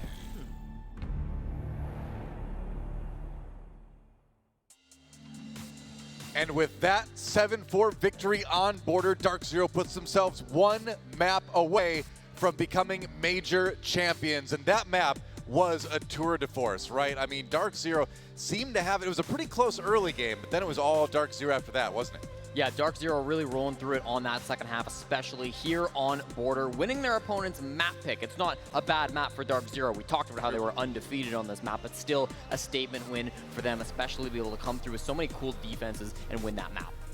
I actually thought they'd messed it up, you know, because we had the attacking side win every half up until this first half of Border, where it was 3-3. And Border is well known as a very attacker-favored map. You're expecting at least a 4-2. I thought Astralis actually did pretty well getting on the defense, getting 3 rounds on the defense. Oh, yeah. They were getting very active. We expected them to do it. But I was so impressed with DarkZero's defenses because they were giving initial ground to Astralis, but whatever ground DarkZero were trying to hold, they were holding it with their lives. They were like, we hold this ground and we win or lose the fight on this ground no matter what happens. And they got themselves 4 defenses out of 5. That's almost unheard of on this map. Right, I mean, we were coming into this series saying that one of DarkZero's great strengths was their attacking rate. These are both teams that are very good on attack, but if you want to win a major, you got to start doing everything, right? And DarkZero certainly put it together on that defense. I was blown away by some of the plays from Panvin, of course, Hyper closing it out at the end. Like, some of the individual performances from DarkZero that map were so good. So good, and I mean, it was kind of written in the stars, and like, obviously it's the best of 5, so you're going to go to most maps. Wow, sure. But DarkZero, they beat Heroic on this map. And Heroic, it's known as their best map. So DarkZero are no fools on this map, even though we thought it might suit Astralis style. Yeah, absolutely. Well, we've got a special treat for you. Jesse is standing by over at the Telestrator to break down round number 7 and show us why DarkZero's defense looks so good on that last map. Thank you very much, Doa. Yes, we've got a replay here of the round number 7 DarkZero defense on the bathroom bomb site. I'm going to break it down for you guys because there's a lot of unique stuff happening, especially with the castle operator. First of all, what happens usually? Well, what we saw from Astralis and what we see from a lot of teams is you really try to extend and hold the entire top floor. Typically, your line of defense is looking something like this, right? You want to hold everything to the top and right of this line. And usually that's about it. You'll give the rest of the attackers. But DarkZero do hold a whole lot less. Instead, they're setting up the reinforcements so that they're more holding about this part of the map. They're really not holding a whole lot here. So they're just holding to the right of this line generally. They will roam a little bit above it. Sort of, you see this player here moving, but that is going to be the general line of defense. Then what we see from the setup, NJR has done a lot to prep this site. So first of all, he set up a sight line. They're going to set a shield right here in the doorway and a nice little angle into the break room that can come through and get a couple of gunfights if it goes their way. They've also set up a castle barricade here to protect the player playing kind of on top of this balcony area. They've set a castle barricade all the way over here on top of the stairs, the east stairs, so that they can try to play around those staircases more. And then farther, they're going to open up some holes in the floor right below this doorway here so they can take some gunfights from below and deny players entering that side of the bomb site even more. Now, keep on paying attention to NJR. He's the castle. He's got 2 more to put up. We're going to play this one. And this is an interesting one. This caught my eye because this is not something you see a whole lot. He's barricading down on the bottom floor, right where the attack often try to breach through. That's a big one from him. And then another one in the bomb site. That one, a little bit more expected. We do see that a lot. And then the bulletproof camera going up through the site. Now, you can already see Astralis at this point, they're starting their attack. They are going to try to clear through this top floor a little bit, and we'll see how this turns out for them. But keep an eye on that guy on the right. Again, bottom right of your screen, that's NGR. He's opening up those footholds now. So the first clip we're going to see as this round progresses is actually not going to be a positive one for them. It's going to be one where they end up losing. Pambazu playing the sightline that I initially highlighted that you can play from inside the office. Unfortunately, though, he's just not going to quite win the fight. This hole goes both ways, and DP Fire does take him down. But from there on out, it goes very, very positively for Astralis. So there's 2 gunfights I want you to watch. NJR, again, playing around these east stairs, can move upwards and take this guy out, as well as challenge these angles, again, this direction, and then Eclipse, holding really, really strong inside of the fountain area. Watch both of them because there's going to be 2 simultaneous fights going on through this one. Watch NJR, the right side of your screen, up the stairs, finds the first frag behind this guy, and then movement around. Look at this guy. One first clip from Eclipse, and he's going to get a second with the shotgun. Beautifully played by him. It gets a little scrappy here, but this is still such a nice little setup that they're able to turn this into. And then beyond this, we get down to about a 2v2, and these top floor players from DarkZero really do clean it up. Let's go see if we can find how this one ends. You see they've moved around quite a bit, but teamwork from DarkZero, just too much to close it out, and it's a beautiful way to close round 7. That's the setup, and I thought it was really unique, especially those castle barricades from NJR. Something you can try out in your comp games or in ranked. Oh, I was just taking some notes. Sorry, I'd like to not lose a comp game sometime. That would be fun. Thank you, Jesse. That was a great breakdown of the round, and of course, DarkZero, obviously, it now is the team to beat. They are essentially on match point fresh. And so if you're Astralis, you're kind of put in a situation that you're not really used to, right? You're in a situation where you're starting to kind of lose some of these gunfights that we really haven't seen these players lose since basically NAL began this year. It's a strange scenario that, as you say, they won't have found themselves in. And we was expecting, if we got to a map 4, if we got to a map 5, it would be DZ chasing the game. It's actually Astralis, because we thought DZ would be stronger as the games go on. So I feel like it's all to prove for them. I mean, when have you ever seen Iconic go 2-9? I know, look at those stats, right? I mean, even DP Fire at the top of the charts there, just 10 and 10, just only breaking even kill-wise. It's interesting. I feel like this is the first time we've kind of seen Astralis look a little bit shaken. But the thing is, this is a grand finals. This is where you need to shrug this kind of stuff off and go on. You got to have that pro gamer goldfish brain, right? Forget what happened just a moment ago. The next map is a whole new one. And I'll remind you, Astralis did do that well in the quarterfinals against XSET. They did a great job pulling back after they lost that first map. Obviously, we're 3 maps deep already. This was a longer series than that was. For DarkZero, there is definitely more experience. Look at a guy like Canadian. He's not going to be afraid of these long grand finals. He's not afraid of losing because he's used to it. He's been here before, and he's failed a lot of these grand finals. He lost more grand finals than any other player, but this time it's looking pretty good heading into Game 4. That's right. Like a pro gamer once said, one of the greatest of all time, more GG, more skill. Other players say if you're losing, you're learning. Astralis, a chance to bounce back and tie up the series yet again. DarkZero, though, a chance to finish it all and come out on top as Charlotte major champions. We're going to find out what happens right after this. Guess that line. Siege Edition. Window barricade up! A castle! Let's go! Easy. I'll take care of you! Look! Are we professional? Dark? Yes, Dark. I'll take care of it. Wall's done! Come on, give it a try, Is it banded? Oh! Mazi? Yeah! I kill it. This game is too easy for me. It's kind of hard, to be honest. Aiding friendly. Thunderbird. Zofia? Ash? No, Dokebi. Ivana? We're so bad. We need help. We need lifeline. Kali? No? No, just let us know. Sounds like my ex-girlfriend. Azami? Ash? Oh, Twitch. IQ? This is hard. This is so hard. We're getting wrecked. Knock. Oh.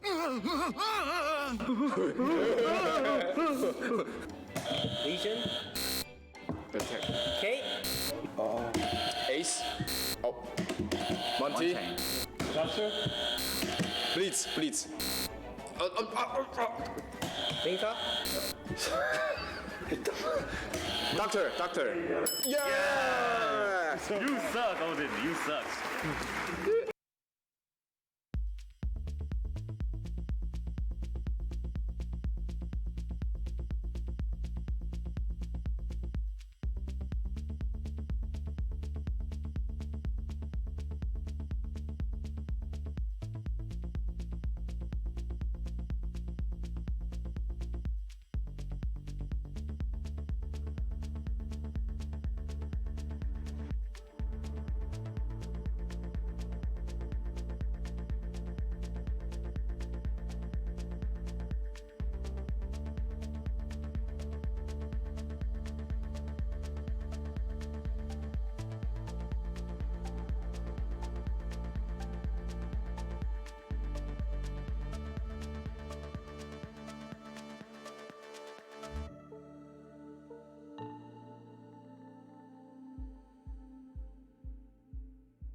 Well, we've seen 3 maps so far, and DarkZero is but one away from a championship. The organization's first championship on an international stage. We go to Oregon. Is this it? Or will we need all 5 maps and will bank await us? I'm Intero, this is Pengu, and you might be tuning in for the very last map of the Charlotte Major. And it's kind of sad that it's over, Nick. It's been so much fun to be able to stand in front of a crowd, and I just want one thing from you. Do you want the Charlotte Major to end? Neither do I. So that means that, sorry, DZ, you have to lose here. That's just, those are the rules. Give me map 5, and honestly, I want to say Oregon and Bank are both very historic maps when it comes to Rainbow Six Siege in the past. Things that have happened and occurred. I mean, let's say theoretically we went to 5th map. Troy Canadian's very final map that he played in the Year 1 Season 3 Pro League Finals, his first international win ever, was on Bank. Against Playing Ducks. Against Playing Ducks. Very long time ago. Very different players, different teams, etc. But Oregon and Bank go far back. I'm sure Oregon and Bank are both like reworked, a little bit different, but I'm really happy we get to see a strong finish here on maps that are very familiar to the Rainbow Six Siege viewers, the players, the scene, and get some more history on those areas as well. This has been an exciting matchup between these 2 squads. Going all the way back to map number 1, Villa, it was an 8-7 victory. Astralis just narrowly edging out that very final round because of an ace clutch from none other than Shuttle. Even one of those kills goes the other way, it's entirely possible that DZ 3-0s, and we're not even here at this point, but doesn't go that way. Clubhouse is DarkZero's pick. They win at 7-3. Astralis concealed that map, and yet they came in confident. That confidence was a little misplaced. Go to Border, a 7-4 for DarkZero on Astralis's map. A little bit closer, but that's to be expected when you didn't pick it. There were some weaknesses that were exploited on Clubhouse, seen still on Border, now on Oregon. We have a very different ball game. Yes. First, DZ is starting on defense. This is the only map that they are starting on that side.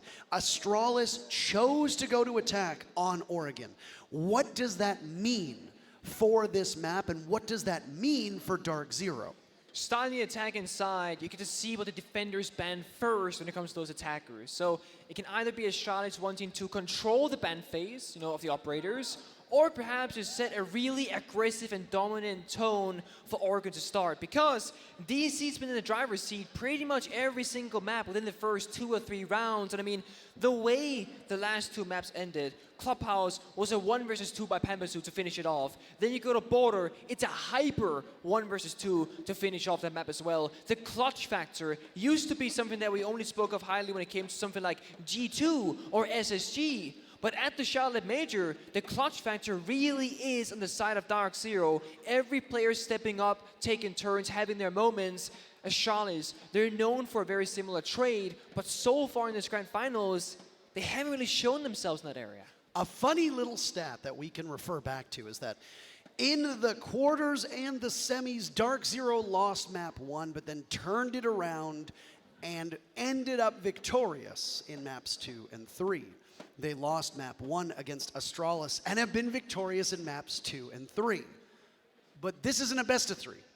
It's a best of 5. There's one more map to go for DarkZero. For Astralis, there's still 2. 69% of you think it's going to be DarkZero. Nice. Is this it? Is this the conclusion of the Charlotte Major? Will DarkZero prevail? Or will Astralis dig deep and the young players attain greatness and move us to map number 5? Let's find out. We are underway with the bans. Nick, starting on defense is DarkZero. They remove Ying. On Oregon, that's a very sensible ban. She is an operator that causes much paralysis and a little bit of vision problems inside of the bomb sites. Flores falls as well, leaving just the last 2 defenders to be taken out of play.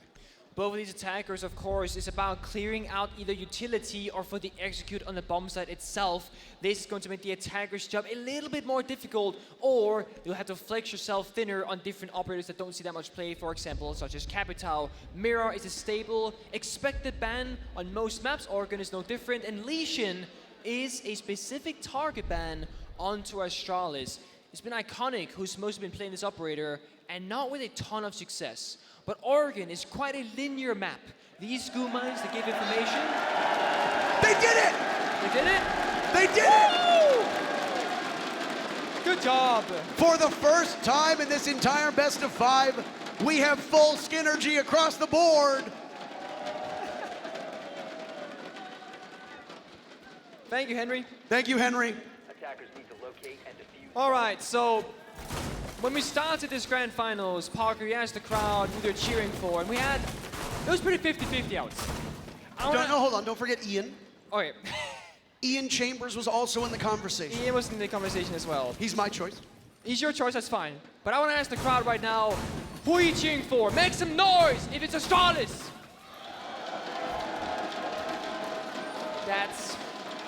It was louder before, I think. All right. If you're a DarkZero, make some noise!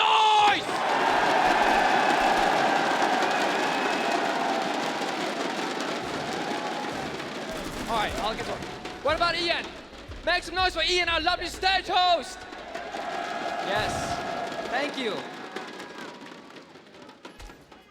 Ian's sitting in the green room probably going, how did I get roped into this again? We love Ian. We love Ian. See, there you go. Gets a personal shout out. Either way, we know that the crowd will go home happy. A lot of you came here to cheer for North America, and they have proven you right to do so. Phenomenal region. Right now, I mean, I myself doubted NA just 6 months ago when I first moved here to Las Vegas, and I was proven wrong very quickly. You know, they stepped up, they started playing Go Force, went to Gucci stores, probably more often than not, but still they showed up in the server when it mattered the most, and we get new representation. OXG new roster, Astralis new roster, DC picking up young gunners, all thriving. It's been lovely to see him being a part of the entire route, and NA is arguably looking like the strongest region so far. Let's see if they can hold on. Let's see who comes out on top right now between DarkZero and Astralis. It's Oregon. First mid has passed. We are moving through the map rather swiftly, opening up these hatches. Forest in good control here. Instead of those hatches being opened up. You think Iconic will be moved on to hard breach duty at any point if things don't go in his favor? Deploying drone. A terrible time to have your worst performance at the major with your team in the most consequential match that you have ever played. We know that his potential is better than what he's accomplished, and he's someone that will be under heavy watch. Halfway point, Astralis already prepped to start their assault onto this defense of DarkZero down below. Nade goes out, Canadian trying to dump as much bullets in their direction.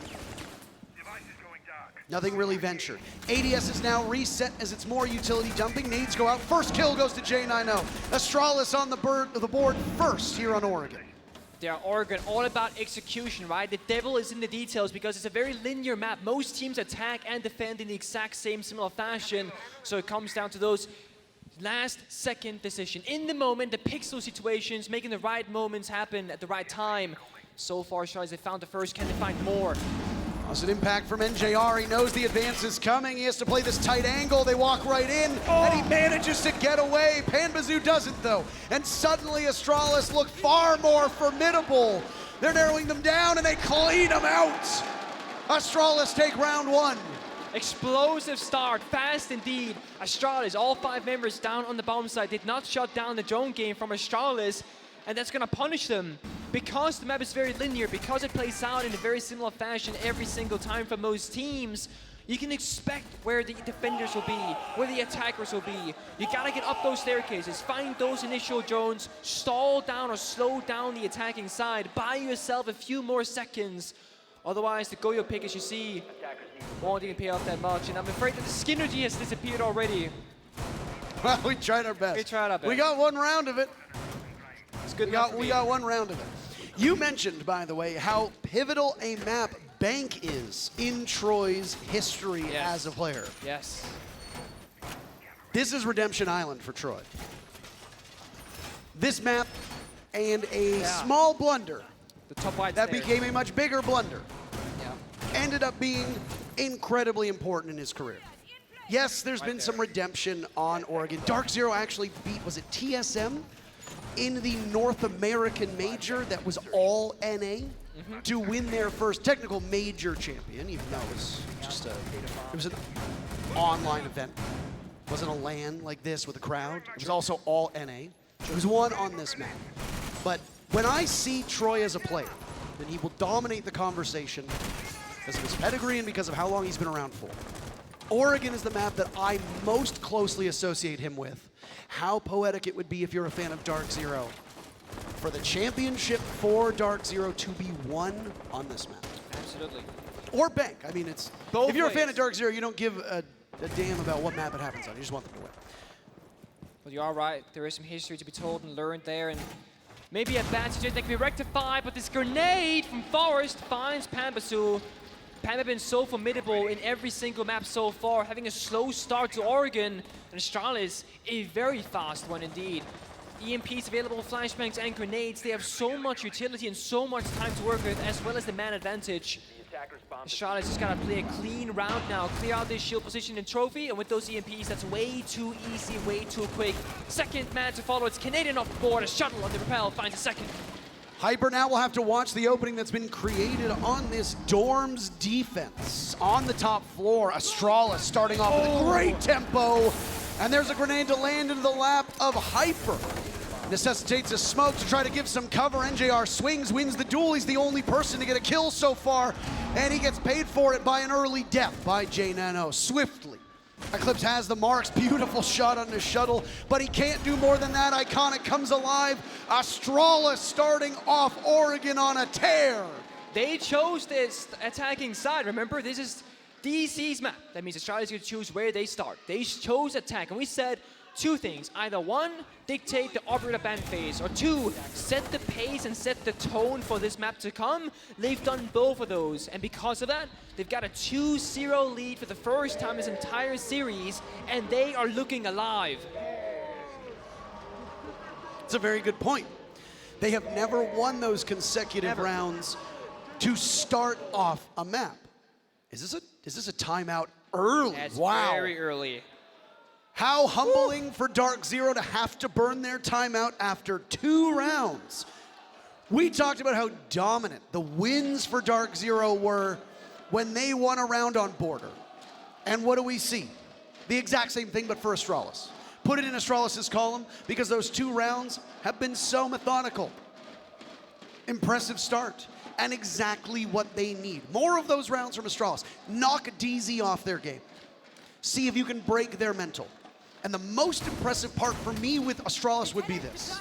They're a young team that have never competed in an international best of 5 before. If they can stick with it and go to all 5 maps and dominate DarkZero on their map pick on Oregon, then I think that bodes really well for the Bank shootout that we would see. I fully agree. I mean, Astralis, you just need a few victories here and there. They'll fire right back up, I'm sure of it. Doing good work so far. It's early days in Oregon, of course, and I want to say DC calling a timeout after second round. I think it speaks to the amount of respect that DarkZero has for Astralis. You don't take a timeout this early on unless you truly think you need it, and that's due to respecting your opponent.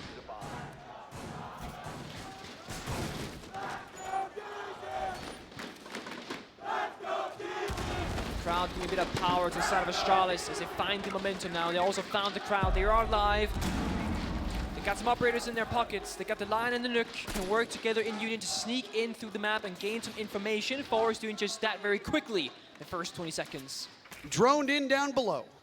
Diffuser being escorted by J90. No traditional support player on this Astralis lineup at the moment, and not a single hard breacher either. Forest! It's all up to the Nook, and he's going to engage early. It's a sloppy gunfight. Hyper and Forest emerge alive, if not damaged, and immediately back onto Drone. But look at this. If he reads it correctly, it's the big bad Nadian, but he loses it to Forest. Outdueled by the Nook. Opening pick goes in favor of Astralis again. They burn an E1D to keep a refrag from happening. And it's Iconic who takes NJR and turns him into a beautiful piece of scenery. Dark's in the back end, had to get aggressive now. You gotta lash out and find a kill or two on this map. You cannot stay in the bomb side because it's not gonna be safe. You're gonna get overrun and swarmed. Eclipse on the freezer stairs, Hyper on the armory once, or laundry once should I say. They're looking for a pick, and Astralis trying to play it slow, holding out angles. Those adrenal surges coming out, healing back up the injured members of their lineup right now. Forest almost back to full HP once that final surge goes through, and there it is. We're looking healthy. Final surge used, as you pointed out, and it nets them at least one, or is somewhat helpful as Eclipse gets picked off. How about you take a timeout and then get flawless, because that's what's on the menu right now, and Forrest could have another. As he creeps up, looking to the right. Out goes a grenade, tucked in the corner. A flawless is definitely there, but Forrest doesn't see Hyper. Hyper picks up 3 huge kills, but DP Fire says there's no magic this time. Not after what you did to us on Border. 3 in a row for Astralis. Beautiful and ridiculous triple from Hyper, but it doesn't matter in the end because Astralis, they swarm the bomb site. There are so many more bodies on their side than theirs. DC are falling so swiftly. Forest on the injury, finding every single member of DC that was on the roam, leaving just Hyper in the end, who also fell to the grave eventually. Forest looking alive and comfortable on the Oregon side. The pace is important here. The speed of which Astralis are taking the map control is everything. Normally when you play Oregon Defense, you can estimate where on the map the attackers will be based on how much time has passed. Usually, they'll start entering the building, 20 to 30 seconds into the round. Normally, you'll start getting contested at about 45 seconds of the round. But in the first 20 seconds, we're seeing Forest basically finding the first engagement and almost the first kill. It's way ahead of schedule, and it's catching DarkZero off guard time and time again. Round 4. Let's change it up if you're DarkZero. Tertiary bomb site, meeting and kitchen. Normally, this is your last resort. DarkZero trying to make it their first choice. Meeting and kitchen has been played 12 times. It's been won 6 times by the defense, 6 times by the attackers. So, split right down the middle if you're terrible at math. We'll help you out a little bit. Playing aggressively, DZ understands what's at stake. They're losing the plot. Their timeout goes. It does not succeed the way they want it to.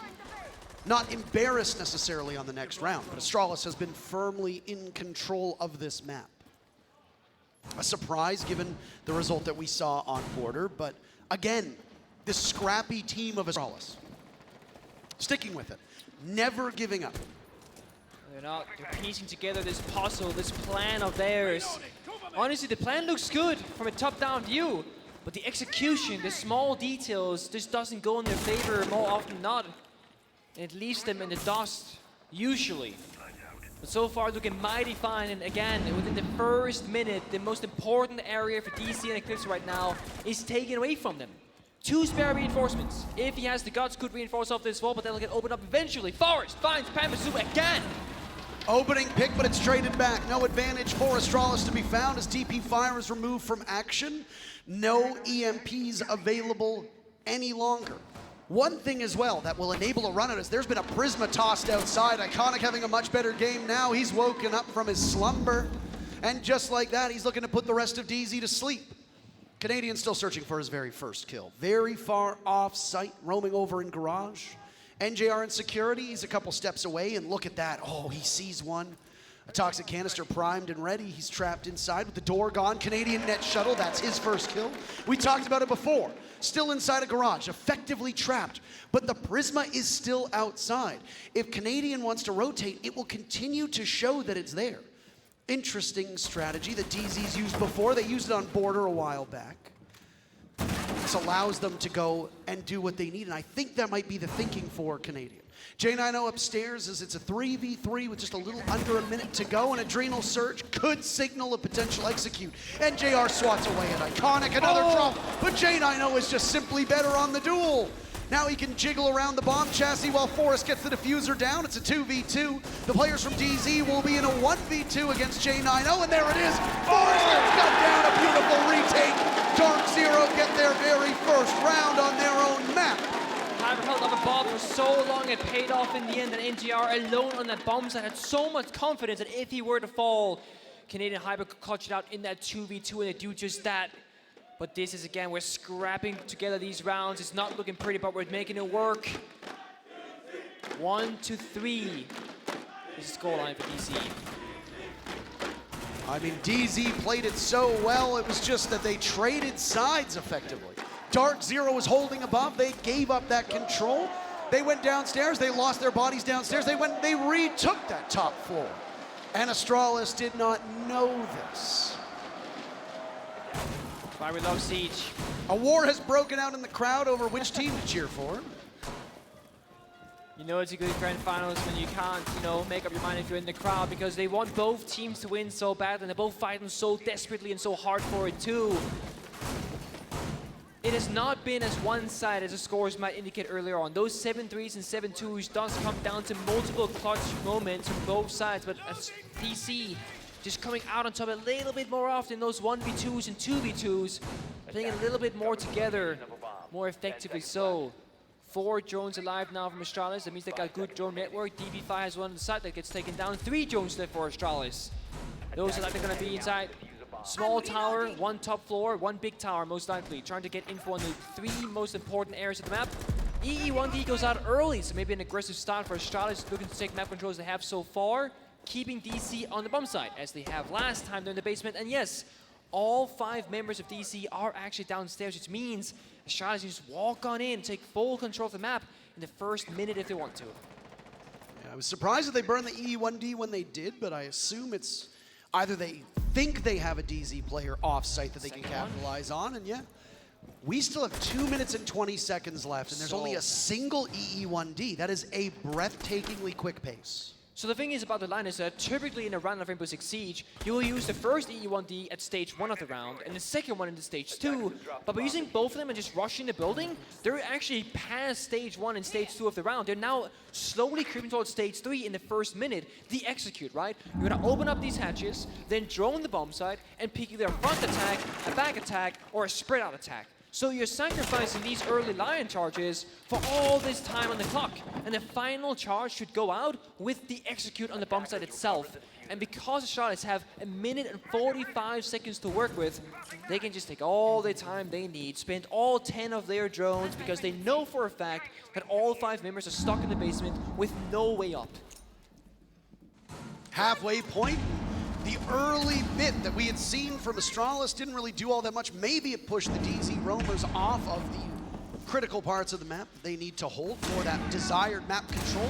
Grenade goes in. The target is a Banshee Melusi. Melusi's Banshee. I don't know if it successfully got it or not. Shuttle, don't blow yourself up. There we go. It seems like they've got it this time around. Punch holes inside of the closet, but there's nobody there. Shuttle can continue his march towards the bomb site. We'll see the head for a second. Nothing else to be found. Final moment. It's the Warden to try and stave off a push from Laundry Stairs. Droned out multiple times.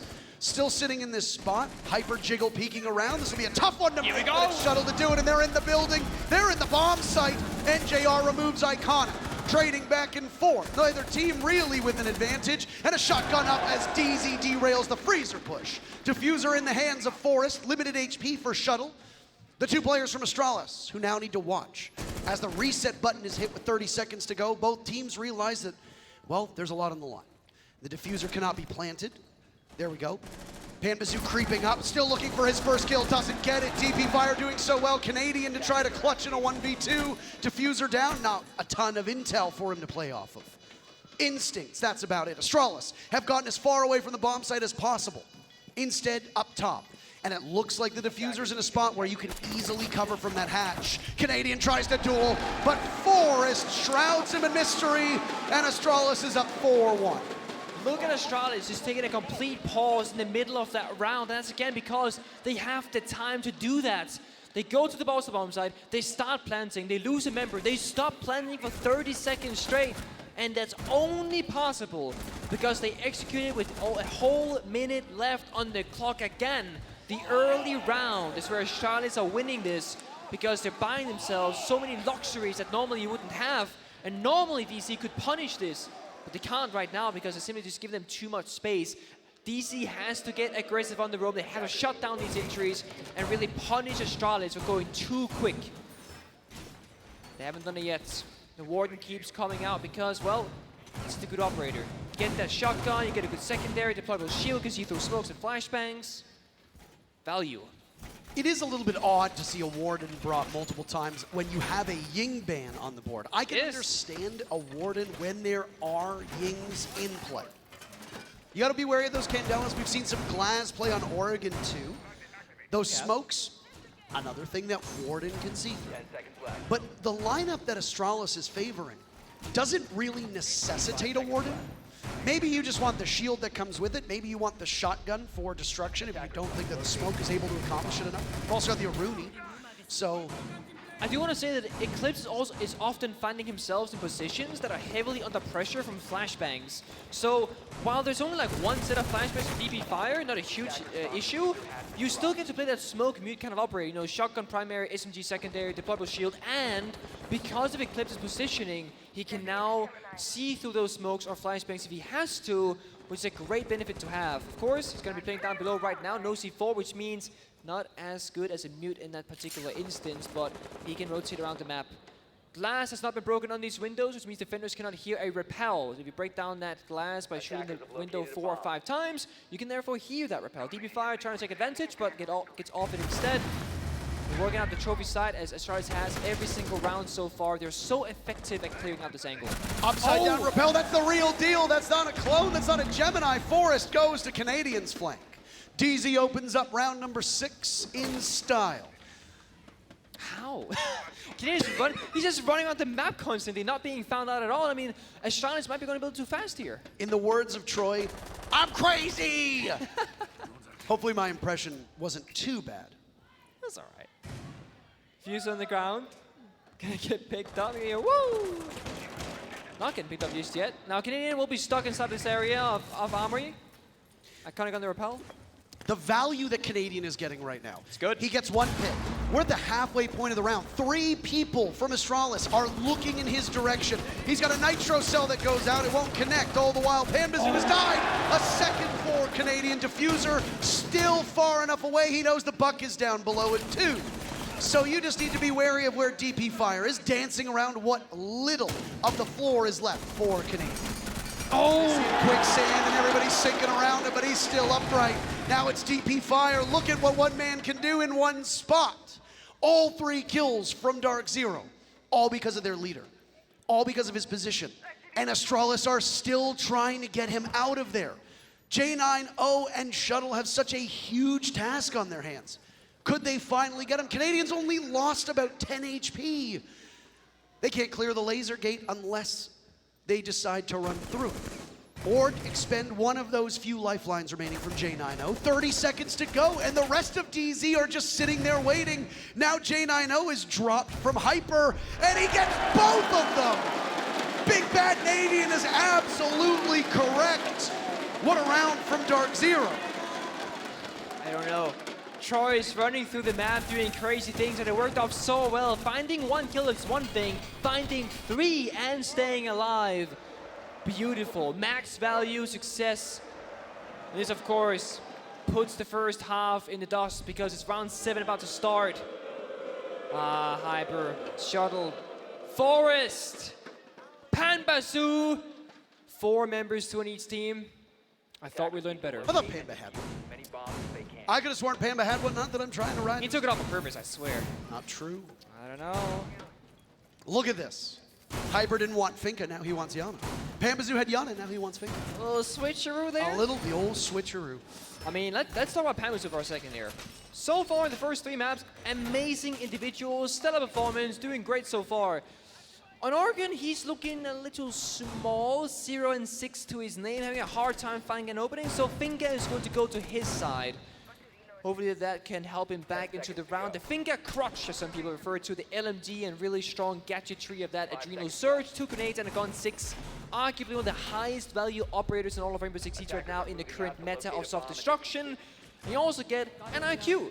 Canadian is picking up this operator simply to counter the information game from the defenders of Iconic on that Valkyrie, because when Oregon is a linear map, you know, there's very few areas that you care a lot about in terms of information. You want to make sure you can find those Valkyrie cameras, shut them down, and take away that information gained from the defenders. Canadian now on the IQ as they swap sides. The tail of the first half, let's do it. This might be the last map. This might be the last attempt for us to go through it. Astralis obviously came ahead 4-2, but DarkZero looked a little bit better the final 3 rounds. They picked up 2 opening picks. Astralis 3, a trade for the other round, which was all the way back in round number 5. In terms of bomb sites, it was a lot of laundry, it was a lot of dorms, and there was a single tertiary bomb site of kitchen. That's the meeting and kitchen, obviously, or the kitchen and dining. Meeting and kitchen was not played one bit. No, it was not. And normally it doesn't get to be seen much either because, you know, tertiary bomb sites normally only get seen when the defensive side has a lot of victories, and as you saw, that wasn't the case at all for DarkZero. Slow start to their attack, but normally, you know, I'm not going to criticize this because that's what they've been doing so far against Astralis. It normally works out. Let them do the work, let them run in towards you, find the opening kill, then you're in the driver's seat. J9O looking to get mighty aggressive on the swing, get some damage. NJR not as strong as he was before, but that's okay. 90 seconds left. There was a reinforcement going up by Iconic, but he thinks otherwise of it. Maybe he wants to provide J9O a way back into the bomb site, but your avenue to go through Attic might have just been removed now that DZ has taken control on rappel of the tower, all the way up to the top. DP Fire roaming down below. Not uncommon to be seen on a dorm's bomb site. Inside of security with a small window towards that big window. Through the floor, NJR gets the very first kill on to J9O, and now he's looking for more, but he doesn't know that DP Fire's inside of security. Immediately answered back, and another could be on the docket. Forrest takes down Hyper. This defense of Astralis looking pretty okay so far, emerging from that scuffle with the upper hand. Basu going in up the wide stairs here, has to see if he can make some trouble happen, but the Banshee gives away his position. He's exposed, he's vulnerable, but he's gonna go in with confidence. Gonna get flanked, seeking out, gets 1, gets 2, but there's a further flank on the wide stairs. He shuts him down, but the follow-up is there. It's now Eclipse, Canadian's down on the ground, it's 1v2. Iconic and DP Fire, make it work. Canadian needs to be retrieved at some point, or else it's all on Eclipse to recover. Canadian will likely bleed out and give information. Through the floor, the bullets whiz by the head of Eclipse, none hitting.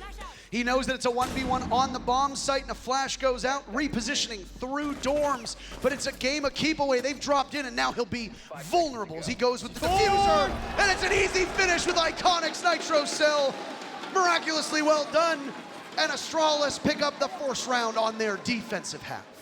They're keeping it up. You see there, Iconic, Stone Cold, just staying in it. They gotta give everything right now. They got such a big lead. 3 rounds, Panda with a nice injury, but DP Fire was in the right place at the right time with that white stairs flank around. It's a C4 to finish it off. Find that last attacker on the plant. Canadian found himself injured on the ground. Could not help in that round because there was no more adrenal surges to get him back on his feet. Basement defense, we go to next Forest on the Ellis shotgun. Ellis shotgun, very common in various regions of Rainbow Six, played by Pillar, which is the back portion of the bomb site. Also, look at how quick that destruction goes. Beautiful. Tears right through all those soft walls. Expect an Ella to play over by Pillar in a position that is lovingly referred to as Harry Potter, because it's under the stairs. Yes, you'd be correct. You could also look towards blue, and that shotgun at such close range eviscerates whatever you throw at it. As for DarkZero, nothing really that weird. Canadian favors this Jackal as you talked about previously. The scores on DarkZero so similar, 5-6, 5-6, 6-5, 6-5, 2-7. Same on Astralis. Relatively close, but Forrest has been the standout performer. Iconic is somewhat returning to form. I think he tried to spawn peek against Canadian, requires at least 1 adrenal surge. A second will come, but will Canadian live to see it? That's the real question. Because DP Fire might have heard a rappel or somebody on his team. A punch through the window, but nobody from DarkZero in line of sight. Look how much more aggressive Astralis are. This is a basement defense, by the way, but they're doing the thing that DarkZero did not. They're all across the map, top floor especially, with the DP Fire on this Vigil. Has 1 last impact grenade, could use to escape, but instead he used the sledge rotation. He's looking for the flank. Don't know the whereabouts. Oh, but his NGR turns around, shuts down DP Fire. But it's a trade. Shuttle takes down Hyper with the C4 instead.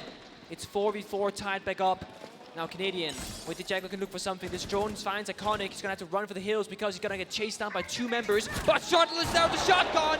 What a play by Shuttle, and he gets away quite safely. Back to the confines of Kitchen, but Panbazoo gets 1. Could there be more? A disappearing act from Astralis as Panbazoo not having the performance that he needs in a must-win match for DarkZero if they don't want to go to a best-of-1 on bank. A pause, a lull in the action. Almost half the server cleared out, half of the round cleared out. Let's look at what's in front of us right now. DC has 3 flashbangs, 2 smokes, and actually Pandas is also with a single flashbang, 1 single adrenal surge, and they got plenty of X-Kairos to breach walls and hatches. DC has everything they need for an execute. At the same time though, on the defensive side of Astralis, Banshees from the Melusi, Prismas from the Alibi, a shotgun from Forest. They also have ways to shut down the attack. Close quarter, their shotguns, they shine so strong. The one thing the defenders do not have, don't have a C4, there's no smoke, no toxic babes. They can't stall, they can't deny a plant. So defenders, they want to fight, whereas DC, they would like to use the utility to set up a plant or a push to gain some of this presence in the map. That means it's gunfights galore, but they do have one thing. They have the shotgun in the hands of Forest. In a do-or-die situation, that thing is an absolute bullet hose, and it hits you like a truck. Flashbangs go out, and there's Panbazoo with yet another kill, 2 to his name, hunting them down. Things become dire for Forest. He's isolated at the back of the bomb site, and there's Iconic running through the smoke, and it's Panbazoo! The final 3 kills for his team. Well played for DarkZero. They're closing this gap. They are. They're so important. They use the smoke grenades, use the flashbangs exactly like we wanted to see. Cutting off lines of sight, blinding the defenders, pushing through in, and trying to get at least 1 pick before planting down the diffuser. This early roam clear from DC to really put them in a good position. That disappearing at the servers was quite funky. Pamisu held down the fort with the LMG. He's now back on the scoreboard on 6 kills. From 0-6 in the first 6 rounds to 6-6 by round 9 beginning. Bear in mind that DZ used their timeout at the tail end of round number 2, which means that they do not have a parachute. They're in free fall. If things start going bad for DarkZero, that's it. It's over. And Astralis is only 2 rounds away from bank. Tantalizingly close from sending us to the 5th map of a best-of-5. Most teams don't make it the distance. I think there's a legit question as to should Astralis even call a timeout, right? Because if you do, you give DarkZero that parachute as well. A good point. And there was a match in the NAL where SSG was not doing great. The match was on the line. They didn't call a timeout, and I asked Lycan. Just over Twitter DMs, he said, why didn't you call the timeout? He goes, I felt it would have helped them as much as it would have helped us. There was no real benefit. Yeah. And I think that's right now in this situation, if you're call out the coach of Astralis, you gotta keep in mind, you might have something to share with your players right now that you think is crucial, but you're up 2 rounds. If you take a timeout, Mint, the coach of DarkZero, can do the exact same thing. So punish them. Punish the fact that you've burned the timeout early for Astralis. Just keep it in your pocket as long as possible. Try and burn through these rounds naturally. I think it really depends on how confident Callout is in his ability to out-coach Mint. For sure. That's the big difference maker. If he thinks that settling his players down and outlining a strategy that easily takes advantage of wherever DarkZero is attacking from, then even though DarkZero will still be able to move their pieces on the chessboard, you'll end up leaving DZ in checkmate. Who knows? That's speculating later on. But Astralis find themselves keeping pace with DZ, which is good. DZ have not won 2 rounds in a row. Until they start doing that, if you trade rounds back and forth, Astralis comes out ahead by a scoreline of 7-5. That's still a nice spot to be in. It's something that's obviously in the back of their minds. Same start, Astralis. They had a bit of an aggressive roam at the beginning, but they're falling back rather early on this time because they want to have those man numbers up this time because they know that in that 3v5 it was awfully close and they can make it even better if it's a 5v5 instead. Only single roamer right now is DP5 in Big Tower, but he has to make a decision now. Fall back or stick around, and well, he falls back as that meeting wall gets opened up. That means that 5v5, half the round left, 7 drones for DarkZero. Of course, as you saw, Valkyrie cameras on the board for Astralis, but slowly getting figured out and found out and shut down. No C4, Toxic Babes are available, of course. Grismut Mines, Shuttle has 1 in pocket, can spend it now, just did. That means that they now have somewhat of an idea of where the attack will be coming from as they're allocating resources in particular areas. DC again left with 3 options: front side, back side, or a split attack. The one thing they all have in common, you need to find the opening kill, you need to find the opening somewhere because otherwise, well, you can't enter the bomb site. I like that Ella is another component, again. But this time around, a bit of a small choice. You've got the Scorpion instead of the shotgun, so you can engage at a little bit longer range, and it's also Shuttle on this roll. They think something of Forest on that Valkyrie, maybe being able to call. Whoever dies first is going to be on cam duty. This is where things start to happen. 40 seconds to go. Nade in hand from Hyper goes towards Pillar. Adrenal Surge goes out as well. It's a drop from the Maverick of Canadian. Pillar eludes him. Pambazoo the first kill. Answered back immediately. Astralis bunkering up in the bomb site as the forces from DZ march ever forward. Pambazoo is now at 7-7. He's heating up. That's bad news for Astralis. There's still 3 kills for him to claim, but it's Hyper to grab shuttle. 2 remain for Astralis, but a shotgun at close range. Iconic. Let him go in. No! Iconic, be patient. Be patient. What are you gonna do? You know 2 over there, and he gets them both. There's only 1 remaining, and Astralis are in good shape. NJR and Iconic! 4K from Iconic.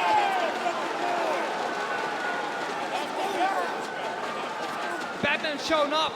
Save the day, save the round. I saw Twitter between the maps. People were saying this guy's a fake. He looks more like Bruce Wayne than Batman. I think he has something to say about that. The trigger discipline in that moment is ridiculous. Finding all 4 kills, amazing. Iconic.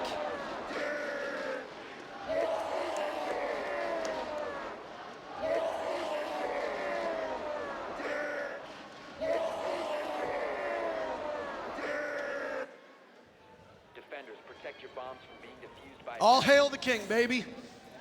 Astralis now on match point. This is, if they prevail, a better scoreline than we saw on Border.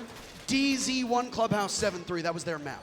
Astralis' map of Border stolen out from under them by DarkZero by a score of 7-4. Astralis is beating that margin right now. Again, no time out for DarkZero. You can't just settle yourself down. You gotta go into it round by round. What is the mental of DarkZero? What are they at right now? I mean, that right there, that's when you say, oh boy, I wish we had a timeout. You know, I want to talk about this and settle down the people, the nerves, the calmness, because if you're DC, you're not thinking, oh, we can go bank next. We got a lifeline there. No, you're thinking, this round right now, match point 3-6 down. You got to bring it back. It's going to cost you energy. I mean, Astralis, they have all these strats up their sleeve. You saw Iconic whip out that C4 for a brief moment, change his mind, looking for a spawn peek. Can pick up that black eye camera as well once he's done using it, throw it somewhere else. Well, he's in tower, and he's got a way back to the bomb site if he wants it. He'll have to drop. A long run over to this Dorm's bomb site. It was a second attempt on Laundry, and Forrest wants an engagement, but he wins it and trades it out with Canadian. The IQ was so crucial before, but it will be no more for DZ. Honestly, I think that's worth for Astralis. I mean, sure, Forrest has 10 kills, but value-wise, now these cameras and this utility stays alive and unseen. You play 4v4 in defense, less angles for attackers to, you know, cover. Well, I mean, look at the value that an IQ brings you. You've got all the magnets from DP Fire, you've got the Banshees from the Melusi, you've got the Black Eye Cams from the Valkyrie. None of that available because the IQ died probably way too early in the round to make any significant difference. So I would say, with the Razor Blooms already out for Forrest on that Thorn, huge value. Nade goes off from Pambazoo. Doesn't connect the way that he wants it to. Adrenal Surge to give himself full HP now, and look at this. Iconic roaming, but he misses an opportunity after the grenade goes off. The call was made, but it's way too late. You got about 5 seconds to act on it, and Iconic was just maybe a bit too slow. DC now rotating around, still kind of looking for their opening, the next step in this plan. The checklist is sort of being, you know, combed through, but not sure the next step is. I mean, here you're on the fire, 2 people inside of kitchen server situation. DP fires in his tied one. Can't really get out here, stuck on his half wall, but these magnets will help him stay alive. Just buying time at this point. 1 minute left for DarkZero to get in, and a nade will connect onto Shuttle. Astralis losing the numbers advantage, but Iconic gets them back onto even footing.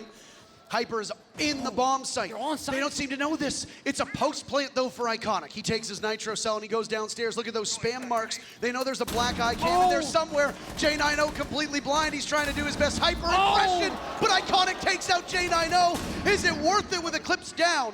Diffuser now in the hands of NJR. He and Hyper will link up inside of Dorms. Iconic to retake. They know he's there. Down goes DP Fire. Can the King clutch it? Does DZ know where he is? He has to choose wisely. No marks for him. They spot him, but he gets outdueled by Hyper. Astralis will wait another round to see if map 5 is on the board, and DarkZero wants to keep this one as close as they can get. They need more rounds like that. Such a close call. The flashbangs blinding multiple people. The chaos, the C4, the team kill, the trade-off. We're still in Matt's probably going to be there for a while. 2 more rounds with DC. 1 more for Astralis.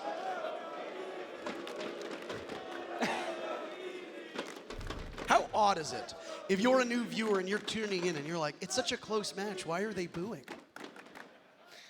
So unhappy, so ungrateful. And we're not going to tell you why, by the way. Attackers need to locate and defuse. You'll never know. You have to ask. Go to the greatest single collection of wisdom on the planet, Twitch chat, and ask them. Oh boy.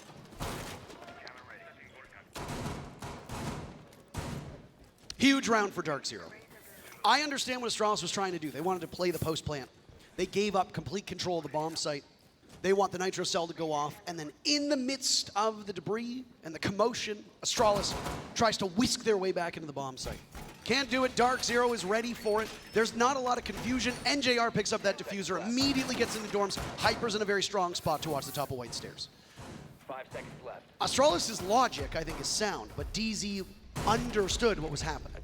You don't just walk into dorms and realize that when there's still 3 or 4 players from Astralis and none of them are in the bomb site, you don't go, oh, wow, we just got it for free. No, You're thinking, no. this is a trap. Absolutely not. I mean, that's either DC knowing that there's roamers from Astralis or just taking the gamble. Canadian. Doing as he always does, walks around, shots a bit of damage from that generator window rappel from NGR. It's Buck on the lookout on the Overwatch. Of course, Canadian is playing Jackal for this exact reason. He doesn't need any drone work right now for anybody else, so he doesn't take up any team resources. He has his own drone, watches it, walks around with that scanner out, can find feed seas. NGR entering small tower as well, where DP Fire is trying to contest the entryway. Shut down a few drones, denies some information. Of course, Canadian flanks the freezer stairs. That could be an angle they can abuse. This is another dorms defense, right? So you want to hold these critical spots under the bomb site. You don't want to give them away, especially not with a Buck on the field. There's an IQ in the hands of Panbazoo, even with that early pick for Astralis previously. They traded off. Didn't end up being as much of an advantage as they thought. Now DZ's first hurdle, first obstacle. Open up some of bathroom, open up some of that dining hall, try to take kitchen. All the while, Canadian has been on a solo mission. He's not being droned in. He punched his own way into blue and has just been slowly creeping up the map. He should make it to kids' dorms somewhere around 3 on bank, but he'll get there eventually. He should know by those footsteps that it's the other way around. That means there's somebody in the big tower. Finds the kitchen player of DB Fire. Sees the footsteps, scans them out.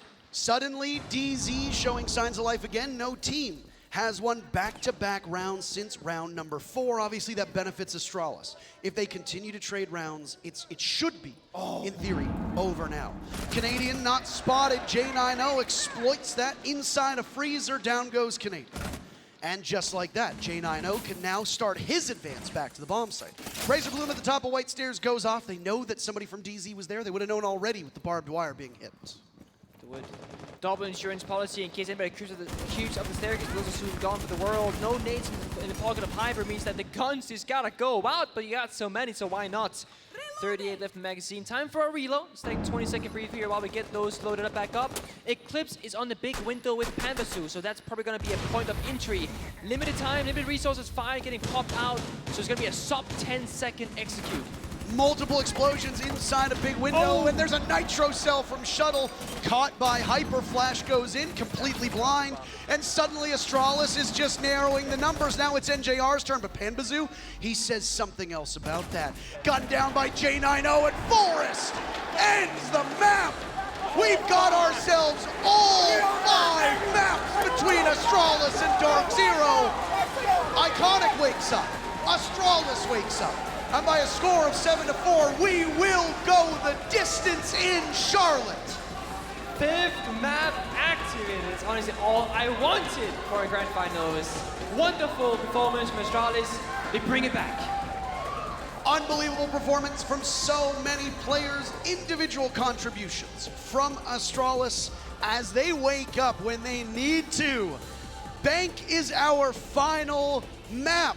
15 rounds away from crowning a winner. We'll toss to a break and then we'll come back because we know you don't want to miss this.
Ladies and gentlemen, I have been fortunate enough to witness many great esports finals over the course of my career, but I'll tell you what, this could be one of the very best, if not the best. We are going the distance. We are going to the final map between DarkZero and Astralis. I couldn't imagine it any other way. These teams are just too good. They knew we needed to see all 5 maps. We're getting it. All the way to a map 5, and it's because of some great play here on Oregon from Astralis. The way they were able to attack onto this map, it's not an easy map to attack. And we've gone on and on all day about how good this team is on the offense, but they really did solidify it here. So many rounds attacking the basement, onto the dorms, whatever site it might be. They did so well.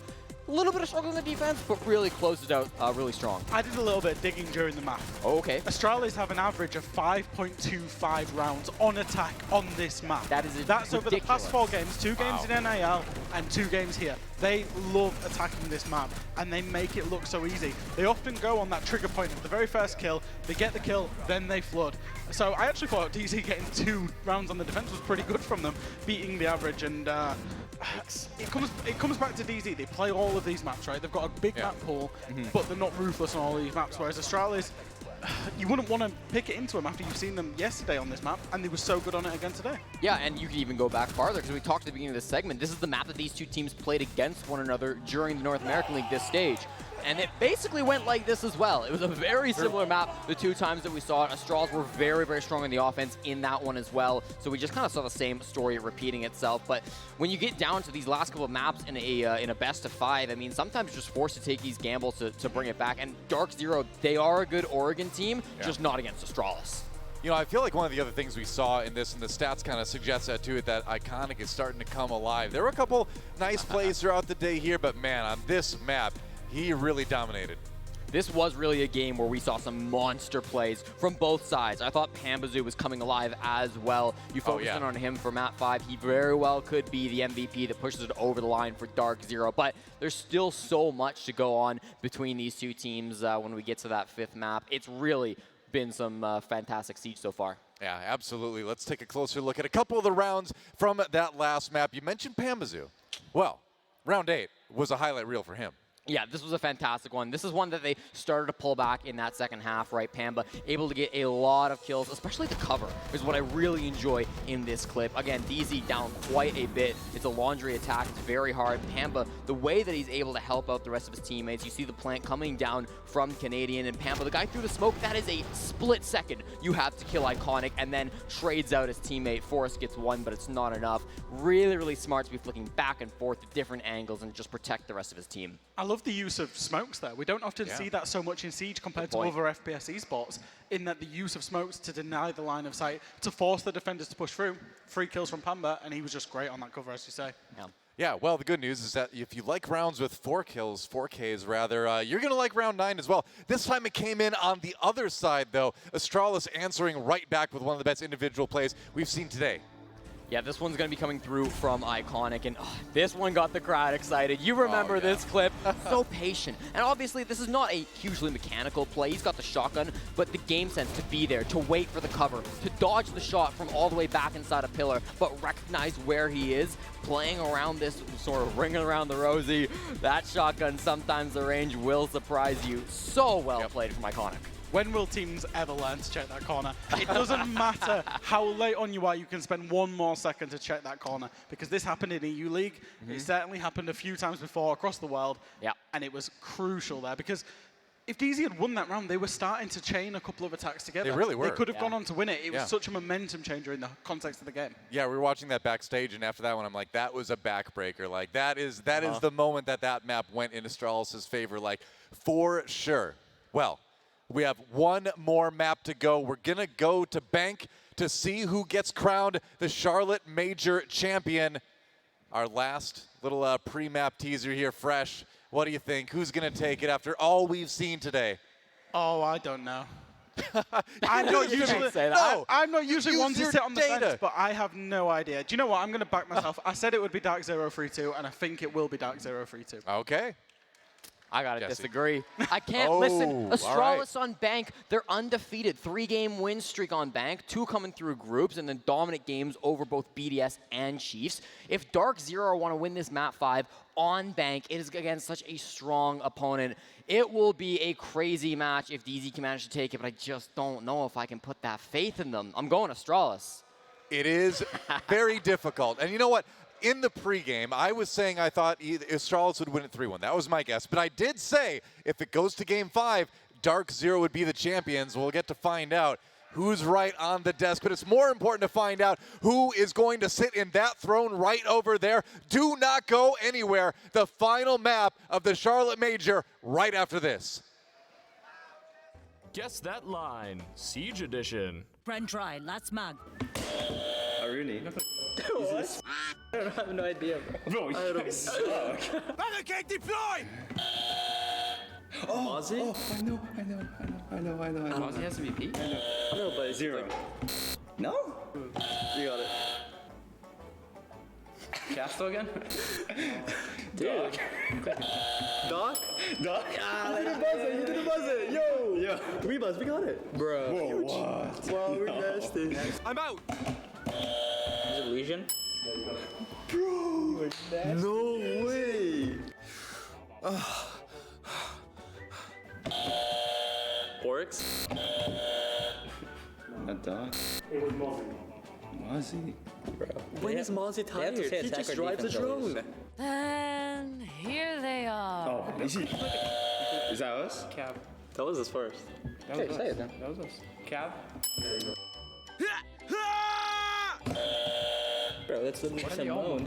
Like, what? That smoke? Ace? I hear that all the time. Yeah. Who Yeah. falls from the roof all the time? Yogg, Sledge. Castle? It's Castle. Bro, what? Shut me up, dog. No. GG's, bro. What? Thanks, man. We're better. What can I say? You.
This is it. There's only one map left. DarkZero Astralis. A single best of one on Bank to determine the victor of the Charlotte Major. Oh boy, I'm going to Bank of all maps. A lot of things happened on this map in the past, a long time ago, and also more recently. Going there again is an honor, I will say. Do you want to tell us, Parker, a bit about what happens on Bank in the past? Are we going to talk about? Are we going to talk about how it was the decider at SI between both you and Team Empire? Are we going to talk about how it was the very first map that Troy Canadian ever won on when they defeated Playing Ducks all the way back in Season 3? Yep, that's the one. Those are the ones. Oh, and then you made a tweet recently, Parker, just now a few moments ago, saying how there's only really been 2 best-of-5 grand finals going map 5. It's here. It's back in 2018. That means Troy has been in both of those. You have casted both of those. I have. I have played in one, cast the other. History is right here at our fingertips. Before people say, SSG and NIP at the SI 2020 finals did go all the way, but there was a map advantage. Yeah. So it doesn't count because they didn't actually play the map. That's fair. And I mean, you could also because we played 2 full maps of Coastline in SI 2019. Also true. Either way, the crowd was getting hyped up while we were waiting. This is the last time I get to do this to you. If you want DarkZero to win, make some noise.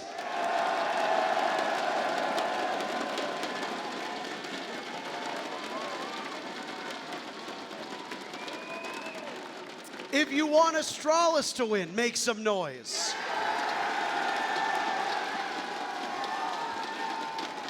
It's hard to tell from where we're standing. It sounds like Astralis might be louder, but that's also because we are right in front of the Astralis cheering section. That we are. We are within arm's reach of the Astralis desks. Got quite a support group down there. Parents I've seen from both sides as well. I just want to say, as a former player myself, I love seeing parents, moms, dads, etc. supporting their sons, their children in their careers when they're on the big stage. So thank you so much for being here, for showing your support in person. It means the world. I can tell you that myself. All right, well, the numbers have evened. Holy smokes, how that has shifted. Woo. It was at 69% for DarkZero, now it's down to 43%. You think it's Astralis to take bank. Let's set the stage for this map. It's another coin flip map, 47% in favor of the defenders. 53% of the time, the attackers win. All 4 bomb sites do see some play, but Teller's Archives is far and away the least played bomb site. Mm-hmm.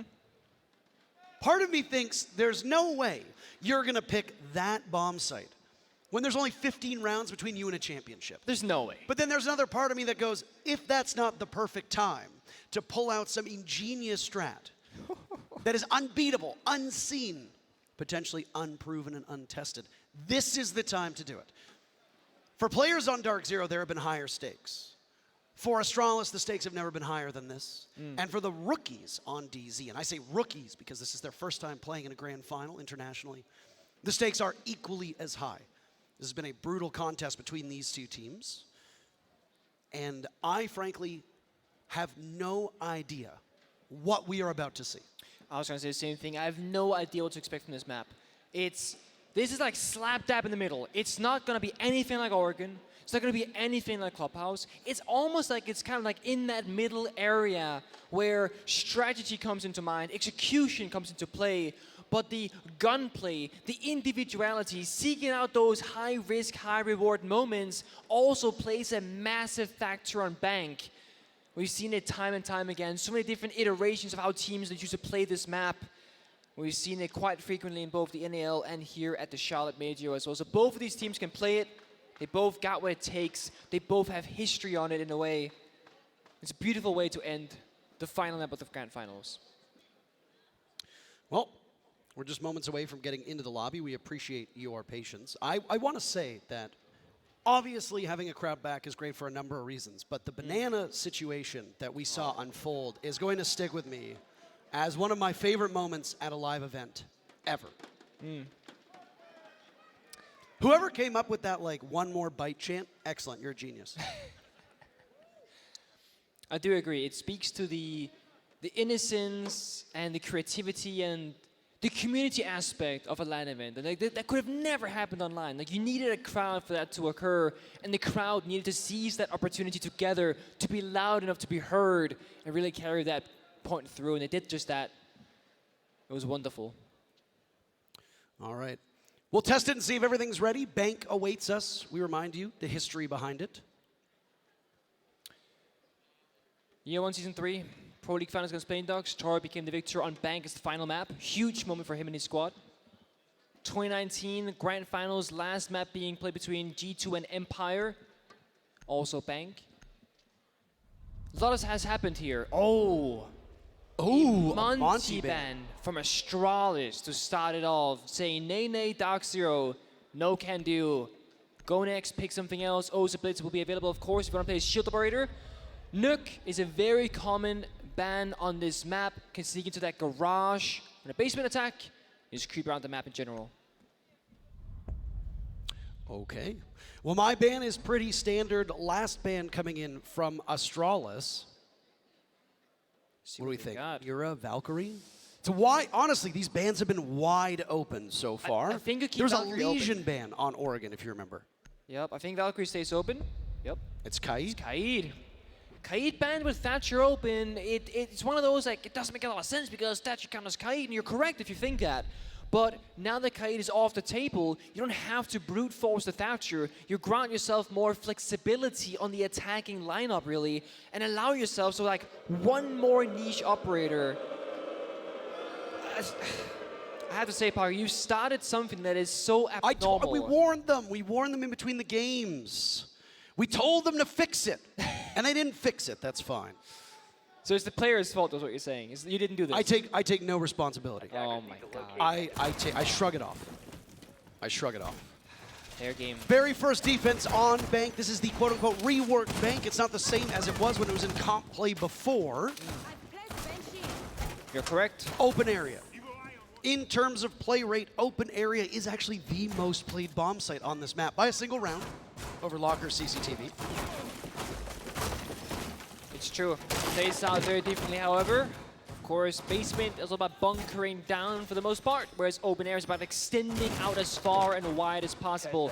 You can play all three floors if you want. Start up in CEO, go into first floor, run into basement, utilize those stairs and blue stairs and the main stairs itself. Of course, right now we see both DP Fire and Iconic spread across barricading doors and windows, denying lines of sight from those attackers that can creep around on those rappels on the lobby side of the map. It's going to be a standard start here, operator-wise, in both teams. Nothing pocket pick right now.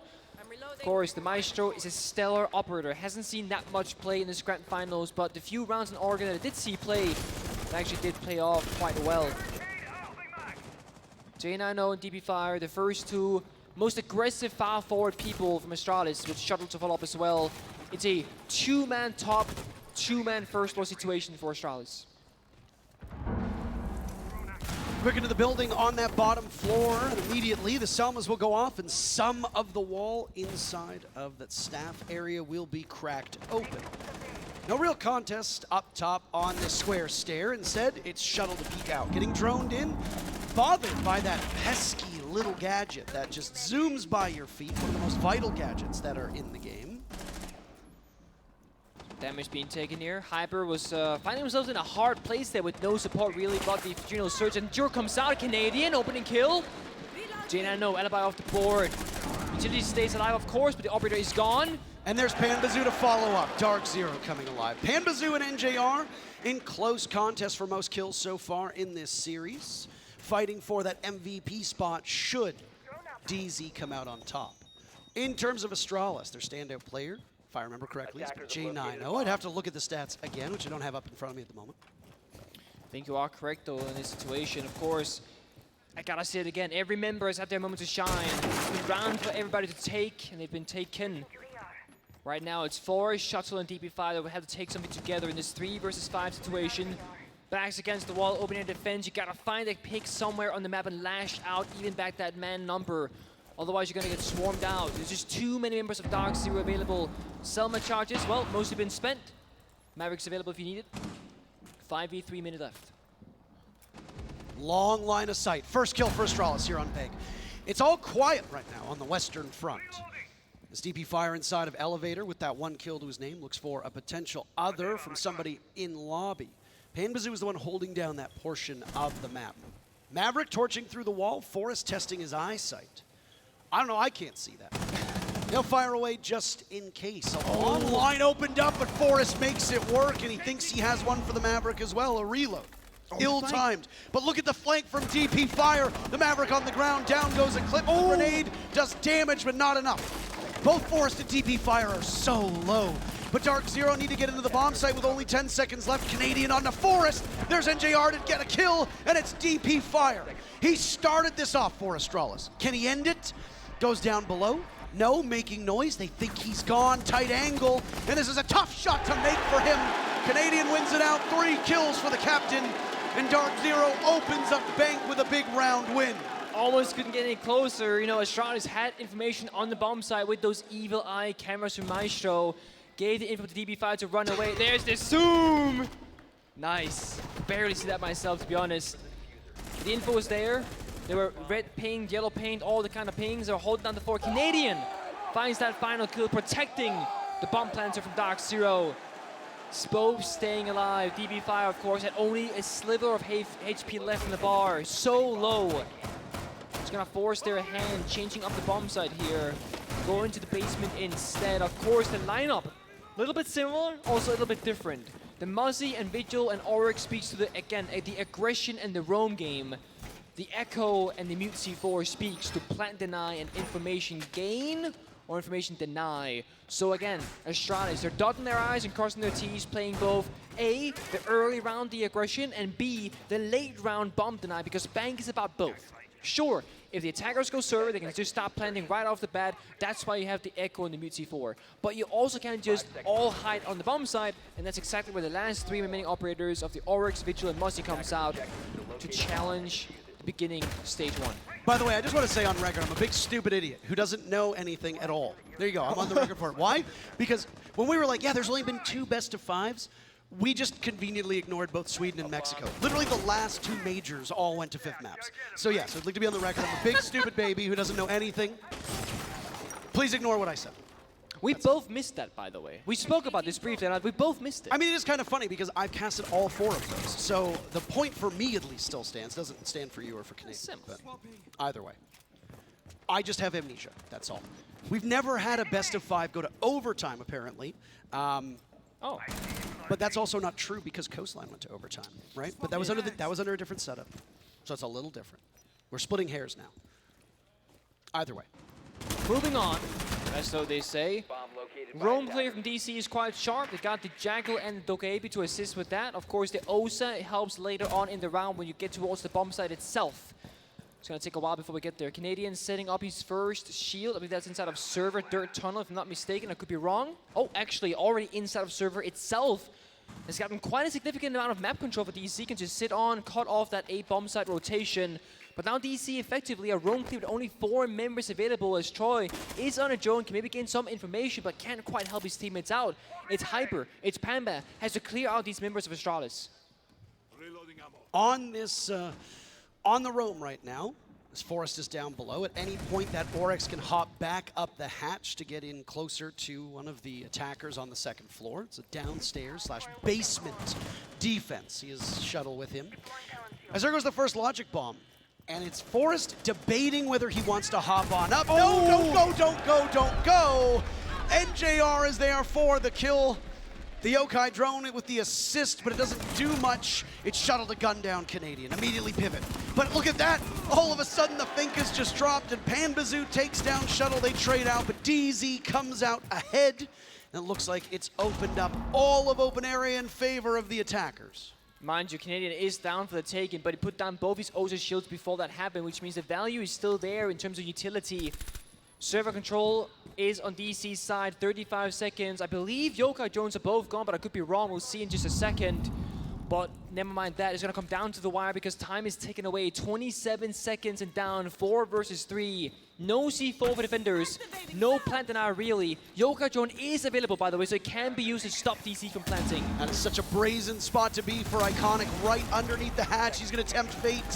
Fate bites back. Oh, look at this. Again, it's happening, but no, this time it doesn't work out.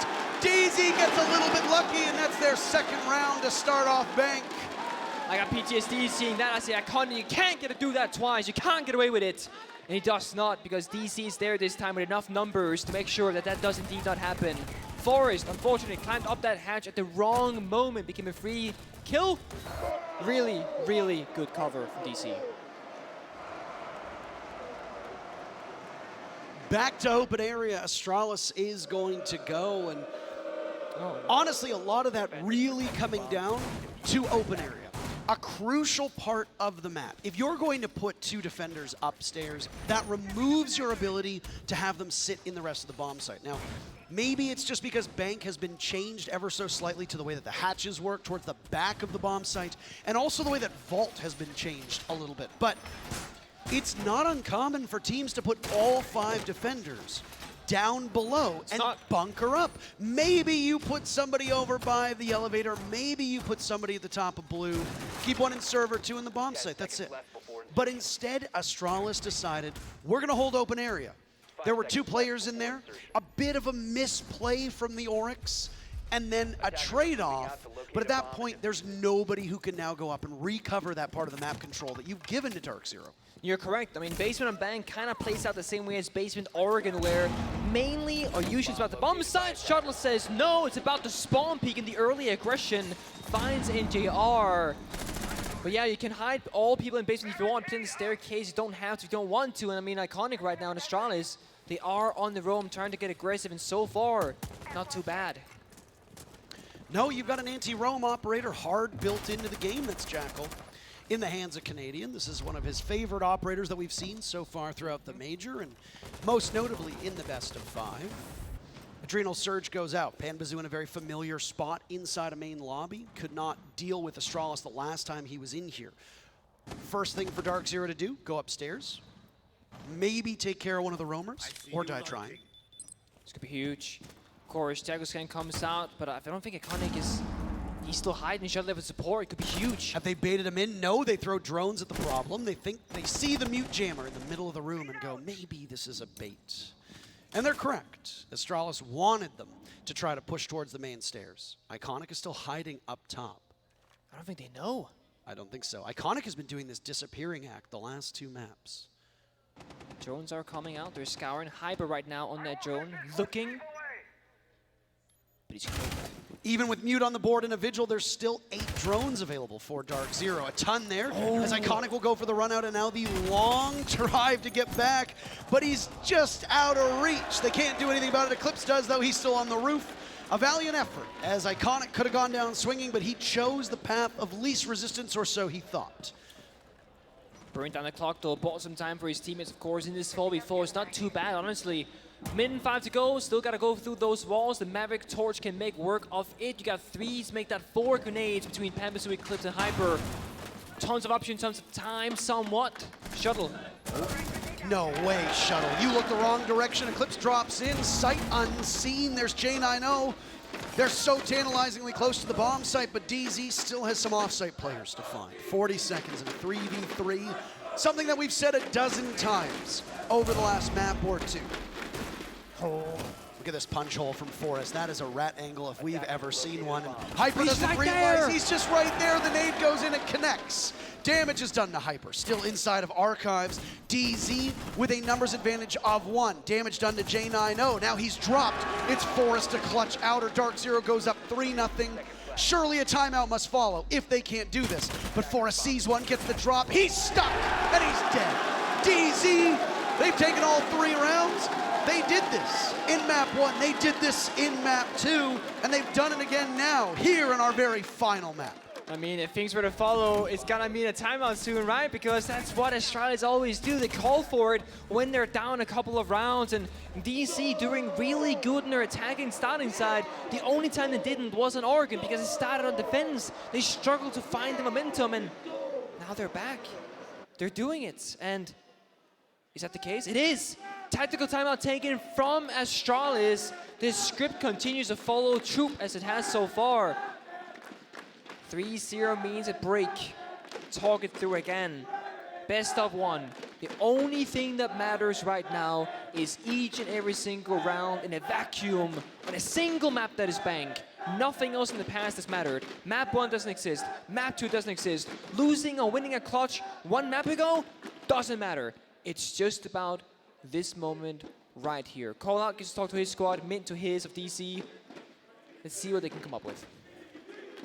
This is a wash for both teams. I mean, Neither of you picked bank. It's just the decider. That's just how it goes. And right now, it certainly looks like DZ is the better team. I want to say for 1 second, as wrong as I might have been about the anecdote earlier, I was right about this one.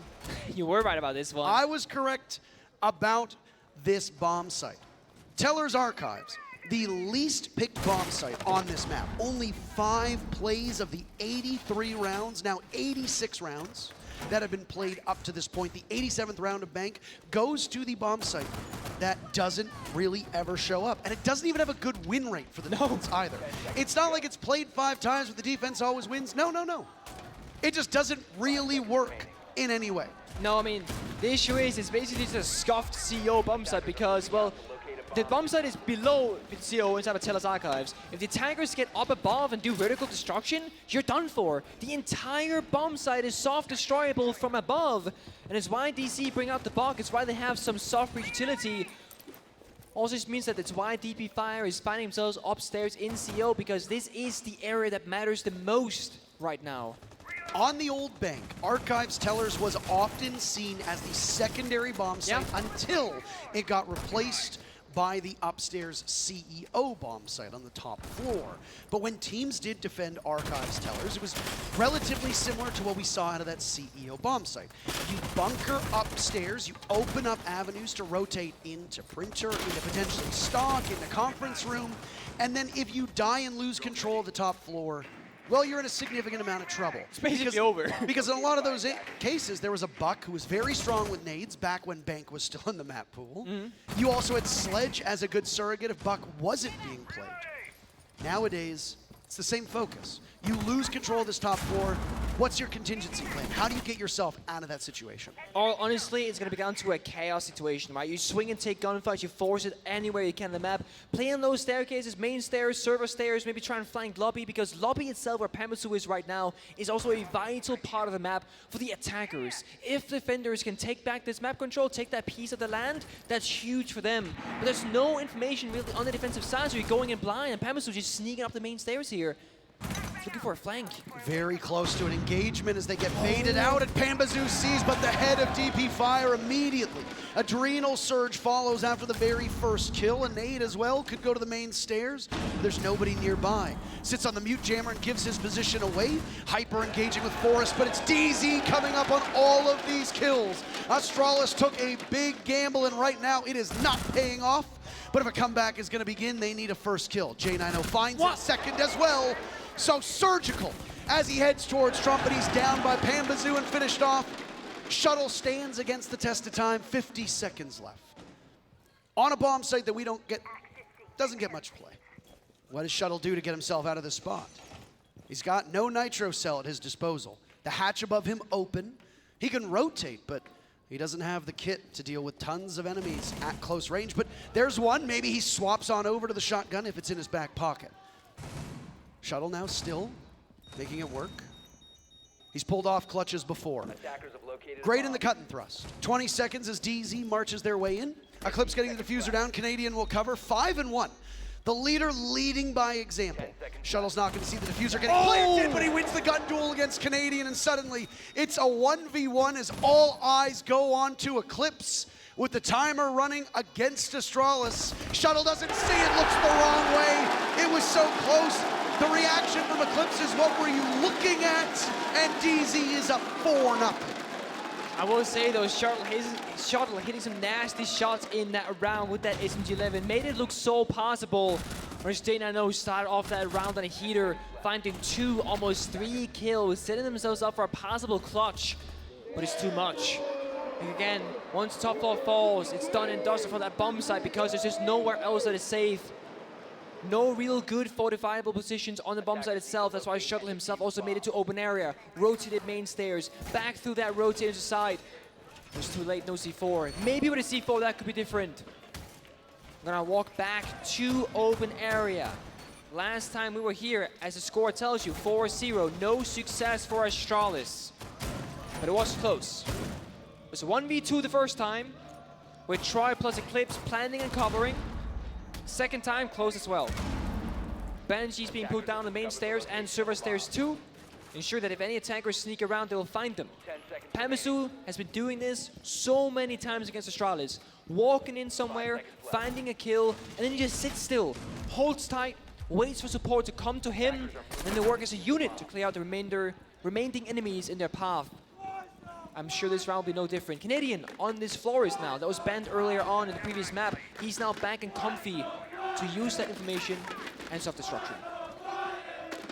I hate to sound like a broken record, Nick, but the one player that the team seems to live or die off is Iconic. Iconic at 0-4 is just not getting it done. When Astralis is in it, it's when Iconic is performing. But Iconic is getting shut down. He was a superstar on Oregon, on Bank, not quite putting it together. And it's just, it hurts. The depth from Astralis is there, but it hurts when the king loses his crown. It's a good way to put it, honestly, and it's always expensive, if you will, to invest into a single player, you know, relying on that performance, but DC's not that different because when Pamazu has a weak game, so does DC.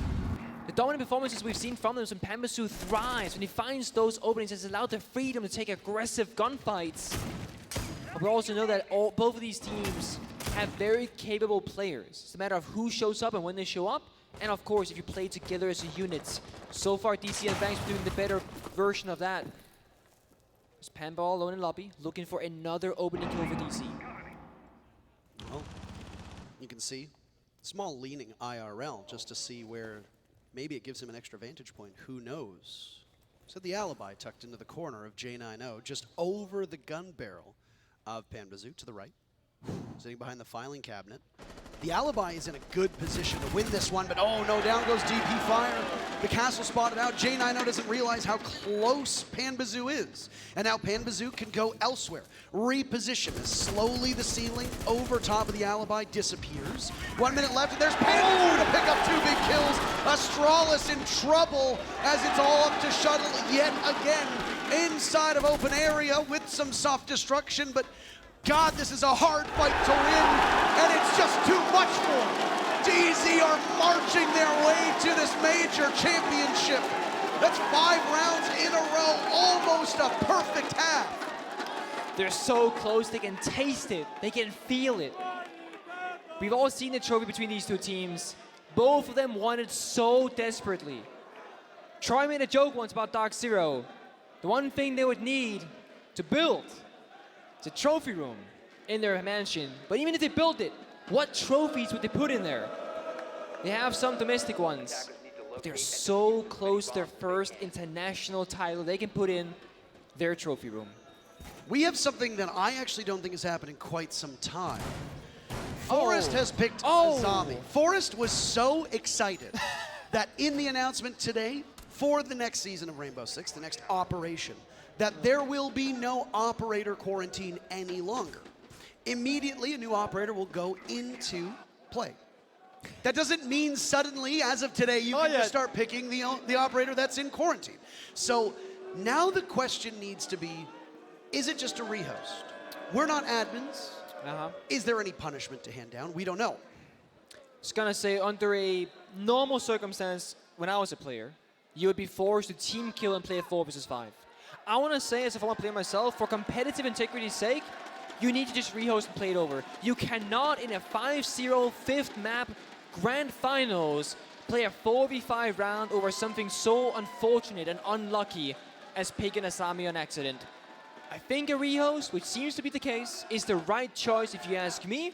I think both of these teams deserve a fair shot at the 6th round, the last round of the first half. Does he have a banana in his hand? Oh my God. Not again. NJR love bananas. How did you make that sign that fast? It's crafty. I don't understand. We'll be back in just a moment. By the way, just going through everything, double, triple check in all the wires and the players in the server, making sure it doesn't happen again and that we just filter out what exactly is going to be going on. We are, as mentioned, on the final round of the first half, the 6th round. That is, DC on the attack, Astralis on the defense. A timeout has been called for Astralis back in the end of round 3. DC still has theirs. So DZ's sitting in a really good spot. Worst case scenario for DarkZero is a 5-1 half. You still have your timeout. It's pretty good. Given the way that Bank plays, again, another coin flip map. Oh. Hyper shuttle. The usual suspects. As always. We want Skinnergy. That's correct. Thank you. That's absolutely accurate. You too can pick up Skinnergy in the in-game store in the No. esports.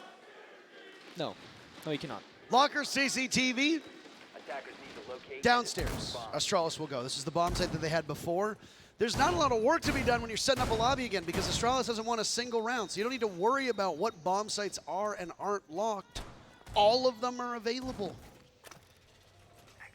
And it looks like we're just gonna need a moment. This is gonna be...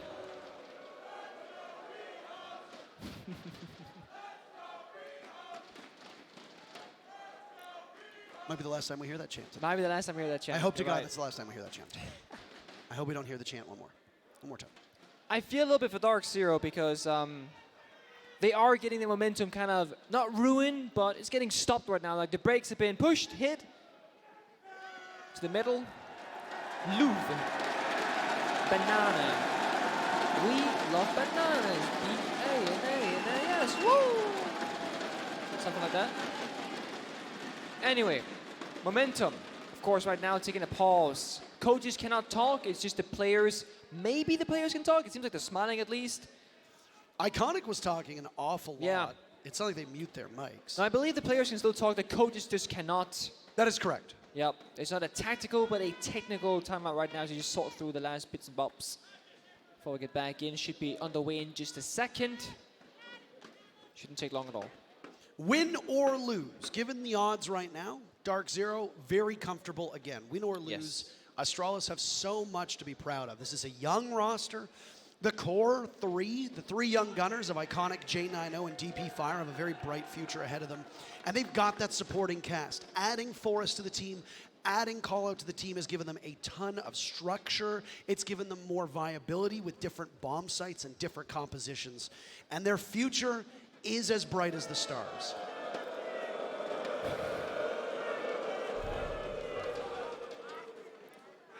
Don't ever tell people to boo ever again. I made a huge mistake, You did. okay? I made a huge mistake at the start, and it's just, it won't stop, all right? Are you booing me?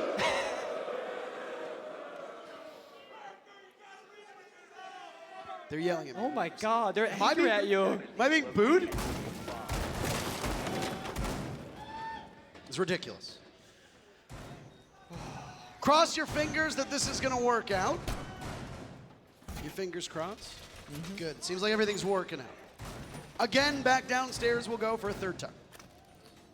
Set the tone here. A lot of things has happened in this match so far. For DC, most of these rounds have been opened up by Pambasu. Without his contribution in the early stages, different scenario. On Astralis' side, you see right now everyone's 0-0-0 scoreline because of the rehost. But we kept talking about Iconic having a very slow start. We're still looking at him to try and help Astralis back into this. Find their first round, gain some momentum. Forest in the mirror might help with that, of course. Gonna fortify the bomb site itself. Gonna favor that late stage of the round when DC knocks on the bomb site doors and walls. But before we get there, Iconic is aggressive on his smoke with the FMG in hand, 1.5x scope. Normally we don't see this very often in Bank, but it could be the formula that they need. Toxic canisters can get used earlier in the round to keep yourself alive, to stall for that time that you so desperately need. This DP Fire upstairs with Iconic. It's Pamasu lobby door, alone like every other round before it, looking for the opening. It's DC droning, taking their time, not overstepping their boundaries, making sure that somebody's being aggressive, that they'll peek with a drone, not a body.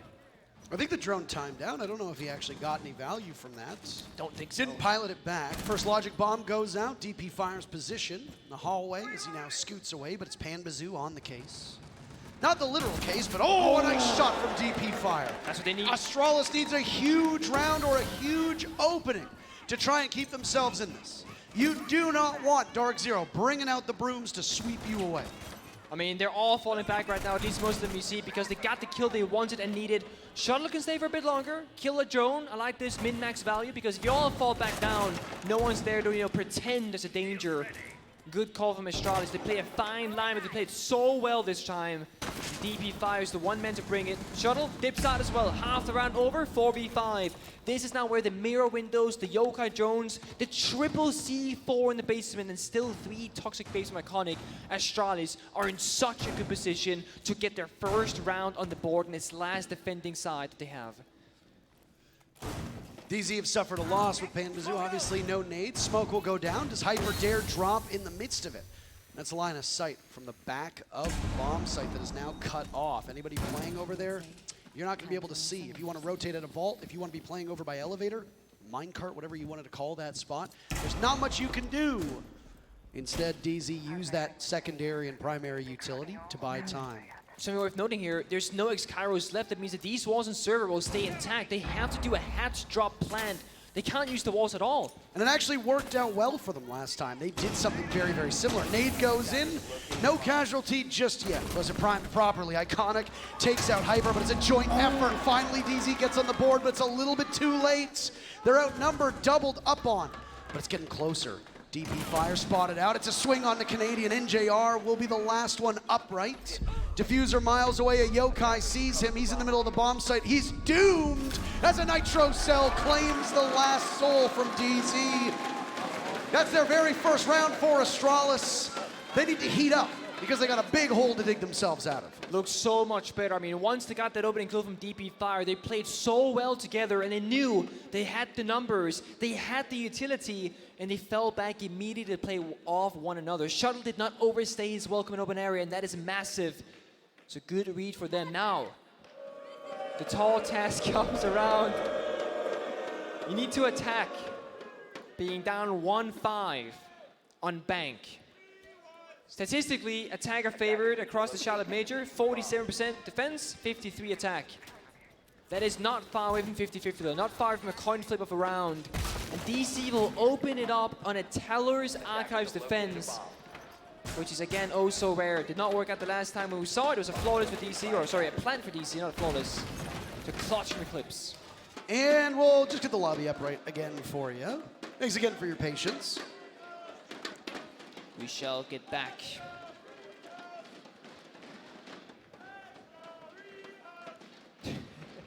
We are all mint right now, by the way. Mint. We are all mint. Look at what Mint was doing. We were all that. We're all just sitting, looking. Oh, man. It is frustrating, of course, when these things happen. We know, you guys know, the players know. Gotta get through it together. No player wants to find himself in this situation. No, Nobody. absolutely does. not. No. We can argue that DC, they got the punishment last time because they won round 5, then the technical timeout happened, unfortunately. Now Astralis won their first round, and they now have to suffer that same consequence of waiting around and losing a bit of that momentum. This doesn't favor anybody in particular, it doesn't punish anyone more than the other, but it does suck in general that momentum is being stripped away from this match because it's been so explosive in these rounds. We're looking to get back in just a second. We're not far from the action. All right, well, very first defense now for DarkZero. How are they going to fare? Their win condition is just 2 defenses. That's it, just 2. That's all they need. You can win Locker CCTV twice. Do it in round number 7, do it in round number 10. That's it, you're done, you're out. You win the major. Congrats. Congrats.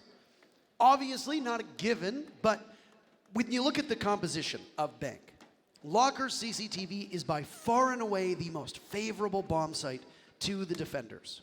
63% of the rounds that were played here at the Charlotte Major won by the defense on Locker CCTV. It went 50-50 the 2 times that we saw it earlier. But you can't see it. But it's another Teller's Archives defense. DarkZero is again going to go to a bomb site that Astralis went to. Boy. Astralis got smoked on it. DZ is going to go to a bomb site that again doesn't see much play. I was right again. Yeah, as you are, Parker. But it's not about me being right. It's just, I suspect that teams keep things in their back pocket for these bomb sites. I mean, you have to, right? You can't just keep going CO for the 20th time, maybe the 50th time. You need to, at some point, bring out these tertiary or fourth place bomb sites that just don't typically work. And if you prepare a pocket strat, as we call it, like a one-off strat that will work once in the game, that's all you need. And if your DC being up 5-1, that's going to net you match point if this works out. You have every bomb site at your disposal. You're obviously comfortable playing all of them. I think the one thing that I liked in DC already that I was kind of like, what's happening in Astralis? Valkyrie's being played in Canadian round 1. Sure, it's going to force out the Twitch. You can kind of match it up and look for those Valkyrie cameras and take them down. But I feel like Astralis was missing information. That's why Pembesu just walked on in time and time again and found those opening kills.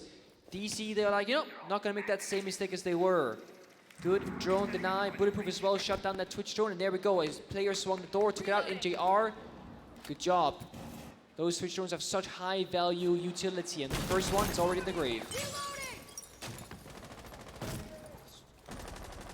Forrest on Repel right now, almost a minute off of the clock. Holds on to the diffuser. Twitch holding the diffuser is really a sight to behold. With the way that Forrest has been playing, I'm not sure if he's the one to deliver the payload, so to speak, but he's going to be in the position to do that. Looks like he can just rappel on in if nobody is watching that angle, but they don't have intel just yet. Pembesu is currently stuck inside a janitor. He impacts and gets his way out. Iconic breaks in and down goes Canadian. Another body could be found. And there it is, Iconic. 2 huge kills. He's activated. He's on fire. He's looking good while doing it too. And this is the Astralis that's the strongest, right? You got all players up and ready. When Iconic gets the entry and plays loose, that's when they thrive so much more. 5v3 now, and again, one of the weakest, if not the weakest defense. Taylor's Archives. The vertical play, you see it on your screen right now. There's a Sledge and a Bok and a Sophia. There's nowhere on site that you can play whatsoever. Open area, that's not where the bomb site is, but it's where the players are. That's where the service stairs flank. Shuttle bucking away, taking damage in the process. DZ losing out on more HP from NJR now, as he's the one in the line of fire. Firm control from above. There's NJR's kill on the Shuttle. With a Thunderbird on the board, it means that they can very easily get healed back up. But look at this. Eclipse from out of nowhere. Eclipse with a slide down 2, and he can head for the hills. Astralis really thought they had something. It's Pembesu down, though, as its 3rd kill for Iconic in this round. Eclipse will need to clutch. They've got a big play from him lined up. Astralis are in the bomb site. They don't have the diffuser, though. It needs to be retrieved. DP Fire spotted on a black eye cam. Right now, Eclipse waiting, but oh, it's DP Fire to shut him down. As Eclipse was trying to buy time, Astralis get their 2nd round in a row. So wonderful play by Eclipse. It's not enough, though. Again, Iconic got a triple in the round. The first one, the second, I believe the second to last. We saw the flank here. The reward from Eclipse waiting there really paid off. Astralis comes out on top. 5-2. DC could just try and throw something at the wall, see what sticks. Astralis did not. We're going to open area instead. Castle on the board, of course, to help deny lines of sight. Warden being picked up is stable for DC. Normally Eclipse wants to play it. This time it's Pembesu instead. We saw the Thunderbird last round doing a pretty good job keeping every defender alive, but open area itself, not that many good areas to put it down when the bomb site itself is here as it gets under fire. Those corner stations are only good if there's a safe spot. Not the case for this one. Jaeger, of course, matching up. You can stay safe in those fortifiable areas. Grenades, not going to do too much damage to you as long as you're nearby one of those ADSs. 5 seconds remaining. Bok and Sledge both being picked up still on the attacking side. Means again, vertically speaking, loads of damage can be done. Do note, Shuttle in the Bok does not have the secondary heartbeat gadget. All you got is the Selma charges from DP Fire, so limited heartbeat capabilities. For open area, you want to take control of that top floor, as we talked about before. First castle barricade now falls for Astralis. Shuttle's in that position. Sees it go off, and then immediately bucks open the wall to give his team a much longer view of the staff area before heading back upstairs. In terms of roam, plenty of bodies from DarkZero, not nestled into the bomb site, but neither of them are really all that far away. Canadian and Eclipse are the two that are not playing within the walls of either open area or the kitchen. I mean, Canadian in almost every single map is like as far away as possible on the side. He's in the basement right now, just kind of waiting around, seeing what comes to him. Can sit on cameras if he so wants to, and just gain a bit of information. The goo mines will again keep him safe and comfortable. We saw that bulletproof or the Meister camera, either or, inside the lobby area to deny info because you can shoot those drones at either or. There's gonna be Astralis tagging from above as they always do. Bok right now opening up all these hatches because they are left soft. All 10 reinforcements have been spent. It's not a mistake. It's a strat chosen by DC. Also Astralis, now, not gonna get punished that bad for only having one Heartbeat operator. They'll be fine. Well, Forrest takes some damage and then calls in the cavalry, aka those nanobots, the nano swarm, whatever they're officially referred to as, aka the Adrenal Surge. The Buck's still persisting, and Shuttle getting scarily close to being completely out of skeleton key ammo. The common spots right now seem to be vacated by DarkZero. We're just past the halfway point. DZ, again, only need these 2 rounds to secure the championship. That's it. Can they accomplish it? Iconic with that wall opened up earlier. This was planned out much more in advance. And look at that, Astralis just sweeping through it. Forrest one of his own too. Adrenal Surge on cooldown, but he'll be able to get himself right back up. Iconic next to the line of fire. Canadian dancing around a grenade. There goes NJR. Astralis looking for the knockout blow onto the captain, and they'll get it. A flawless round as suddenly Astralis have found a new gear. There it is. Now we got a series on our hands because everyone's showing up and defenders cannot find anywhere to hide or play successfully. They're getting torn apart. That nade from Iconic opened up the round, the wall to follow it up. That grenade kill removed the 2 impact grenades from the bomb site on Eclipse. Those are going to be so vital to deny the Heartbeat Summers later on. Let's go, let's go, let's go. As Iconic says. He's not wrong. He's not wrong at all. Similar circumstances to where DZ was at on Oregon. There is no parachute, as we've talked about before. No timeout to be taken by Astralis, already used back in round number 3. So you have to hope that you're able to right whatever wrongs in the actual match itself. So far for Astralis, things have been going right. 3 rounds in a row, the most recent flawlessly done. Yep. DZ still has access to their time. Yes, they do. You take it if you want, but again, just like when Astralis had the lead, no reason to give the opponent that parachute unless you absolutely have to, unless of course you think that you can see something much more valuable. Right now for DC, trying open area one more time is very bold because they lost it the first time. I want to see what can work for them. This is big value, by the way, from the laser gates and the castle barricades. You put the Aruni gate, laser gate, in front of it, so you have to break that before you then destroy the castle barricade on the other side. It's true. You can't get sneaky around it, grenade the floor, you'll get the door, but not the gate itself, so either or, you gotta clear both eventually. J9 open up the soft wall, breaching charge in hand, opens up. Doesn't get the castle back. Oh, they're gonna rush. They're juiced up and they're in the bomb site, but DZ seem to have this one in hand, and that's it. It's J9 against the wall. Shotgun against the wall, through and damage done to Panbazoo. It's ugly, but look at that. You've got 70 bullets left. This was a go for broke strat from Astralis. And it might be broke. DarkZero moved to match point if J9 cannot pull off this 1v3 clutch that became a 1v2 clutch. Inside a staff area. Is he being spam pinged? Because it sure sounds like it. They know he's there. Around the bomb chassis, it's Hyper on the cross. Championship point, DarkZero! They're closing in. This could be our upcoming final round. Again, the rush shot almost worked. It was so off pace. It was beautiful, but it was shut down as well.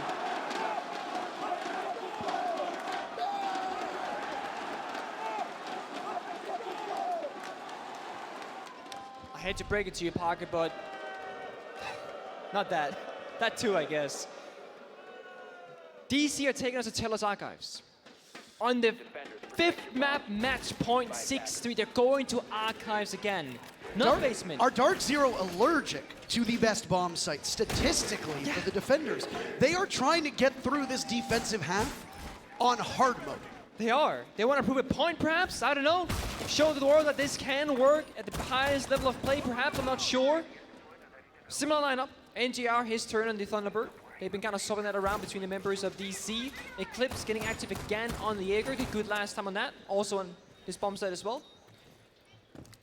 10 seconds left. This is it. This is it. Could be the Possibly. final 3 minutes, or even quicker if Astralis tries a repeat of what we saw in the previous round. That's a huge gamble. Astralis just go to burst into the bomb site thinking they can take advantage of DZ, but DZ's just too smart, too good. They know about it. They're prepared for it. They're ready. They stop Astralis in their tracks. I respect it though. I mean, the balls you gotta have to make that decision, that play in that moment. And it could have worked. It was so close. Just inches away from success. A rush is fun to watch, fun to play, but so chaotic in the moment. Don't have time to think and make decisions. You gotta act on instinct. Beaten shots goes out. There's a bit of team damage. Not a huge loss. IQ being picked up from Forest can now find these Valkyrie cameras and deny information gain. What he's doing right now is he's mapping out the rooms. Where does DZ have information? Where is it safe to go? Where is it not safe to go? Canadian got impacts in his hand. Up top. Oh, nicely shot on Iconic. Forest coming in for the assist. Bloodshed early on, but Canadians inside of conference room. He's holding court and immediately fades away. Gets right back to the Kona stations, and it's like nothing was gambled in the first place. Back to full HP. Iconic and J9 both very low right now. It's gonna not help them in those later engagements. These Kona stations can keep healing up. The one thing is, if the attackers get to that area, they too can get healed, but they're inside of the open area itself. Side, of course, is Argos Tillers. Lot has to be done for Astralis right now. Vertical damage control is being set up. NGR inside has a challenge or not. Can they find NGR on the side? They get access. NGR holds the ground. It's trouble for Astralis. Well, they'll use whatever they have at their disposal. Again, win or lose, even if they're in dire circumstances, so much to be proud of. Hyper has to reposition after taking some damage. Iconic and J9 weak. They're a little worse for wear, but they seem to be wearing it quite well at the moment. There's Kona stations as well, still on the table. Get pings onto the bodies down below as Astralis gets shot through the floor. NJR is a better shot. Lined up, he knows there's one inside a lobby too. He can't capitalize just yet. It's DP fire for the outduel, and shuttles retrieve. So Astralis actually comes out ahead in that engagement. Canadian doesn't have a nitro cell. There's no way to play this from below. So he heads down into lockers to wait and potentially go for a flank. Exploit whatever blind spot there might be. DZ has vacated the bomb site. Diffuser going down in the hands of Iconics. Does DZ know this? It's being planted right under their very noses. One missed opportunity for Eclipse. Hyper goes up. Suddenly DZ have the advantage, but they gotta work against the clock. DP Fire nestled firmly inside of the bomb site. His teammate J90 guns down Eclipse. Repositioning, running rampant, as DZ will scramble. Hyper with 1v2. DP Fire. It's J90 to save Astralis. DZ can double up and secure their first international major win. They were forged in the South. How fitting it is that the first international trophy is earned in the South. DarkZero win the Charlotte Major.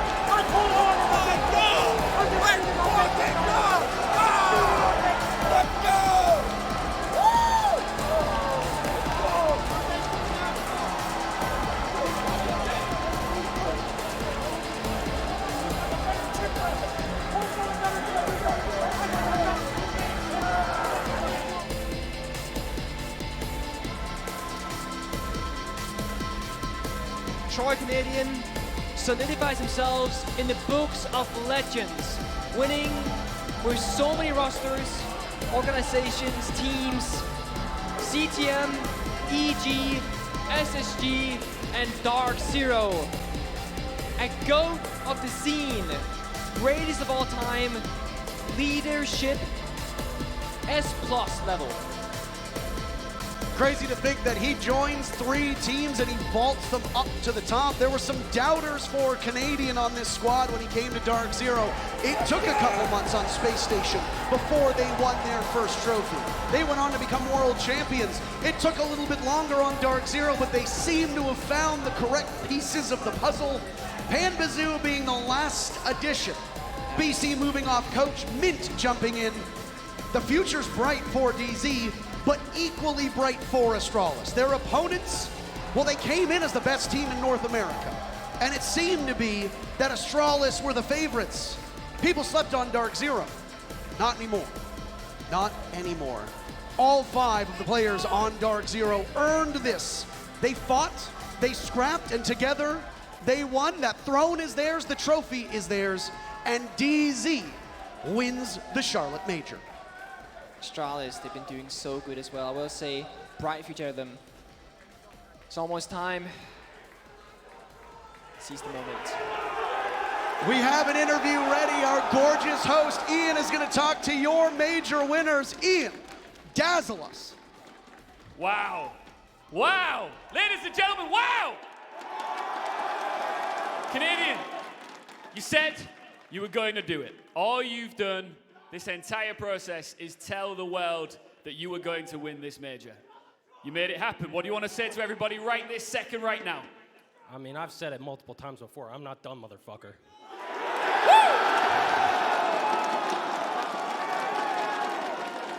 You seemingly don't have an ounce of doubt anywhere in you. You just heard Pengu just call you one of the greatest of all time in this scene. I want to get to your team in a moment, but first, let's just talk about you. Are you a Siege goat? I don't want to say that, but I do want to say I may have the greatest chip recipe of all time. What do you think, Charlotte? Is he one of the greatest of all time? Let's give a shout out to your roster. What an achievement this is. Huge win for you guys. Who do you want to highlight in particular out of these amazing men standing behind you? There is absolutely no one to highlight in particular. Everyone did their part. We have 3 incredibly talented fraggers that are incredibly consistent, show up time and time again, in Paul, Rob, and Nick, constantly showing up. We have Tyler, who was formerly a fragger and now is possibly the best support player in the world, in my opinion, in a matter of months. And an incredible secondary IGL at that, one of the best I've ever played with. Truly, like, he does it all. He does it all. And then Kyle, our coach, he's done so much work for us, preparing us for every single matchup, staying up late. The whole we got everyone. Everyone's helping us, man. But yeah, there's nobody in particular. It was a complete team effort. We have a philosophy we believe in on our team called Ubuntu, and it's I am because we are. And it means whatever I am capable of, it is because the rest of my team is capable of it. Come on now. Just before we move on to celebrations, because you guys got a long night celebrating ahead of you, do you want to give a shout out to Astralis, because they've had one hell of a journey too? Yeah, I mean, I've been going back and forth with these guys the whole time. Literally every bathroom break, we're talking shit to each other, having a good time. We're also saying that this is like an incredible game. Like, literally every time I went to the bathroom, I was like, wow, Dave, you got turned on that map. Wow, Dave, you suck. I'm walking by them in their huddle, smiling at them like a psychopath, all that. And then the whole time, Dave's like, wow, this is really fun, too. So I just want to say, though, that they're an incredible team. They just made this roster. They just had Forrest and Collier come in, and already they're making incredible strides. They're truly a world-class team, and it was a pleasure to play against them. Yes, give them all a round of applause. The trophy itself, right? You've obviously achieved some amazing things in your Siege career. What is lifting this trophy going to do for you, and how is it going to feel? It's going to feel great, but we all start again tomorrow, though. We all start again tomorrow. Do you guys want to see them lift the trophy? I said, do you guys want to see them lift the trophy? Get ready to lift. All right? Get in position. Ladies and gentlemen, your Rainbow Six Siege Charlotte Major Champions, DarkZero!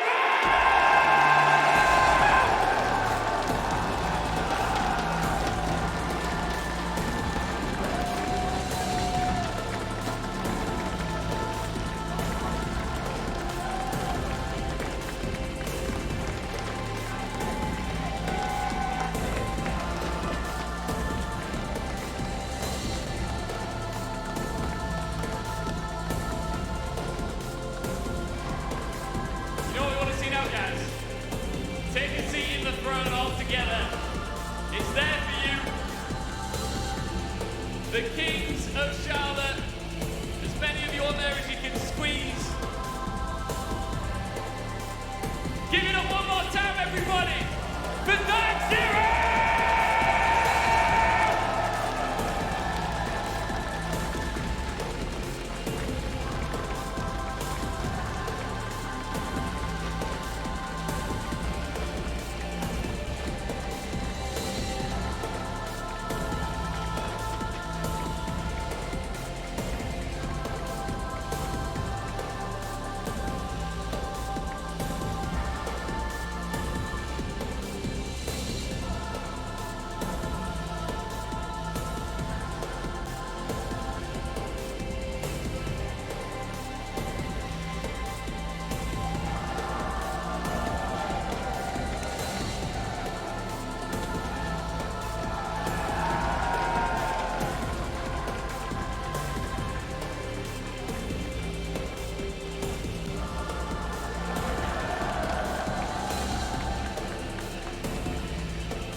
DarkZero. Commiserations, of course, to Astralis. And I just want to give a massive thank you to every single one of you in the audience right now. The first Siege LAN in over 2 years has been amazing. Give yourselves a round of applause, please. It's been wonderful to have you back. Please get a safe journey home, but before you leave, we are going to cross back over to Doa and the team on the desk to pick apart that amazing final map of our grand final.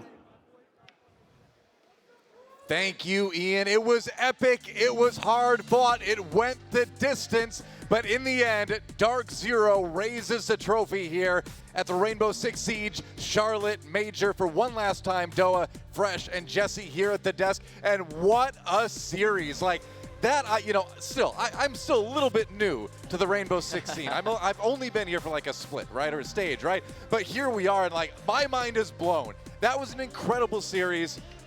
I don't know what else to say. Jesse, say something. So well deserved.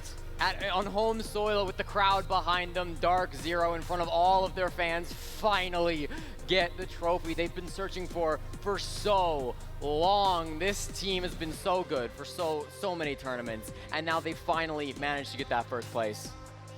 This organization, since they've entered, have put so much investment into this game, into the team, into their roster. They've brought on a world champion in Canadian to find that success, and he's repaid their faith by bringing them this major. I'm so happy for literally the team, but everybody involved in this organization. Yeah, I mean, Canadian as well. You talk about him.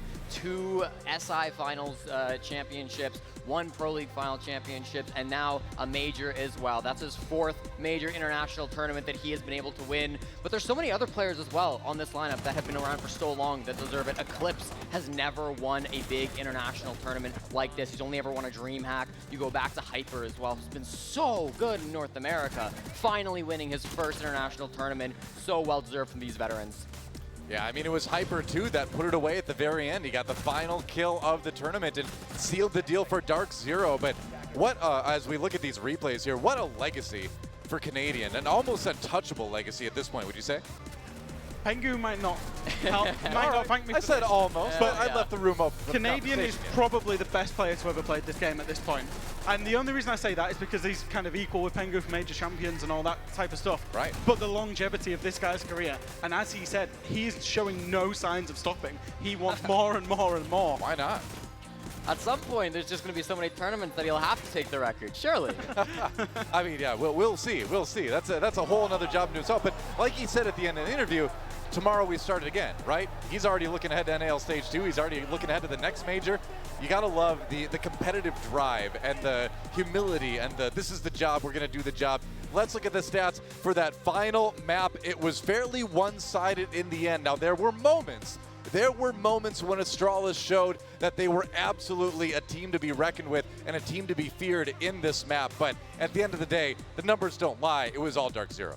Yeah, I mean, we do have to shout out Astralis. I think they played so well in this series. In the stage, overall, dominated North American League, got the first place there, finished first in their groups here in Charlotte, and then just rolled through the bracket right up until their toughest opponent, DarkZero. They played very well this game. Go all the way back to map 1 where they pushed it to 15 rounds, were able to lock it down with the ace clutch. That feels so long ago now, but they had some fantastic moments in this series. Yeah, Astralis just still looking so unstoppable through the vast majority of the tournament, right up into the very last map, honestly, you know? And you look ahead to NAL Stage 2, you look ahead to those next majors, and it's still anyone's game. Like, DarkZero took this one, but there are so many teams, Astralis being at the top of them, out of this region, I think, that have a chance at the crown next time, too. Oh, there's always next time. I mean, you can go back and forth to all the majors. It was 6 months ago, Doa, in Sweden, where we saw FaZe Clan win the trophy, and Cyber back then broke the kill record, finding 57 kills in one match in an international competition. And now we've seen Pambazoo do the exact same thing. 57 kills from him in this game. Tied the record internationally. He's been excellent today. Yeah. And I mean, the whole squad was excellent, and I think they've got different gears to go to. They can mix it in the gunfights, but they can play strategic. And we saw that today. They really managed to kind of figure out that Astralis really only had one way of playing, which was run at them. And as soon as they realized that, they was like, right, let's just be patient. The kills come to us. And we saw that through the first 5 rounds on Bang, where DZ, they've been very slow and methodical, and it just was they were getting kills for free. It was so good to see. Yeah, absolutely. An incredible match, an incredible final map, but we had an incredible run to get here. Let's go back and revisit pretty much everything we've seen this week at what was an incredible major, all the way back to groups. Remember, at the beginning of the week, we had 15 teams come in 4 different groups to try to make it here. That was Group A, Oxygen, and Team 1 getting out of it, Oxygen. Another one of those teams you got to keep an eye on. They look scary. Yeah, North American League is going to be ready for this squad. I remember meeting up with Laxing and Dream for breakfast this morning, and they said, you know what, we'll be ready for it. Disappointing exit for OXG, but they'll be back. Certainly on both accounts. Team 1 as well, putting on an impressive performance. I think it showed some good resolve from them, given the fact that they were playing from Mexico City. Obviously, then they came here 3 of them came here on LAN. And I think that rebuild project, it's got some good legs in it. You know, Lagonis is doing a great job over there. Yeah, I'd agree. Man, 2 teams that have just been so much fun to watch getting out of the group there. Team Liquid and XSET. 2 teams with a bit of the LATAM style, right? I mean, Team Liquid from that region, and then XSET with some players coming from there to NA to kind of show NA what that's all about too. And I frankly think they made the league up here better for that. Oh, absolutely. XSET have been such a story to turn things around for a squad that just was not really the team that people talked about last year for the organization. Well, they talked about them, just not in the way the org wanted to. That's true. Changed out all 5 players, have come with a fantastic roster this year, and they're looking so good. Yeah, meanwhile in Group C, we have our tournament champions, DarkZero, coming out of that one along with G2 from EU and Fresh. I saw for a moment there, was that a tear that just trickled down the side of your face when I mentioned G2? There was no tears from me. As I said, I'm so happy and proud for DarkZero. And what I do want to say is people wrote them off in groups because they were calling this the group of death. They were saying DarkZero don't even get out of groups, and they've gone on to win the whole goddamn event. Who would say such a thing? Crazy. Who would predict such a thing? Nobody else, just Dez. Haha, Dez. Move on. All right, moving on to Group D, the final group here, of course. We had none other than Astralis, our tournament runners-up, and Team BDS from France getting out of that one. Wolves and Chiefs having a tough time in Group D, but man, BDS, again, a team that looked very solid throughout the course of the week. Yeah, BDS really needed this event, I think. They were flying a little bit under the radar. They've had a pretty poor stage 1 by their standards. Yeah. Good tournament from them. They'll be a bit disappointed with the way they went out. Astralis, they've got nothing to be disappointed about. They were almost flawless through groups, only losing to BDS. Almost flawless through playoffs, obviously only losing to DarkZero. That's right, and then we had our playoff bracket. Team Liquid taking the win over G2, DarkZero winning against Team 1. Astralis sends XSET home, and then Oxygen with the big 2 over BDS. Then, of course, yesterday, we saw Team Liquid versus DarkZero. It went the distance, but DarkZero showed what they've been showing us all week long, is that they have the endurance, right? They have the fortitude, both mentally and honestly. Your wrist gets a little bit sore towards the end there. They got it physically as well to play some of these long matches, and it's like we were all saying before this one started, if it goes the distance, DarkZero, they have that ability to get stronger as it goes on, and it certainly did look that way in the end. It did. DarkZero finally closing things out after 5 whole maps. Again, in front of this crowd that was behind them the entire weekend. There was family members in the crowd. There were parents. You saw some of them there. And it feels so good for DarkZero to be able to win right here in Charlotte at home. That's right. Now, it's time to crown our tournament MVP. Let's see who it is. I have no idea. I'm really curious to see, actually, who ended up getting it, because there were so many good players that seemed deserving, but in the end, it looks like it was none other than Pambazoo. The Pamba Party time, how can you say no? I mean, tying the kill record, clutch play after clutch play, multi-kill after multi-kill. He had his sights on everyone this tournament. He was absolutely sensational, and he made things happen. When he was getting a kill, it was often multi-kill rounds, impactful kills. And he was who his team was looking to, especially when they were doing well. He was completely at the forefront of that. But very quickly, I also want to shout out Eclipse, because I do think that he is the best support player in the world right now. The amount that, he got a massive clutch in this game today. He, he plants, he gets multiple kills, he's aggressive. He is, I think as Troy said, he's a gunner that's turned into a support player and has become an excellent one at that. Pambazoo put the shorts away, put on some slacks, and walks away a major champion. You can't be mad at that. Yeah, absolutely. I mean, you just can't say enough good things about Pambazoo and the rest of this team, too. I mean, what a story. What a legacy again for Canadian, and what a story for this organization to sort of reform and kind of get to this point where now they are major champions. But you know what? All good things must come to an end, and although we've got a lot of great Rainbow Six to look forward to for the rest of the year, this tournament is over. So for one final time, I'm going to send it to my analysts to get their final thoughts on this week, and what a week it was. Fresh, what's the take? Ooh, we have seen the best teams in the world right now at this tournament, and it accumulated in possibly the best of 5 I've seen throughout recent years. And as I say, I'm so happy and proud for everybody involved with DarkZero. Yeah, congratulations to the champions, of course. This has been a fantastic event. Crowds are finally back. And North America's the best region in the world. They certainly are. Still. Indisputed now, right? SI Indisputable. champs and Charlotte major champs. Man, NAL, this next stage is going to be fire. It's going to be good. You know who else has been fire all weekend? Our fans coming here in person and watching online, getting to enjoy some great esports online, which is fine, but then also the way it was really meant to be enjoyed in person with your fellow friends, trying to see who's the best at that video game you all love. It is beautiful, it is pure, it is why we love esports. Big shout out to the production crew behind the scenes keeping this running. You guys have no idea what they go through to make this work and make it work splendidly. And of course, thanks to my analysts, thanks to all the casters, thanks to the players for putting on a great show. That's gonna do it from Charlotte, North Carolina. From the desk, Doa, your host, Jesse, Fresh, everybody else. Thank you so much for watching the Rainbow Six Siege, North Carolina, Charlotte, Major. Eat your bananas, and we'll see you next time.